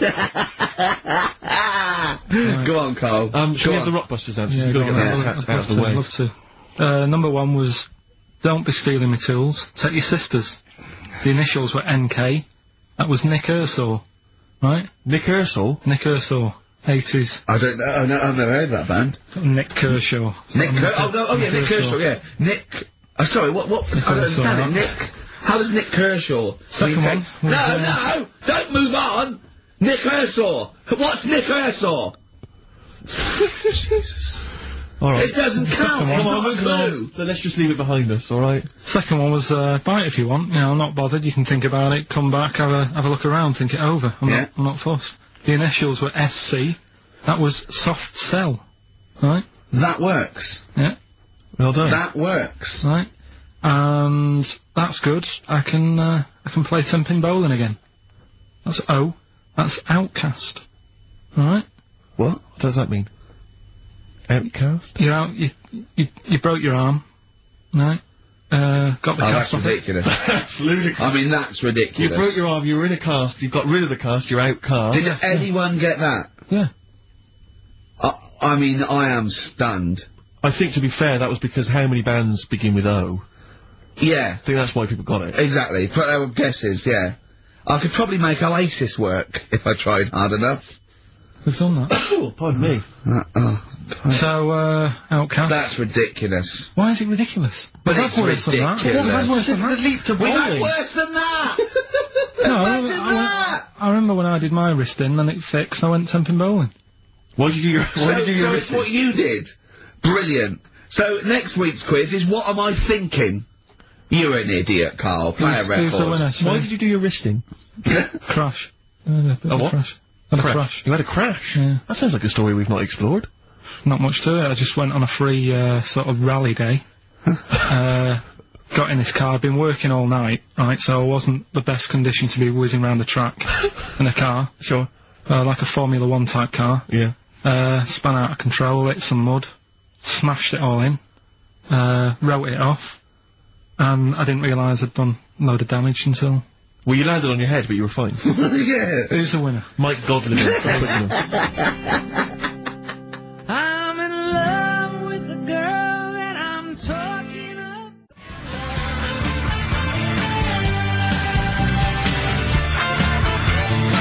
Bad Time from the Jayhawks on XFM 104.9. Steve Merchant, Ricky Gervais, Karl. We're having a good time. We are indeed. Alright. Yeah. Karl, what you got lined up for us now?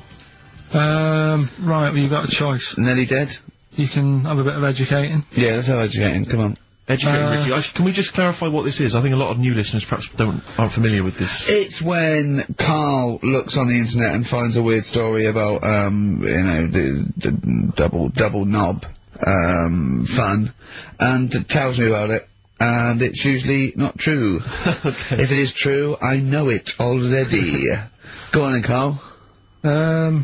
They're not really weird stuff, it's just stuff that's gone on. That's interested me, that's all it's about, and I educate about it. I should just confirm that we've had a number of emails that say the baby born without a knob and then having one transplanted from a baby that luckily enough had two knobs is apparently true. Listen. So, I don't question that you could be born with a deformity and get someone's, fingers, knobs, What I'm saying is, it didn't happen with the doctor goes, I'll leave with it. I don't believe it. That baby's got two knobs. Exactly. What a coincidence. I bet that little bit of information isn't in there, is it? Sure. That he went out the door, I'm gonna get a coffee, came back, bloody hell, hold on, look, there's an extra knob, I found an extra knob. We'll put that knob on there. Perfect. Right, well, you've opted for the headline, It Nearly Died. Right? Yeah. It's about this elephant. Yeah. 80 years old. Yeah. In Africa. Right? It's had quite a good life and that. But then what happens is, I don't know what it's been eating, but, its teeth fall out. Yeah, that's what most elephants die of that, because they grind them down, the teeth, until they can't chew anymore, and most elephants dying of old age with an elephant is the fact that you haven't got teeth anymore. Well, it's had a good innings, it was 80. Yeah. Right? So anyway. They used to pop the food up and feed it to it, and it lived quite happily. No, what they did was, the village got together, said, chew the food for that's it. sad, innit? Made it some false teeth. Made it some teeth. Out of wood. Wooden teeth. For this elephant, that's 80. What do you think of that? I don't know. I don't know if it's true, I mean... No, it is, forget that. You've been proved wrong once. It is true. What do you think about that? Oh, Carl, it's like saying, yeah, my Auntie Nora saw a ghost. What do you think about that? There's no comment. I can't comment on it. Would you have gone to the trouble, is what I'm saying? To build an elephant some teeth? It's 80. Yeah. With all the problems Africa's got and that, and they're messing about making teeth for an elephant. What problems has Africa got? Well, there's not enough food to go round, so if an elephant's dead, that's a bit more food left. Do you know what I mean? Why? Yeah, but you're assuming this is in the middle of a village where there was famine and starvation. It might have been South Africa, Kenya. You don't know. It's not all Ethiopia. If it was a busy city, people in the village wouldn't have time to be messing about with making teeth and that, would they? It was a little village. Little village. Yeah. And the local elephant. The local elephant. Like a local post office. I'll meet you by the elephant. No, to be fair, Rick, I think I saw Bob Geldof on TV saying, please, people, stop making elephants' teeth. They are eating all the food, we're sending it over there. F the number, where's the teeth? I don't know, it's possible. Send us the I mean, teeth. it's possible. It's possible they've made this elephant some dentures. It is possible.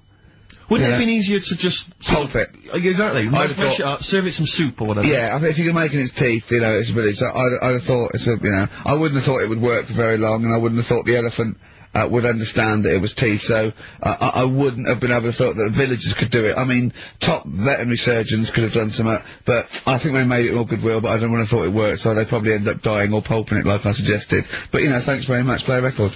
No, but didn't you say something about wooden teeth? Someone, you know, had wooden teeth. I don't know, I think that was possibly my grandparents. They had wooden teeth. Yeah. Well, I don't know if it was wooden, I think the palate was wood, and then the teeth were... as you would normally That's like from the 16th century, though, isn't it? Well, it was the 1940s. They used to hammer them in without anaesthetic. Really? Yeah. Just put into the roots, so it wouldn't... Oh, God. That's a rubbish time, isn't it, to live? That's right. And other people's teeth, obviously dead people's teeth, you could replace it, just bang it in for a while. Oh, God. Unbelievable. Oh, dear. Play a record, Carl. If you've had your teeth, if you've had teeth hammered into your gums.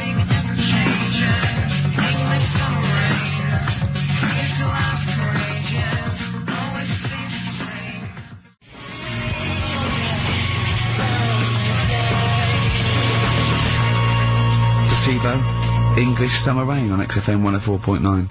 Right, okay, you got the final educating Ricky, Carl? Get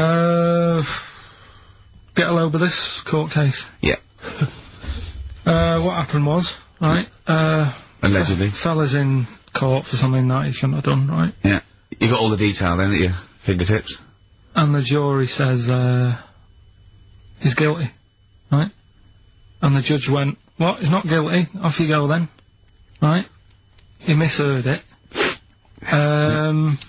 They couldn't do anything about it, because once the judge has sort of said, you're not guilty, off you go, you can go home.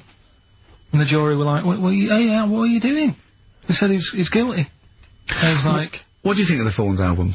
I'm quite a big fan, Rick. Yeah, I like that sort of alt country sound. I think I it's, know. I like that compilation you made me. That was that sort of thing. really good. The Jayhawks. Thanks for that, by the way. There was the hanging one, wasn't there? There was a hanging one that happened. Are you still there? What bands have you been checking out recently? Any new things? Just exploring all kinds of stuff. Obviously, I like dipping back into the old stuff. I'll tell you I've been appreciating a lot recently, Rick. Billy Bragg. Oh, brilliant, yeah. Great guy. Isn't he playing He's soon? playing in March, yeah. You might want to try and You heard check about the hanging one when What's this the one? fellow was... Sorry, mate, go on. When the fellow was hung. Well hung? He was hung, and... Sorry, what's hung? He was hung by a rope. So, isn't that... No, I think it wasn't he, a Chinese emperor? And wasn't he hung? Yeah. Sorry, he was hung. Some fella who'd done something, they hung him. It's not a word anymore. He was hung. Well, don't be doing that again, because you said squoze wasn't a word, and then I shown you a menu today that someone sent, and it said fresh orange. Yeah. Squoze. In inverted commas, and next to it was the word colour, spelt C-O-L-O-R. So, presumably either the American menu, right, in which case there's loads of American words that we don't use, or it's just a badly typed piece of work. Anyway, there was a bloke that was hung. He was hung and that, but he didn't die. Hung on that, he was definitely a Chinese. Yeah, hung on that, yeah. I remember him now, yeah. He didn't die, and they said, oh, just hang on a minute whilst we change the rope and that, and he stood there waiting, changed the rope. They, tried to, do it again, and, didn't work. It didn't work, right. So, they got another rope, right? Didn't work. And then they had to let him go, because it's like there's a well-known saying or something from this thing. Yeah. Have you seen, do you like, Oh My Car's On by, Tim Burton's new single? I don't know that. It's brilliant. Can we play it a bit later? Yeah, can we play it? Let's play a record now, and, we'll, talk more a bit later. Yeah. Hey, Carl, would you shut up?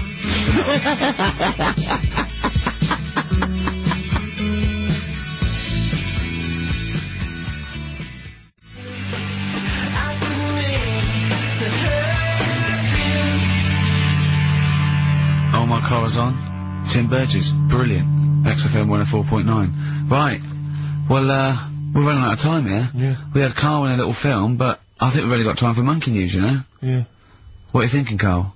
Yeah, if you want to do that. Yeah, let's do Monkey News. Alright. Play the jingle. Oh, chimpanzee that Monkey News. Right, there's this monkey, right? Oh, yeah. I think his name was number 6 or number 7 or something, right? In this lab, right? Yeah. And anyway, it's in there with like the rabbits and little mice and stuff like that. And Smoking. the nurse, right? Not the nurse, the woman who works in the lab. What would you call her? A nurse? Depends what turns out her job was. If she was a lab assistant, you call her a lab assistant. Right. I mean, they probably call her by a name. Alright, lab assistant, right? Kirsty. So I she's... think it's probably Kirsty. Right, Kirsty Morris. Well, she's in there, right? Yeah. And she don't work with many people and that. She's mainly on her own with, just putting lipstick on rabbits and stuff like that, right? Chimpanzee it? So, Chimpanzee. He's putting on lipstick chimpanzee. She's got hairy legs. He gets pally, right, with this woman. Yeah. Because, it gets to a point when she sees him every day. It's the way he tries to string out like it's a narrative love story. The chimp put its hand out and grabbed her, and then you're thinking that he made a move on her. So, right, come on, he's allowed out. Oh, it's not a story, is it? He's allowed out the cage and what have you. So, he's wandering about, and as time goes on, he's watching what she's doing more and more, right? So, he notices, like, the code on the door, right? Whatever, 247 or whatever. Yeah. He goes, right, I've clocked that, I've got that, I'll remember that, right? And then he goes, right, there's a lot of lipstick and that knocking about, a lot of makeup. Right, okay. No, there's no way. No! Because, Steve, you know what's gonna happen. I know what's gonna happen. So he's there. It's ridiculous. And he's going, well, if it's there, you know what I mean? So while she's messing about with the rabbit, he gets there, he's in front of the mirror, putting a little bit of lippy on. Right? I know! It's gone too far! No, it's gone too far, Steve! Your mic's off, Rick. He's finishing the story. So, turn mine off as well. It's looking pretty good. I didn't mention the mascara! It's looking alright, right? So it knows the code on the door, 247, right? So, when she's sort of messing about with the rabbit, right, he goes, right? So it knows the code on the door, 247, right? So, when she's sort of messing about with the rabbit, right, he goes, right, here's my chance. He's looking good. 247, out the door. Reception man's there. He's like, alright, Kirsty. Right? Don't talk shit! I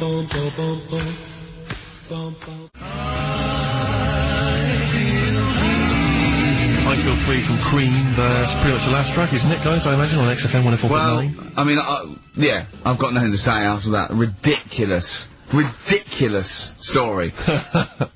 I mean, that's worse than the bank robbery to me. Yeah. That he clocks out, and the bloke on the desk. All right, Kirsty. Oh, you're 2 foot shorter and hairy. She wasn't a looker anyway. She wasn't a looker anyway. Brilliant. Oh, play record and say to you, yeah, we'll see you next week for the last time for a little. Just got ads and adverts. Oh, I'd love to end with adverts. See you later. It's brilliant. Going out on a bang.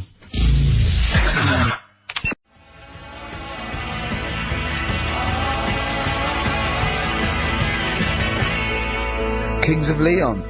California waiting. Steve, the public have been waiting for us to return. That's true enough. Alright? Yeah. They had the best of Oh, last that was week. a joy. They had Camfield and us without Karl the week before. But it's been a while since we've all been together. I'm Ricky Gervais, with me is Steve Merchant, and over there, with his little sunburnedy, baldy head, little Karl Pilkington. Hey. Alright? yeah. That wasn't Steve slapping me head then, by the way. No, that was just him clapping, like Steve Wright in the afternoon. It's a great show. Because he's so, it is a good show. Yeah. He's so pleased that we're a posse. Yeah. And we're all back together. 3 holidays Karl's had this year. Last year. Yeah. I'd love to have 3 holidays. You've got to start putting the work in I there. had 2 holidays No, then. you had 3 holidays. You went away with Suzanne and her parents. Yeah, well, that doesn't count. It does count. If you book 2 weeks off the firm, you go away and you go, how was your holiday? Go, well, I didn't really count. It wasn't a really good holiday. Can I have them days back, please? My New Year's resolution is to be nicer to you, but Well talk done, sense. you've already broken that. No, but talk sense. Talk sense. You've had 3 holidays this year. And I'm just saying, you're in your 30s now, and 30s is when you should be really putting the work in. That's true enough. To reap the benefits in your 40s, 50s, 60s, 70s, 80s, 90s, and 100. Karl, what's your New Year resolution? What about think before you speak? It's worth. I mean, See, I'm consider it. allowed to laugh. I'm allowed to laugh at things other people say, Karl. That one, that is a good suggestion. How was your holiday, Karl? It was alright. Right, brilliant. But that I don't see on the kind of on the ratio of good to bad in Karl's mind. That might be amazing because we never It might be hear him amazing, sing the mightn't praises of it? anything. I'll tell you what, can we have, a cracking little tune, and then come back and hear about Karl's holiday? I'd love to do that. Let's keep it tight.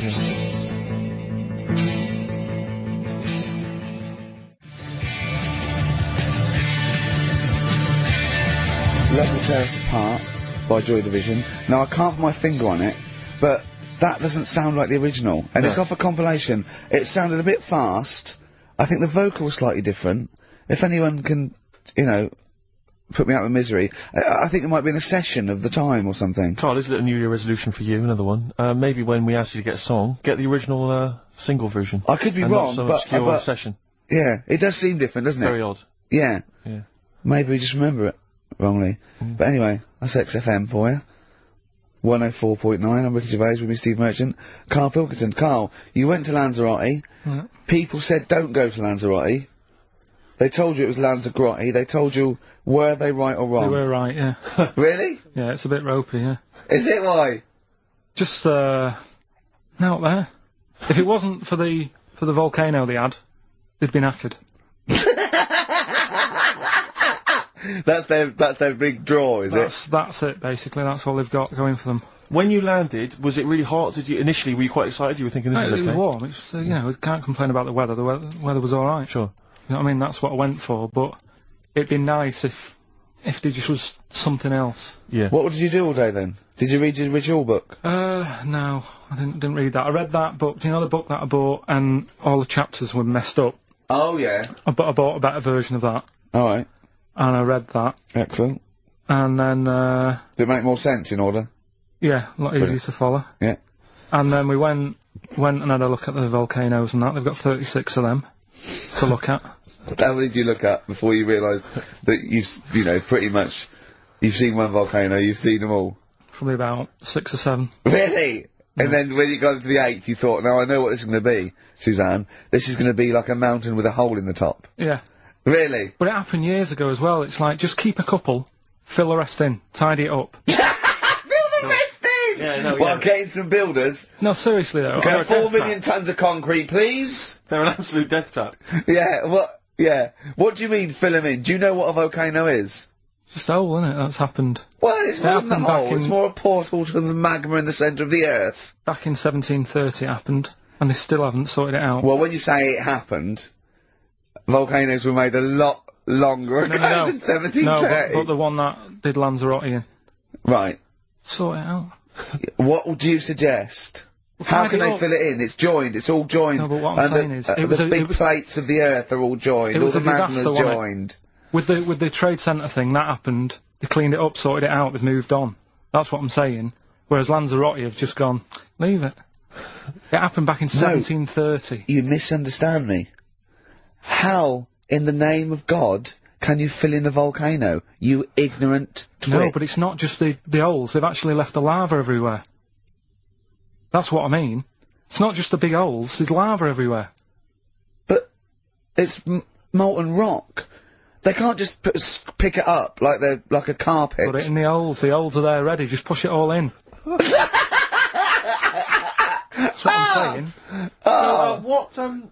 What exactly is there then? Is it just a kind of moon-like kind of surround with just kind of dust and rock? That's exactly what you see. I was there when the Mars thing went wrong. Yeah. I would have just sent a camera crew there, filmed a bit of that, right, and say, here we are. This is it. Ignore the little coffee shop in the background. Right? This is Mars, because that's where it's like just loads of dust. Yeah. Holes everywhere. Tidy it up. Little round-headed aliens complaining. It's just like Mars. Yeah. So, is there what's the best bit about the holiday?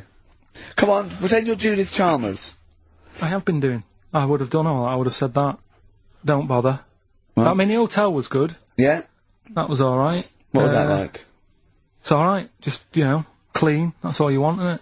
See, that's not quite what Judith Chalmers does. She doesn't go, what's the hotel like? Alright, yeah, clean, innit? Alright. Well, what was it like? Was it, what was it? 3-star? 4-star? Does that have a swimming pool? What was the room like? I had a swimming pool and that. Yeah? Yeah, it's good. I think it was one of the better ones on the island. Okay. Nightlife? Wasn't really in it. There was a bar, there was some bands playing. Yeah. Not very good. Food got a bit boring. Yeah. It was always the same food every night, but they sort of themed it and made out as if it was different. So, like, on Mexican night, it'd be chicken with a nacho on it. Right. And Chinese night, sort of chicken with a little prawn cracker on it and stuff. Sure. But that got a bit boring. That's me just turning on my phone, 'cause I want to read to you a text that I got from Karl. I think you sort of sum up the holiday in this text, don't you? Do you remember I it? can't remember. Let's have a look. Let's have a little look. Let's go Instantly, through what it. did Suzanne, your girlfriend, make of it? Similar view to you? That they should fill in the holes? Yeah, it's just that thing, you see, I went on a coach trip, right? And you go and see the volcanoes. Like I say, there's 36 of them. Yeah. Which, how many do you need? And when we're on the coach going round all these volcanoes, the fella on the front's going and, look out your left window at the moment, and there's a volcano. And, if you quickly look out at the right-hand side there, there's another one. Right. And on the left, it's just like, alright, we've seen it. Sure. Do you know what I mean? Yeah.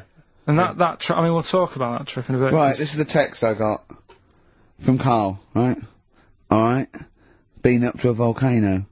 Been in some dead artist's house who built his house in the lava. They said they would show me science with volcanoes, but all they did was chuck some water in a hole and it shot up in the air. No dwarves in the canteen, no scousers here, but there is a Swede woman with a big head. She looks effing gormless with a cap on. Alright? So a little reference there to... A Swede woman? What's that mean? Do you mean Swedish? Yeah. Or she looked like a vegetable? No, that's the Swedish woman. But they've all got sort of quite big bill, aren't they? And I sent him a text. Oh well, it's just good to be on holiday because I'm working. He sent back. So am I. Just been watching Sky News. There is a school for monkeys who want to get a band together. Is that monkey news for later?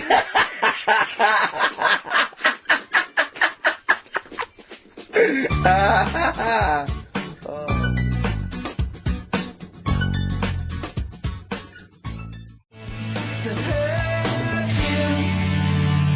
My Corazon by Tim Burgess. I can't get enough of that. I love that chorus.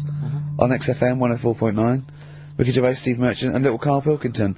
But it was a nice holiday. Yeah, it's alright. It's just, you know, I went there to relax and that. Exactly. Did a little bit of that. Trying to think of some new, you know, features and stuff. Sure, always working, always working. 3 holidays a year, Jesus. Oh, well, not really 3, not 2. It's all but holidays, really. one big sort of like work thing to me and Steve. 2 holidays, isn't it? Work hard, you need the holidays. So, yeah, the things that annoyed me was like, you get bored sat around the pool after a couple of days. I'd read my book. Yeah. You know, there wasn't much going on the... Not even any crabs to throw sand at, was there? No crabs or anything, they wouldn't bother with Lanzarote, right? So, decided to go on a little trip. That's when I saw the volcanoes and that, 36 of them. So, we go on the trip, and the thing that annoys me, it does happen every holiday that you go on. If you go on a sort of a package thing, they have these trips, right? And you pay about 40 odd quid, and they give you some wine, to sort of make it feel like you're getting your money's worth. But, how many of these trips have you been on then? Loads. Probably about 12. More holidays than I've had. Go on. Yeah, I'll, yeah, so go anyway, so you're on the coach, right? And they take you, for the volcanoes, they took us in the middle of nowhere. Yeah. Right? There's nothing else round there. Sure. It's like I say, it's like Mars, but with holes in the ground. Yeah. Right? And, they sort of drop you off, and they go, right, everybody, see you back here in an hour. There's loads of volcanoes for you to look at. And a coffee shop over there. And you know, for a fact, right, you don't need an hour there. You could just say, well, just keep the engine running, because I'll have a look in this hole, we'll get back on, give us 5 minutes. Right? Don't need an hour. Absolutely. But you know that they've got something going It's a with backhander, definitely. What, with the coffee shop? Definitely, yeah. They go there. And they get everyone to have an ice cream and a coffee, and they sit down, have a fag, talking to the bloke. Yeah, and it's like, cousin. Yeah. How much was the coffee? Was it probably about 3 each euros, so I think it was 3.50. Sure. Yeah. Which is, I don't know, that's about 2.5 quid. Yeah, they stitched you up. Well, I remember we were on it was a family trip to France once. We went to Paris. We got a coach coming back from Paris to one of the ferries, one of the ports, Calais or wherever it was. Coach trip. It was quite a long coach trip. And at one point we were just thinking, we're on the motorway, this is fine, we're making good progress. Suddenly we came off the motorway. We must have gone like 40 minutes out of our way, end up in this street, completely empty, little French town. And it's parked outside this, what appears to be a restaurant, and a guy jumps on, dressed like a Butlins red coat. He's French, but he's putting on a kind of English accent. He goes, hello, oh, thank you very much, top of the morning, good morning, hello. Come in, we've got food, drink, go upstairs, we've got rooms if you want to have a rest, or play around. No, it's up to you. And, we all had to funnel off this thing into this restaurant, and this one family went, well, we don't want to go in the restaurant. We brought sandwiches, we just want to get to the port, we're not interested. And they said, well, you've got to come in the restaurant. And well, we don't want to come in the restaurant. So the guy said, well, I'll have to lock you in the coach. So this family were locked in the coach while we all traipsed off in, and I could just look, but I looked back and just saw this little kid with his face pressed up against the glass. I want to go in the restaurant. They were just stuck in there. Absolutely livid, as you would be. But that's definitely a backhander. But we went inside, and it was extraordinary, because initially you had to pass through a souvenir shop to get into the restaurant. Perfect. And it was catered entirely to English tourists. So there was like pictures of the Queen and Prince Charles on the wall. It was done out in a kind of mock Tudor style. It's absolutely extraordinary. I mean, it was so bizarre, because it was so out of the way. Did that come before the coach, sort of scam, or did the coach guy, he knows it, is he a brother of his? I don't know how those things come about. But, is that going on in this country? Yeah, with French I'm sure and German it is. tourists? Yeah, I'm sure it is. Is it? Yeah, that's how, I'm sure people say, look, if you bring 30 people to this restaurant, I'll see you alright. But it would, wouldn't it? If, you got your favourites. Because you don't have to, though. The coach driver's pretty much God on those things. Because those people don't know where they're going anyway. Yeah, but at least here, there's other stuff around. You don't really get that in the middle of nowhere situation in this country. Well, not really. Not if you're going from, London to Manchester. You could stop off anywhere. They don't know where they are. There's places with nothing to do or see. It's that those attractions, there's loads of them in America, but there's a few here, like, you know, Sheep World. And, you know, you go out to Gloucester, and there's a town that's got the biggest cotton reel in the world. And that's it. There's a tourist shop with a big cotton reel, and some bloke at the gate going, it's a quid to see it. There it is, right? I went to, I know it's quite a big, I went to a Shire Horse Centre once. Yeah. But, when did Shire horses become so popular that they got their own theme parks? Well, I think there's a museum for everything. Yeah, possibly so. I mean, I don't think you could think of something that didn't have a museum somewhere in Britain, because obviously museums start off sometimes by fans. But did people keep coming around going, I hear you've got a Shire horse, I'd love to see it? Yeah. Well, I can't, people coming all the time to see my Shire horse. You should get another one, because I'd pay double for I to pay it. good money to see your Shire horse. yeah. Shire horses! I know. Have you seen them? They don't do anything, they're not like monkeys. They're Just not like grand, monkeys, elegant no. creatures, but you look at them in a picture, or look at them in real life, pretty much the same thing, they're not doing anything. If they could train a Shire horse to swing on a rope and masturbate, Exactly. I'd pay double. You pay good money. I'd pay double for that. Yeah. There's a museum in Italy when we went there a couple of years back. Suzanne had like one of those little guide things. Museum there just for spaghetti. Yeah. I mean, open a restaurant. Yeah. yeah. Was it interesting spaghetti? Spaghetti in different shapes? Don't know, didn't go. I went to see a big hole in the ground. Sure. Can't get enough of them. Well, but out of 10 then, what would you give it out of 10? All in all, food, location, Right. relaxation, you know, enjoyment. Yeah, that's 6. Okay, brilliant. 6, yeah. Next week, where are you going next week? You're not on holiday next week? Going Cool. away with Suzanne's mum and dad again. 5 holidays. Wrote Play a some for record. that. You've got to put some work in, you're in your 30s now. You've got to knuckle down.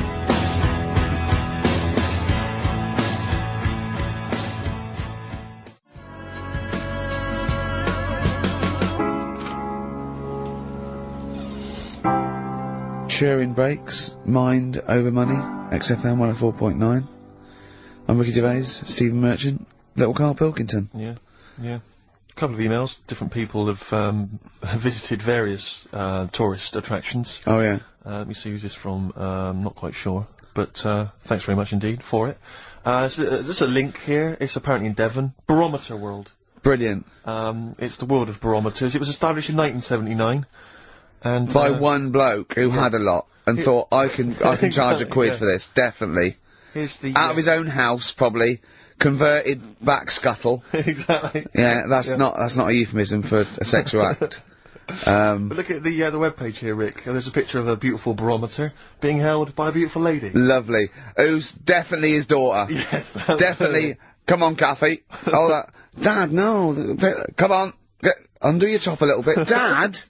Definitely made to do that. Yeah. Oh. That slight look of I hope no one I know sees. Yeah. Just check out Barometer World. Barometer World. Yeah, that's available. You want to check that out? www.barometerworld.com. That's Now, all the, barometers. Now, do they work? they're to do Two. with checking, is it the air pressure? Well, everything. But Air. I think that's what it's based on, isn't it? Sort of low and high pressure, so it's gonna rain, it's not gonna rain. Yeah. Or gonna be windy, but I wonder how accurate they are. I think in the days before satellite sort of weather surveillance systems, probably essential. Yeah. Nowadays. As essential as hanging some seaweed out by the back door? Probably. I think it's probably similar. I think it's the same one as holding a needle and thread over a pregnant woman. If it goes clockwise, it'd be a boy. Yeah. Yeah. The thing about a barometer is how far into the future can it predict? Exactly. 'Cause How if do you it's- know? If it's a case of you may as well stick your head out the window to see if it's raining. Exactly. This barometer goes, oh, it'll be windy and rainy. When? The barometer goes, soonish? Yeah. So, can't say, but it will, well, within the 7 I days. don't want to be of the- specific because you'll have me. Yeah, you'll- yeah, I don't want to, but I mean, you know, I'm just a barometer, I'm not really I a can't weather reanalyse person. the information. Yeah, brilliant. What's in there? What's happening in there? What chemicals are being affected? How does it work? I have no don't idea. know. I assume it's probably something Wait a minute, let me that's- email Barometer World. What could it be? Quite interesting. It could be mercury that's based on a sort of temperature. It goes up with. Oh no, it's not temperature, is it, barometer? It's pressure. So it's probably just very fine. It's like a fine, very, very fine needle, isn't it? This is almost as embarrassing as last time we were on. We couldn't figure out what the name of the leader of China was. Was it the King of China? The Prince of China? Oh, this is where we, were trying to imagine what it'd be like if all the Chinese people at once jumped up and down and made a big tidal wave. But if you do know what the name of the leader of China is, we don't mean the name of the particular person in charge, but if it's a king of China, the emperor of China, the chancellor of China, the prime minister of China, didn't it? That was Japan. Yeah, this is it. I don't know what's the big guy in charge. Is he still the chairman? I know Chairman Mao was important. I think he was just the chairman. I think he just governed all the big meetings. Yeah, I don't know. He just kept the minutes. Head Chinaman? Head Chinaman. The major Chinaman. The top Chinaman. Number one Chinaman. Do you know what? We're going to be honest here. We know so little about China. It's true. We know so little about China. Yeah. It's embarrassing. But if you've got any interesting facts about China, then email in ricky.gervais@xfm.co.uk. Also, I imagine the email address to use if you're going to take part in this week's Rockbusters. I did read an interesting fact. I'm doing a show called Politics, and I was researching, and there's a thing about, sweatshops. Yeah, no. Sweatshops, like Nike. There's these facts, right? And, that these people get, like, you know, a few cents an hour, and the CEO, I forget his name, for a Chinese woman to earn his 5.2 billion, she'd have to work 8 hours a day, 7 days a week, for 10,000 years. But Steve, they don't. They don't. They don't. They obviously don't want to. Exactly. They don't want to. They don't want to. Lazy, Rick.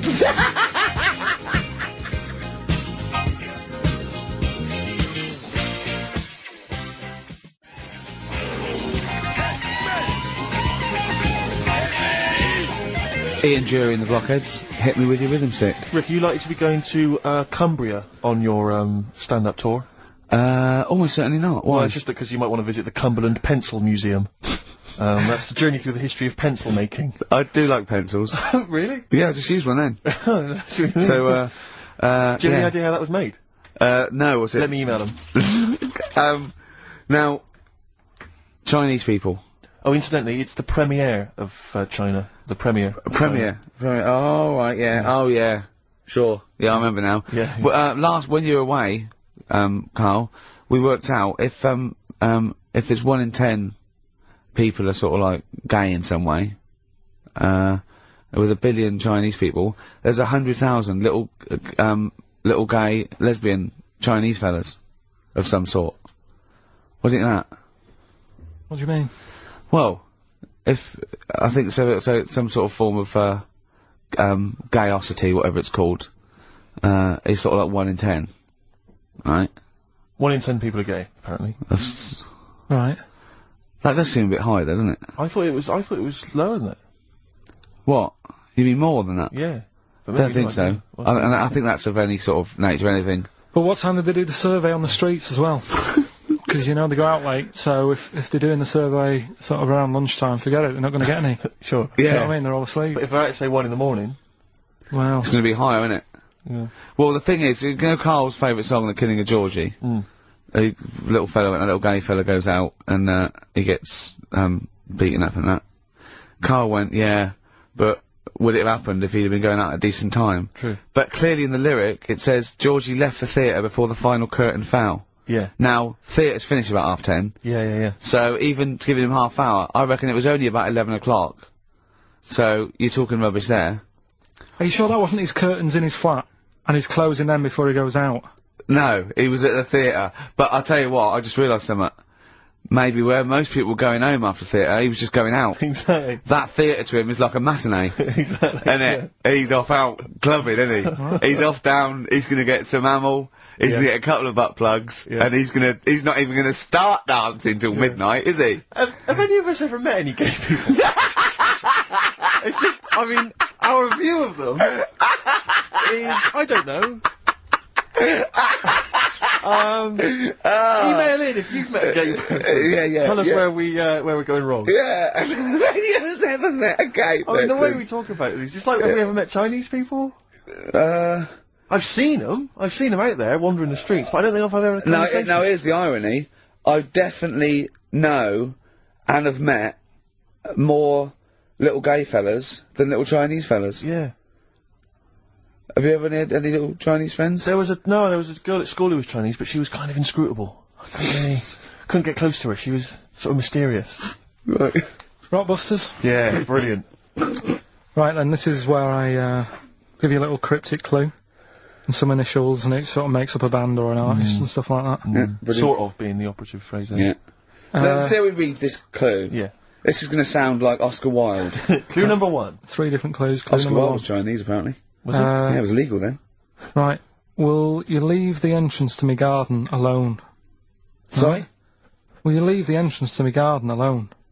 Are we back on the gay thing, or is this... This is the clue? That's the clue. Right. Clue for Rockbusters number 1. Will you just leave the entrance to my garden alone, will you? Right, that doesn't count because I know what it is. And what were the initials? What are the initials? GG. Correct. Yeah, right, but you've got to pronounce the artist correctly. I'll pronounce the artist, because I know what it is. Don't ruin it. No, when the answer comes, I'll pronounce the artist. Right, can we just focus, please, on the quiz? Go. What was the clue again? Give it again. Will you leave the entrance to my garden alone? Not messing with it, right? GG. Okay. Right? Next. Doesn't count. Next. Incorrect. Don't phone, but you can send a message on my mobile if you want. Right? That's T. It's another little easy one. And, the last one. We were sharing out the mail sheet. Right, that doesn't count either. Can we just fuck... I know what that is. I know what that is. I don't care, we'll come to that later. Yeah. And number 3. We were sharing out the male sheep, and I think I got the best one. Right? DG. DG. Yeah. So quickly again. Will you leave the entrance to my garden alone? Stop messing about with it. Yeah. Right? GG. Yeah. Don't phone, but you can send us a message on my mobile if you want. Right? That was T. And the last one was sharing out the male sheep, and I got the best one, so that's good. Right? DG. Alright, ricky.gervais@xfm.co.uk. Have we got any prizes? Do you want to have a look? Well, don't worry about it. Oh, this is don't worry about it. pathetic. Have we got any prizes? Just, look, the clues fine. are rubbish, the clues don't work, the show... this is pathetic. Play a record. That's what it should be called, and the clues don't work.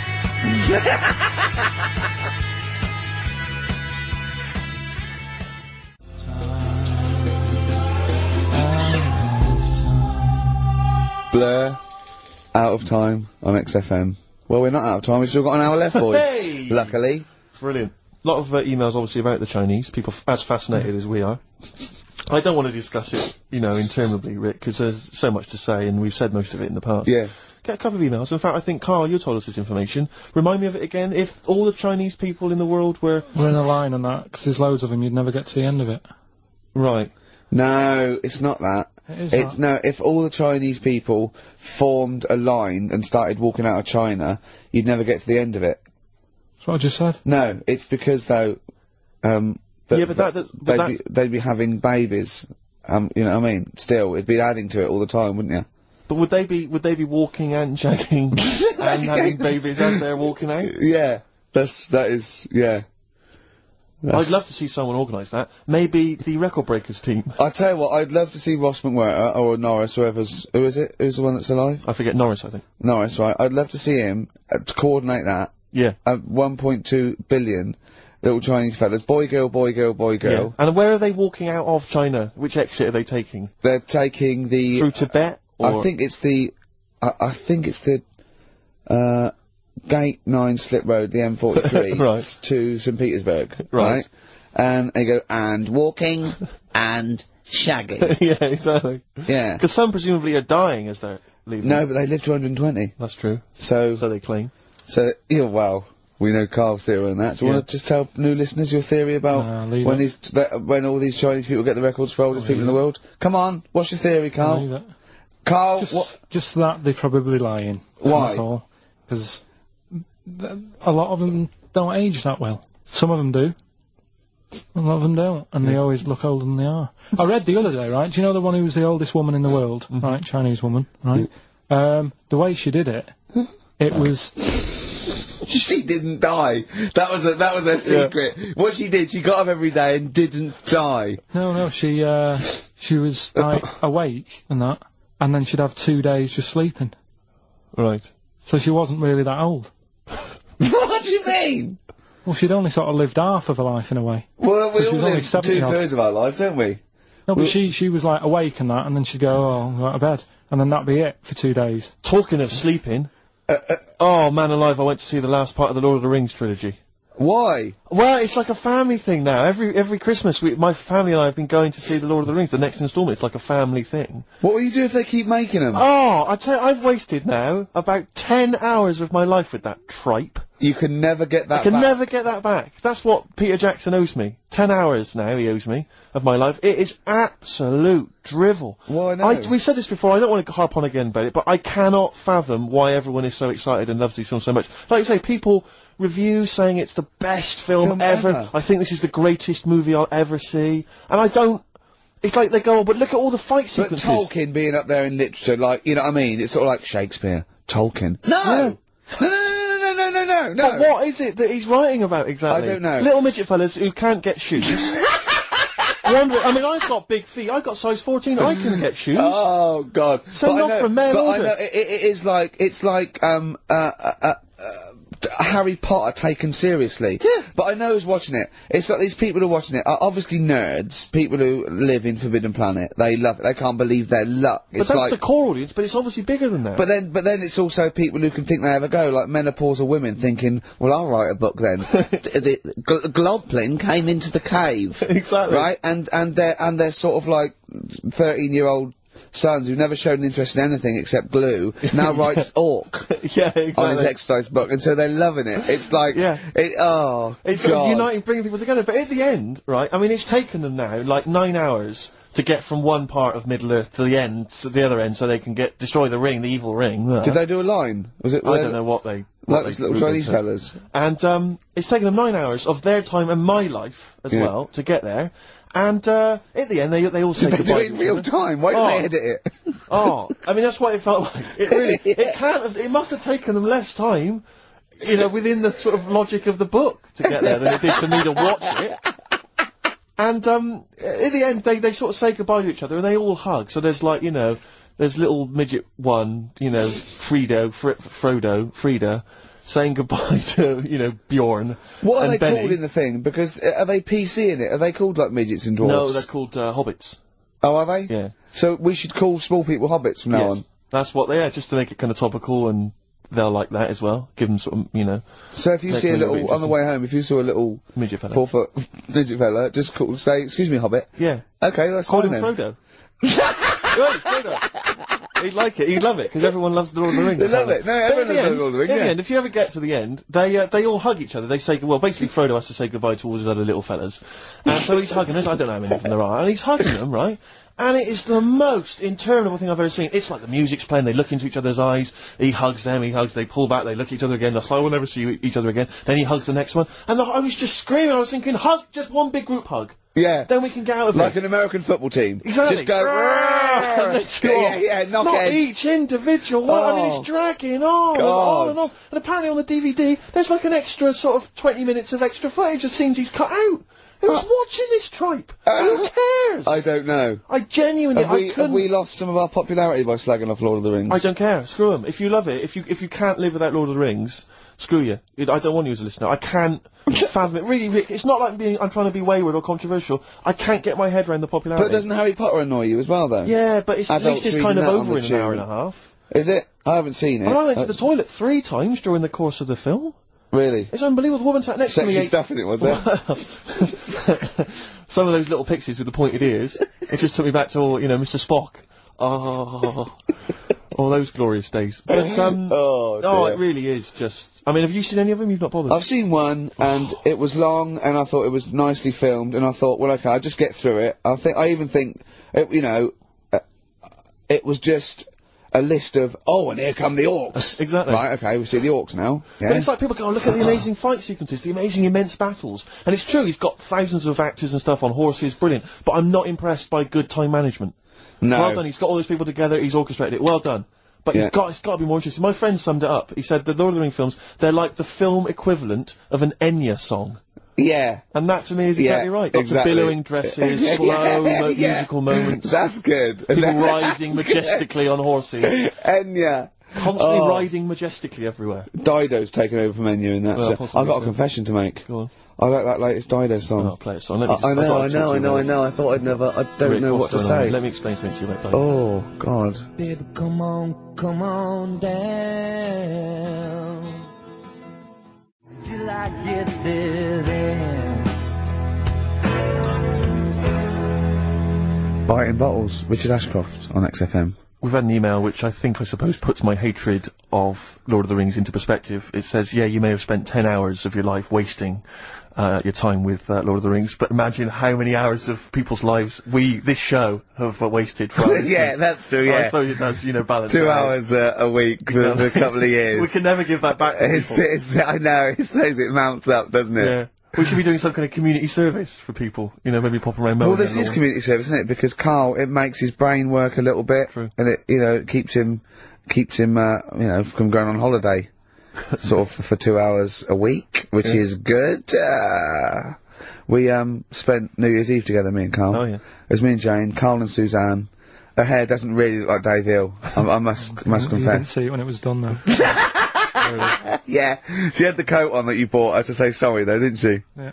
And Martin Freeman and his girlfriend Amanda, and Glyn, and we all went for a meal, and then we all went back to ours, and sort of saw in the new year and all that, and all the fireworks, and then in the wee hours when just the drinking seriously starts, we started playing parlour games.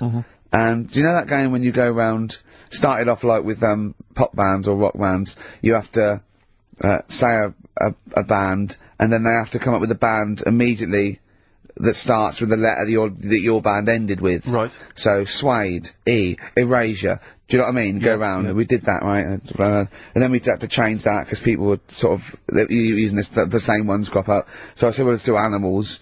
We were doing Animals. And I gave Karl one. I think Karl panicked. You had to go, do it quite quick. I want to just test it on you. Okay. Is this bands? What is it? I said... No, what did I say? Basically, I said an animal, and it ended with E. Okay, so I go, skate. Eagle. There you go. Yeah, but hang on, I think I was the third person. Right, so, think of another one. Hurry up. Eel. Yeah, I had that. Yeah, I did that one. Alright. Right. Yeah, a lot of E's coming up. Elephant. Yeah. Do you know what Karl said? Go on. Ready? Yeah. Egg.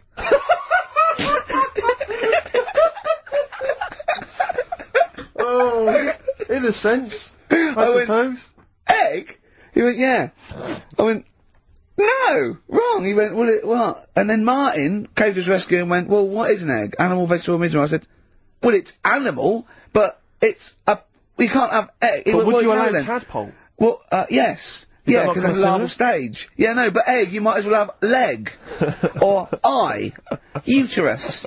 It doesn't count. Egg, you panicked. Brilliant. Oh, I still think I'm right. Well, you're not right. Yeah. We were naming, It's a bit of fun though, isn't it? Yeah. Exactly. Yeah. You meant, why obey the rules? Exactly, yeah, no, that is true. Don't follow the rules. That is true. You had the fireworks in the year, did you? Yeah. What, you had them yourself? Or No, you you could stare across the river, we could see them, but, actually very impressive, and I'll tell you what, they got it right this year. Instead of 2 hours of letting off fireworks, people were going, oh, can we go now? It was 3 minutes, and they spent £1 million on the 3 minutes. Yeah. And that's it. That's all you can stand, 3 minutes of fireworks. Oh. To me, fireworks are like watching Lord of the Rings. Exactly, I've absolutely. never been impressed as a child. Never been impressed. I've never been impressed as an adult. But a big bang, a huge big explosion, that'll do me. I used to go to, they used to have little community fireworks displays at Christmas, things like that, near our school, maybe in the school or at the local kind of community centre. And I used to go along to them with the family and everything, get the sparklers, and they would have the fireworks, and that would be, and I was just bored silly. And I always thought that if the guy organising it had wheeled out an enormous firework, climbed in, gone, last one to the moon's a bender, and then shot off, that I'd have been, that'd be brilliant. That'd be good, yeah. But everything's just interminable. Do you reckon I could take out that church? Yeah, from exactly. here? Yeah. Money on it. Go on then. Yeah. That'd be worth it, wouldn't it? But little another one. Oh Christ. So a friend of mine was telling me that they once had some indoor fireworks, which apparently is just. I mean, imagine that. Who needs indoor fireworks? Well, I think that's just little. Yeah. I think one of the things we got indoor fireworks once when I was little, and I remember one of the fireworks was that little celluloid fish that you put in the palm of your hand. Of course. And it goes, oh, you're sexy. Yeah. What, it curled up because of the heat of your hand? Yeah.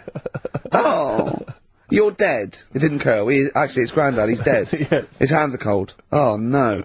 That's the only way that would be... Oh, yeah. So that's the only test How you did you can discover do. he was dead? We used one of those predictive fish. It came out dead. Yeah. Just flat. Yeah. Did you have a good time though, Carl? What, at your place? Yeah. Yeah, it was a good night, wasn't it? We danced, didn't we? A bit of a dance. What, the two of you together? Yeah, Amanda had got one of those, DVD films. No, straight to, DVD A video cameras. camera, It goes right. straight to, DVD. yeah, Okay. amazing, right? And, Carl was doing his moonwalking. I was sort of doing some sort of jazz step, wasn't I? Sort of like Michael Jackson. I ended up jumping up on the couch with both feet and falling straight back on my back. Of course you did. I can't believe I was alright. Yeah. What's the chance of that? It's when you're drunk that you sort of like, you revert to childhood and you sort of bounce. Yeah, exactly. Yeah. So, luckily... Is that DVD going to be available in the shops later this year? Yeah.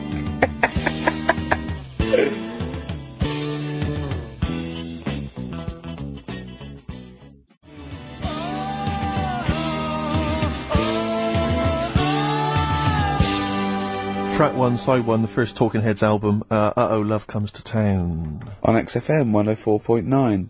Yeah. Well, I think it's Rockbusters results, isn't it? Okay. Alright. Do Brilliant. you want the prizes, by the way? Not really. Not bothered? No. Right, there's some videos and DVDs Yeah, and that, yeah, some good stuff in there. VHS, I hope. Couple. $4.99. Is that one about TV weather? titles. What? There's the weather one. That's going to be on telly. Donald McIntyre. Oh, yeah. That's in there, if you want that. Yeah. He reckons Donald McIntyre ripped him off because he did a thing about how much it costs to have a chimp, cheap as chimps. What was the other thing you think someone ripped you off? Rockbusters? Ken Bruce on Radio 2 is doing Songs of Phrase. He was doing that over Christmas. I took 1 week off. He's in there. And when he heard that Donald McIntyre was doing a programme about wind, he thought he was moving on Auntie Nora. Right. So, the first one, will you leave the entrance to my garden alone? Right, that was the cryptic clue. The initials were GG. Yeah. That was Gareth Gates. Gareth Gates. Gareth. What would you Gareth Gates. No, but it's Gareth Gates, isn't it? So, why would you say to someone Gareth? Is that like what's that, a Manchester thing when you say Gareth? Gareth Gates. Gareth Gates, yeah, Gareth Gates, Gates, the bloke who came second in Popeye, yeah, Gareth Gates. So that's the first What one. was that about getting off the thing though? Leave my entrance alone though. I don't understand what it's got to do with leaving my entrance alone. The gate Gareth, to the well, garden. no, the gates bit, but what's Gareth got to do with it, second one you was ignoramus? don't phone, but you can send me a message on my mobile if you want. Yeah. The initial was T. Yeah. Text us, right? Just No, it's text. The word's text. Yeah, So you'd have to say text, me. text us. Text, what do you mean? No, text me. What's that? The third one was we were sharing out the male sheep and that, right? I got the best one. DG, right? We were sharing out the male sheep. and I Get got to the it. best It one. doesn't work anyway. Get to it. What is it? Delta Good Ram. Dealt a good ram. You were dealt a good ram. Delta Good Ram. Alright, so who's the winner? We're going to give it to Stephen Gunning from Tooting. He's got all of those right. I don't know how, but well done to him, and he wins some crap in a jiffy bag. Literally. You too on XFM? Yeah.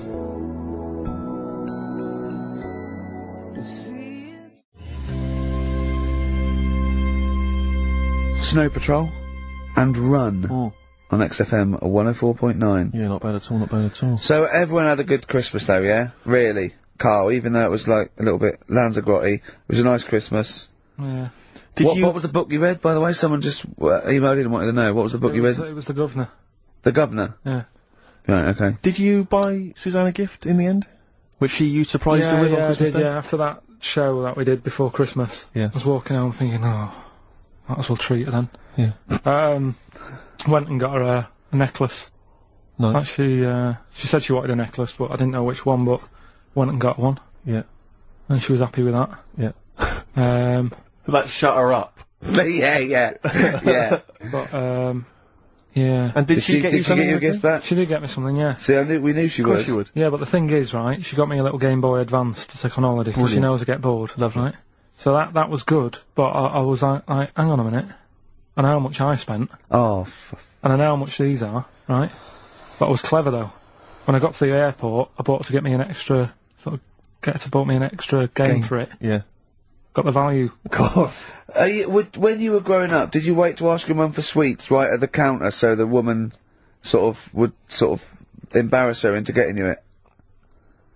What, you mean just slip it in the basket? Well, no, just wait till there's some, a stranger watching before you ask for sweets. Mum, can I have a Kinder Egg? Did you sit in front of Suzanne when it got to Suzanne, can you get me something else? Because remember I spent more on that necklace than you did like Game Boy Advance. And the woman in Dixon's goes, oh, you better get him something else. She goes, oh, bloody hell, alright then. Nah. She did well, though. You know what I mean? She's done well to keep you, hasn't she? Done well. Because you're such a find. You're quite a catch. Yeah, she must wake up every morning and go, ooh, I am the luckiest girl in the world. Well, she told you that the other night. What? She said the other night how good it is living with me. Oh, yeah! I said to Suzanne, it must be great, because I only see him 2 hours a week, and I like to squeeze his little head. You can do that all day, every day. Does she ever squeeze your head? No. No? No. It's like that thing, though, isn't it? It's like when you work in a chocolate factory. You get sick of it, don't you? It's there all the time. Yeah, she must think, well, I could squeeze that head any time I wanted. It's not worth it. I just, yeah. What about your Christmas? My dad, I'm wondering if you're turning into my dad. Because, he bought my mum a bracelet. He won't mind me talking about this, because he said you'll probably talk about this on the radio, and you're right, Dad. I am talking about it. He bought my mum a, little gold bracelet. Lovely gift. You know, it was a lovely thing. And she opened it, she loved it. And everyone thought, what a great gift. Lovely gift. He wouldn't stop talking about it. He wouldn't stop talking about the gift he bought. He kept on grabbing my mum's arm and showing it to people. Look at that. Look at the gleam on that. The gleam! Steve, look at the shine on that. Look at the gleam there. Look at that. Gleam! And do you know what he said? He said the great thing about that's pure gold. He went, it's an investment. That's an investment, there. Because gold, you know, it's always worth something gold. I love that when people get a gift and it goes an investment. I love it. But what, not only does it sort of take away any of the romanticism of it, but it was the way he constantly was talking about how great a gift it was that he bought. I haven't heard the word gleam for 30 years. Look at the gleam on that. The gleam! Look at that, look at the sparkle on that, and look at that, and it looks like rope. That's what he kept saying, it looks like rope. It looks like gold rope. And, he just I don't know, I heard it, he disappeared, we were opening gifts, he went disappear, I could hear him in the kitchen going, think about that's pure gold, that, Elaine, that's pure gold. I might melt that down. Yeah. John, next door neighbour, John, look at that! Look at the shine on that! That's great, that's brilliant though! But it's just, doesn't it sort of undermine the gift a bit, if you keep on droning on about how great it is? If people enjoy giving, that's nice, isn't it? And you got to, you know, what did your mum say? She loved it. She couldn't get a word in edgeways. That's a step up from a jar of coffee, though, isn't it? It is a step up, yeah. That's good. Oh. What about yours? I didn't get my mum and dad anything this What? time. No, because I'm always treating them anyway. Whenever if they need a few quid, if I can help Well, them, you are the gift that keeps on giving, Karl. No, but don't just go giving anything just for the sake of it. You know what I mean? Wait for the time that's right, sort of thing. Just because it's Christmas. Because yeah, I mean, there's no better time, is there, really? No, I just was going to say my mum and dad didn't get me anything, but they did. What'd they get? But, just some money. Mm. But, I'll get them something when the time's right, do you know what I mean? They always need bits and pieces through the year, so... Yeah. I'll look after them. Sure. But, it was weird being away on Has anyone got a caught onto the fact that, you know, they leave groceries in the telephone box near your dad yet? No, that's still going on. Is it? Going on, yeah. Oh, that's fantastic, isn't it? That is just fantastic. So when he needs a loaf of bread, pint of milk, just goes down. Does he ever give that as gifts? Now listen, are we doing the film thing in a bit? Oh. Got more prizes. Yeah. Is it better than Rockbusters? It's alright, I did it in a bit of a rush because I was only in yesterday, wasn't I? Sure. Well, yeah, if you take 3 holidays a year, then there's not enough time for the work. Me and Steve like to, you know, put our priority into, you know, doing the work, coming up with a good product, and getting a holiday when we can. You know, I haven't really. Well, I love a holiday, Rick, you know. I love a holiday. But I don't do the holidays for me, it's for Suzanne, isn't it? She's the one who likes going away. With you? I'll just go, so I'll go with her, do me bit. When you were playing Game Boy, right, and you'd looked in the hole, and you were reading your book, what is she doing? She'll make things seem more interesting to me. Do you know what I mean? So like, when we're at the hole, and the bus driver said, you've got an hour here, I said, why have I got an hour here? I go to a funeral with someone who I loved in a ground and don't spend an hour around it. Why do I want to... Do you know what I mean? Why do I want to spend an hour looking in this? Wasn't that terrible when you're out, you just shot up in all this magma? Yeah. That was terrible, wasn't it? That was the worst funeral you'd ever been to, wasn't it? But she'll I'll tell sort you, of... that would make funerals more interesting. If they just, it was a cremation and a burial. Yeah. You just put them in a volcano and they came go shooting 2, back 3, out. here they go, whee, up to heaven. I was having a conversation with my flatmate about songs that would be inappropriate to have at your wedding, at your funeral. And it's Horny, usually- surely, that is was one. it, yeah, was Was we it were horny, thinking, yeah, really? that was the first one we came up with. I'm horny, horny, horny, horny. Oh, That was the God. first one we came up with. Isn't Robbie Williams' Angels one of the, Yes. Biggest and ones. I think Wind Beneath Your Wings, Yeah. I think is apparently quite popular. oh yeah, yeah, that's play that on in auras, can't you?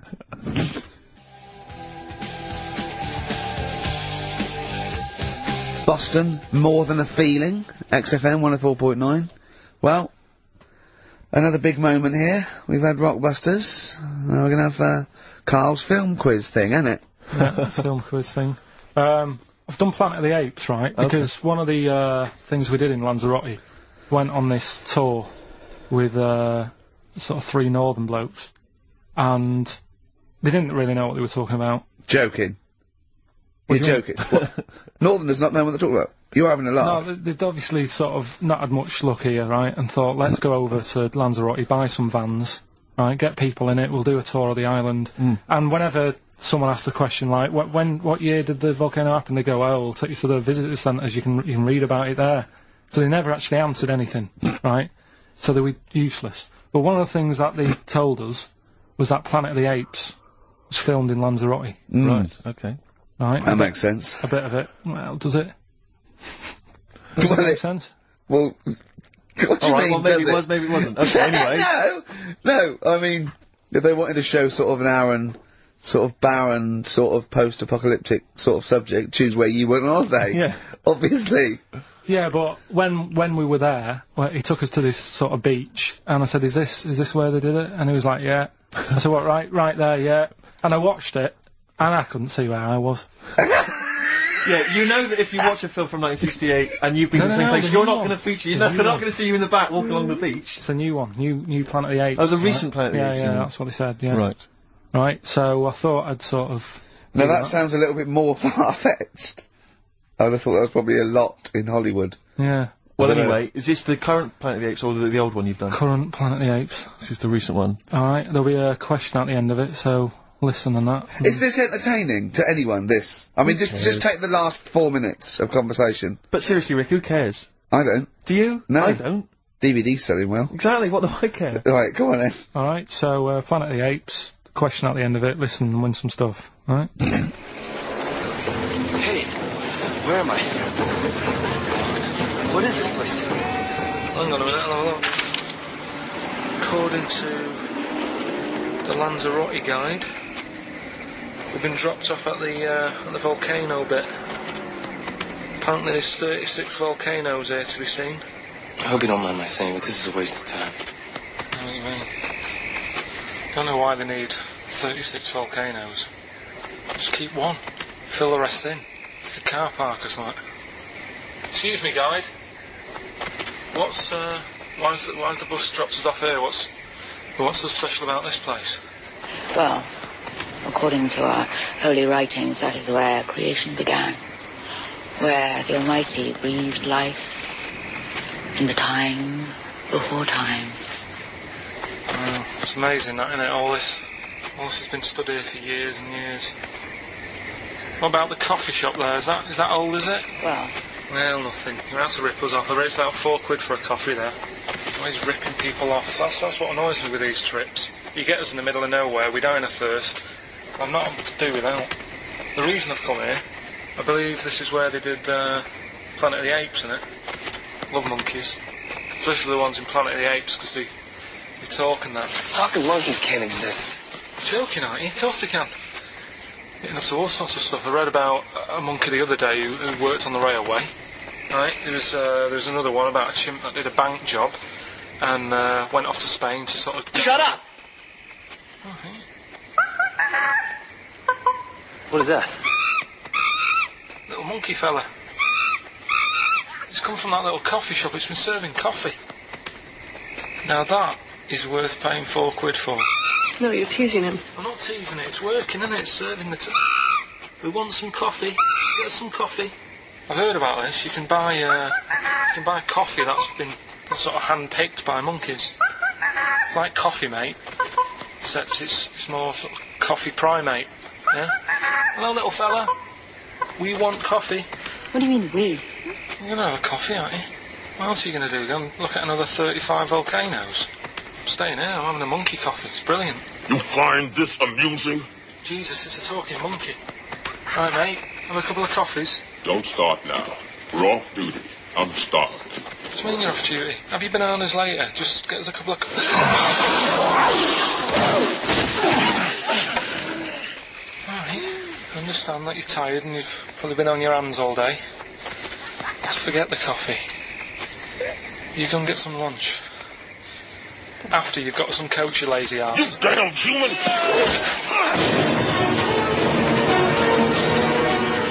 Powerful. Lovely. Excellent. So, what's the question?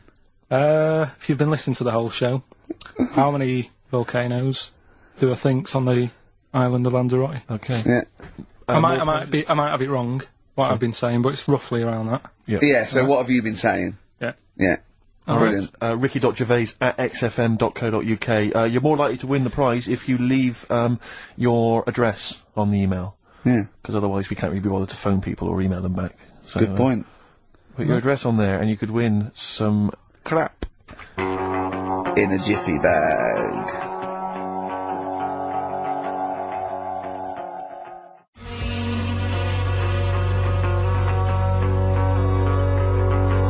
Karl's theme tune there by Placebo. Special Needs on XFM 104.9. Alright. New Year's resolution, Karl? I don't know. I don't do it. Really? So what about something like, I don't know, start smoking? Do you know, there must be something. No, it's a waste of time, isn't it? Don't bother with that. Right. You see? Me, no, I've never really made any New Year's resolutions. I just be good to people. Just treat everyone as you want to be treated yourself. Give to charity. Hate crime, racism, famine, sexism. I know you're going to keep to all those, except the gift to charity. That's me and Karl find that a little bit hard to believe. Never gonna happen. Well, you've always got to break at least one of your New Year's resolutions. Exactly. Yeah. Well, I think I'll be nice to Karl.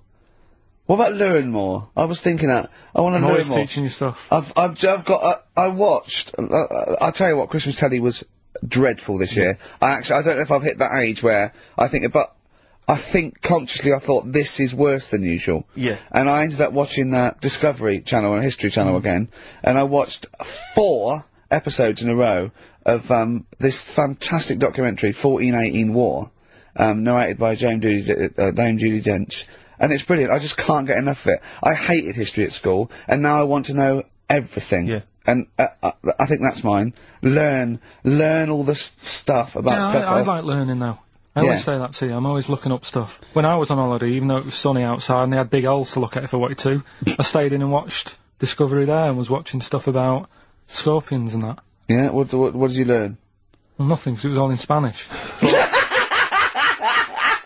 But I just watched it. What I found odd, right? What I found... Scorpions, I get it. So never poison. You get it. What I don't understand is with scorpions, right? They have like this sort of weapons, don't they? They have the poison and stuff, right? Yeah. Which can kill a man. Yeah. But there was a couple of little animals and that were its sort of enemy. Yeah. And it stung them, and it didn't kill them. So what's the point? Well, firstly, not all scorpions kill them, and some of them, This one did, you said. Yeah, well, they range from, like, bee stings to so much venom it can take down a horse on things like spiders and snakes and scorpions. So it depends. But a scorpion that will kill a man would kill a rabbit. So I don't know what you're talking about. No, there was a snake that it stuck its thing into, and some sort of beaver, and they were just, like, running about.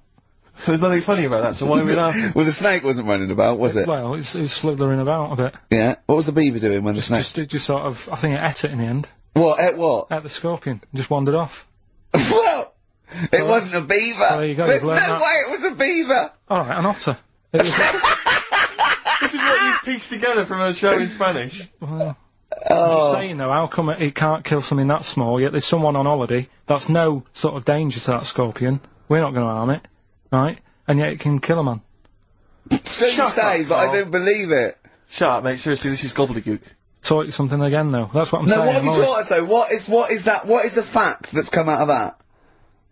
A scorpion can kill a man, but the beaver was dancing with a snake, then it Well, ate it. you do that That's all not the a time, fact. though. You That's put not a everything fact. down. New Year's Eve I taught him something, right, about dead people. No. You know, the things that taught me, I was saying you're talking shite. He says they found out your soul weighs an ounce. Your soul? Yeah. Your soul weighs an ounce. Right, who found this out? I read it. Your arsehole weighs an ounce. Yeah. There's no such thing. A soul weighs an ounce. You're talking drivel. Alright. Have you got any monkey news? So what did they do? They weighed someone who was alive, and they will wait for you to die, then weigh you again. There was someone Now you've lost an ounce. Yeah, so it must be your soul shooting off to heaven. It was someone who was really ill, and they said, we can't do anything for you here, but we've got a bit of an idea that we want to do. We've been wanting to do this. Stuck him on some scales. He said, right, you weigh 9 pounds and an ounce or whatever, because he was wasting away. He died. 9 pounds. Right? Fine, well, that's proof we needed. Talking shite. Monkey news, we might as well leave it. No, come on, Come on, tell monkey news. No, it's nothing that great, really. Is it worth playing the jingle? Quickly? Go on then. Oh, chimpanzee that monkey news. Right, it's about a monkey. 2004, four. It's about this woman monkey who was born in 1834. Right? Half monkey, half woman. No. Not true. It happened, apparently it was Impossible. it was in the Daily Mail. Right? Okay. The Victorian ape woman was her name. Yeah, I christen this thing Victorian Ape Woman. Well, we thought Sandra. No, I'm calling it Victorian Ape Woman. She was about 4 foot. No, didn't happen. She had lovely thick black hair on her head and on the back of her legs and her arms. Yeah. Alright. So stockings. Let's have a look. And she didn't need a bustle because of a huge ape-like arse sticking out the back of her dress. She was good at reading and sewing. Well, good, because they didn't have opposable thumbs, so, she could speak 3 languages. Yes. She was Human, monkey, and monkey-human. 20 offers of marriage. Does that annoy you, Steve?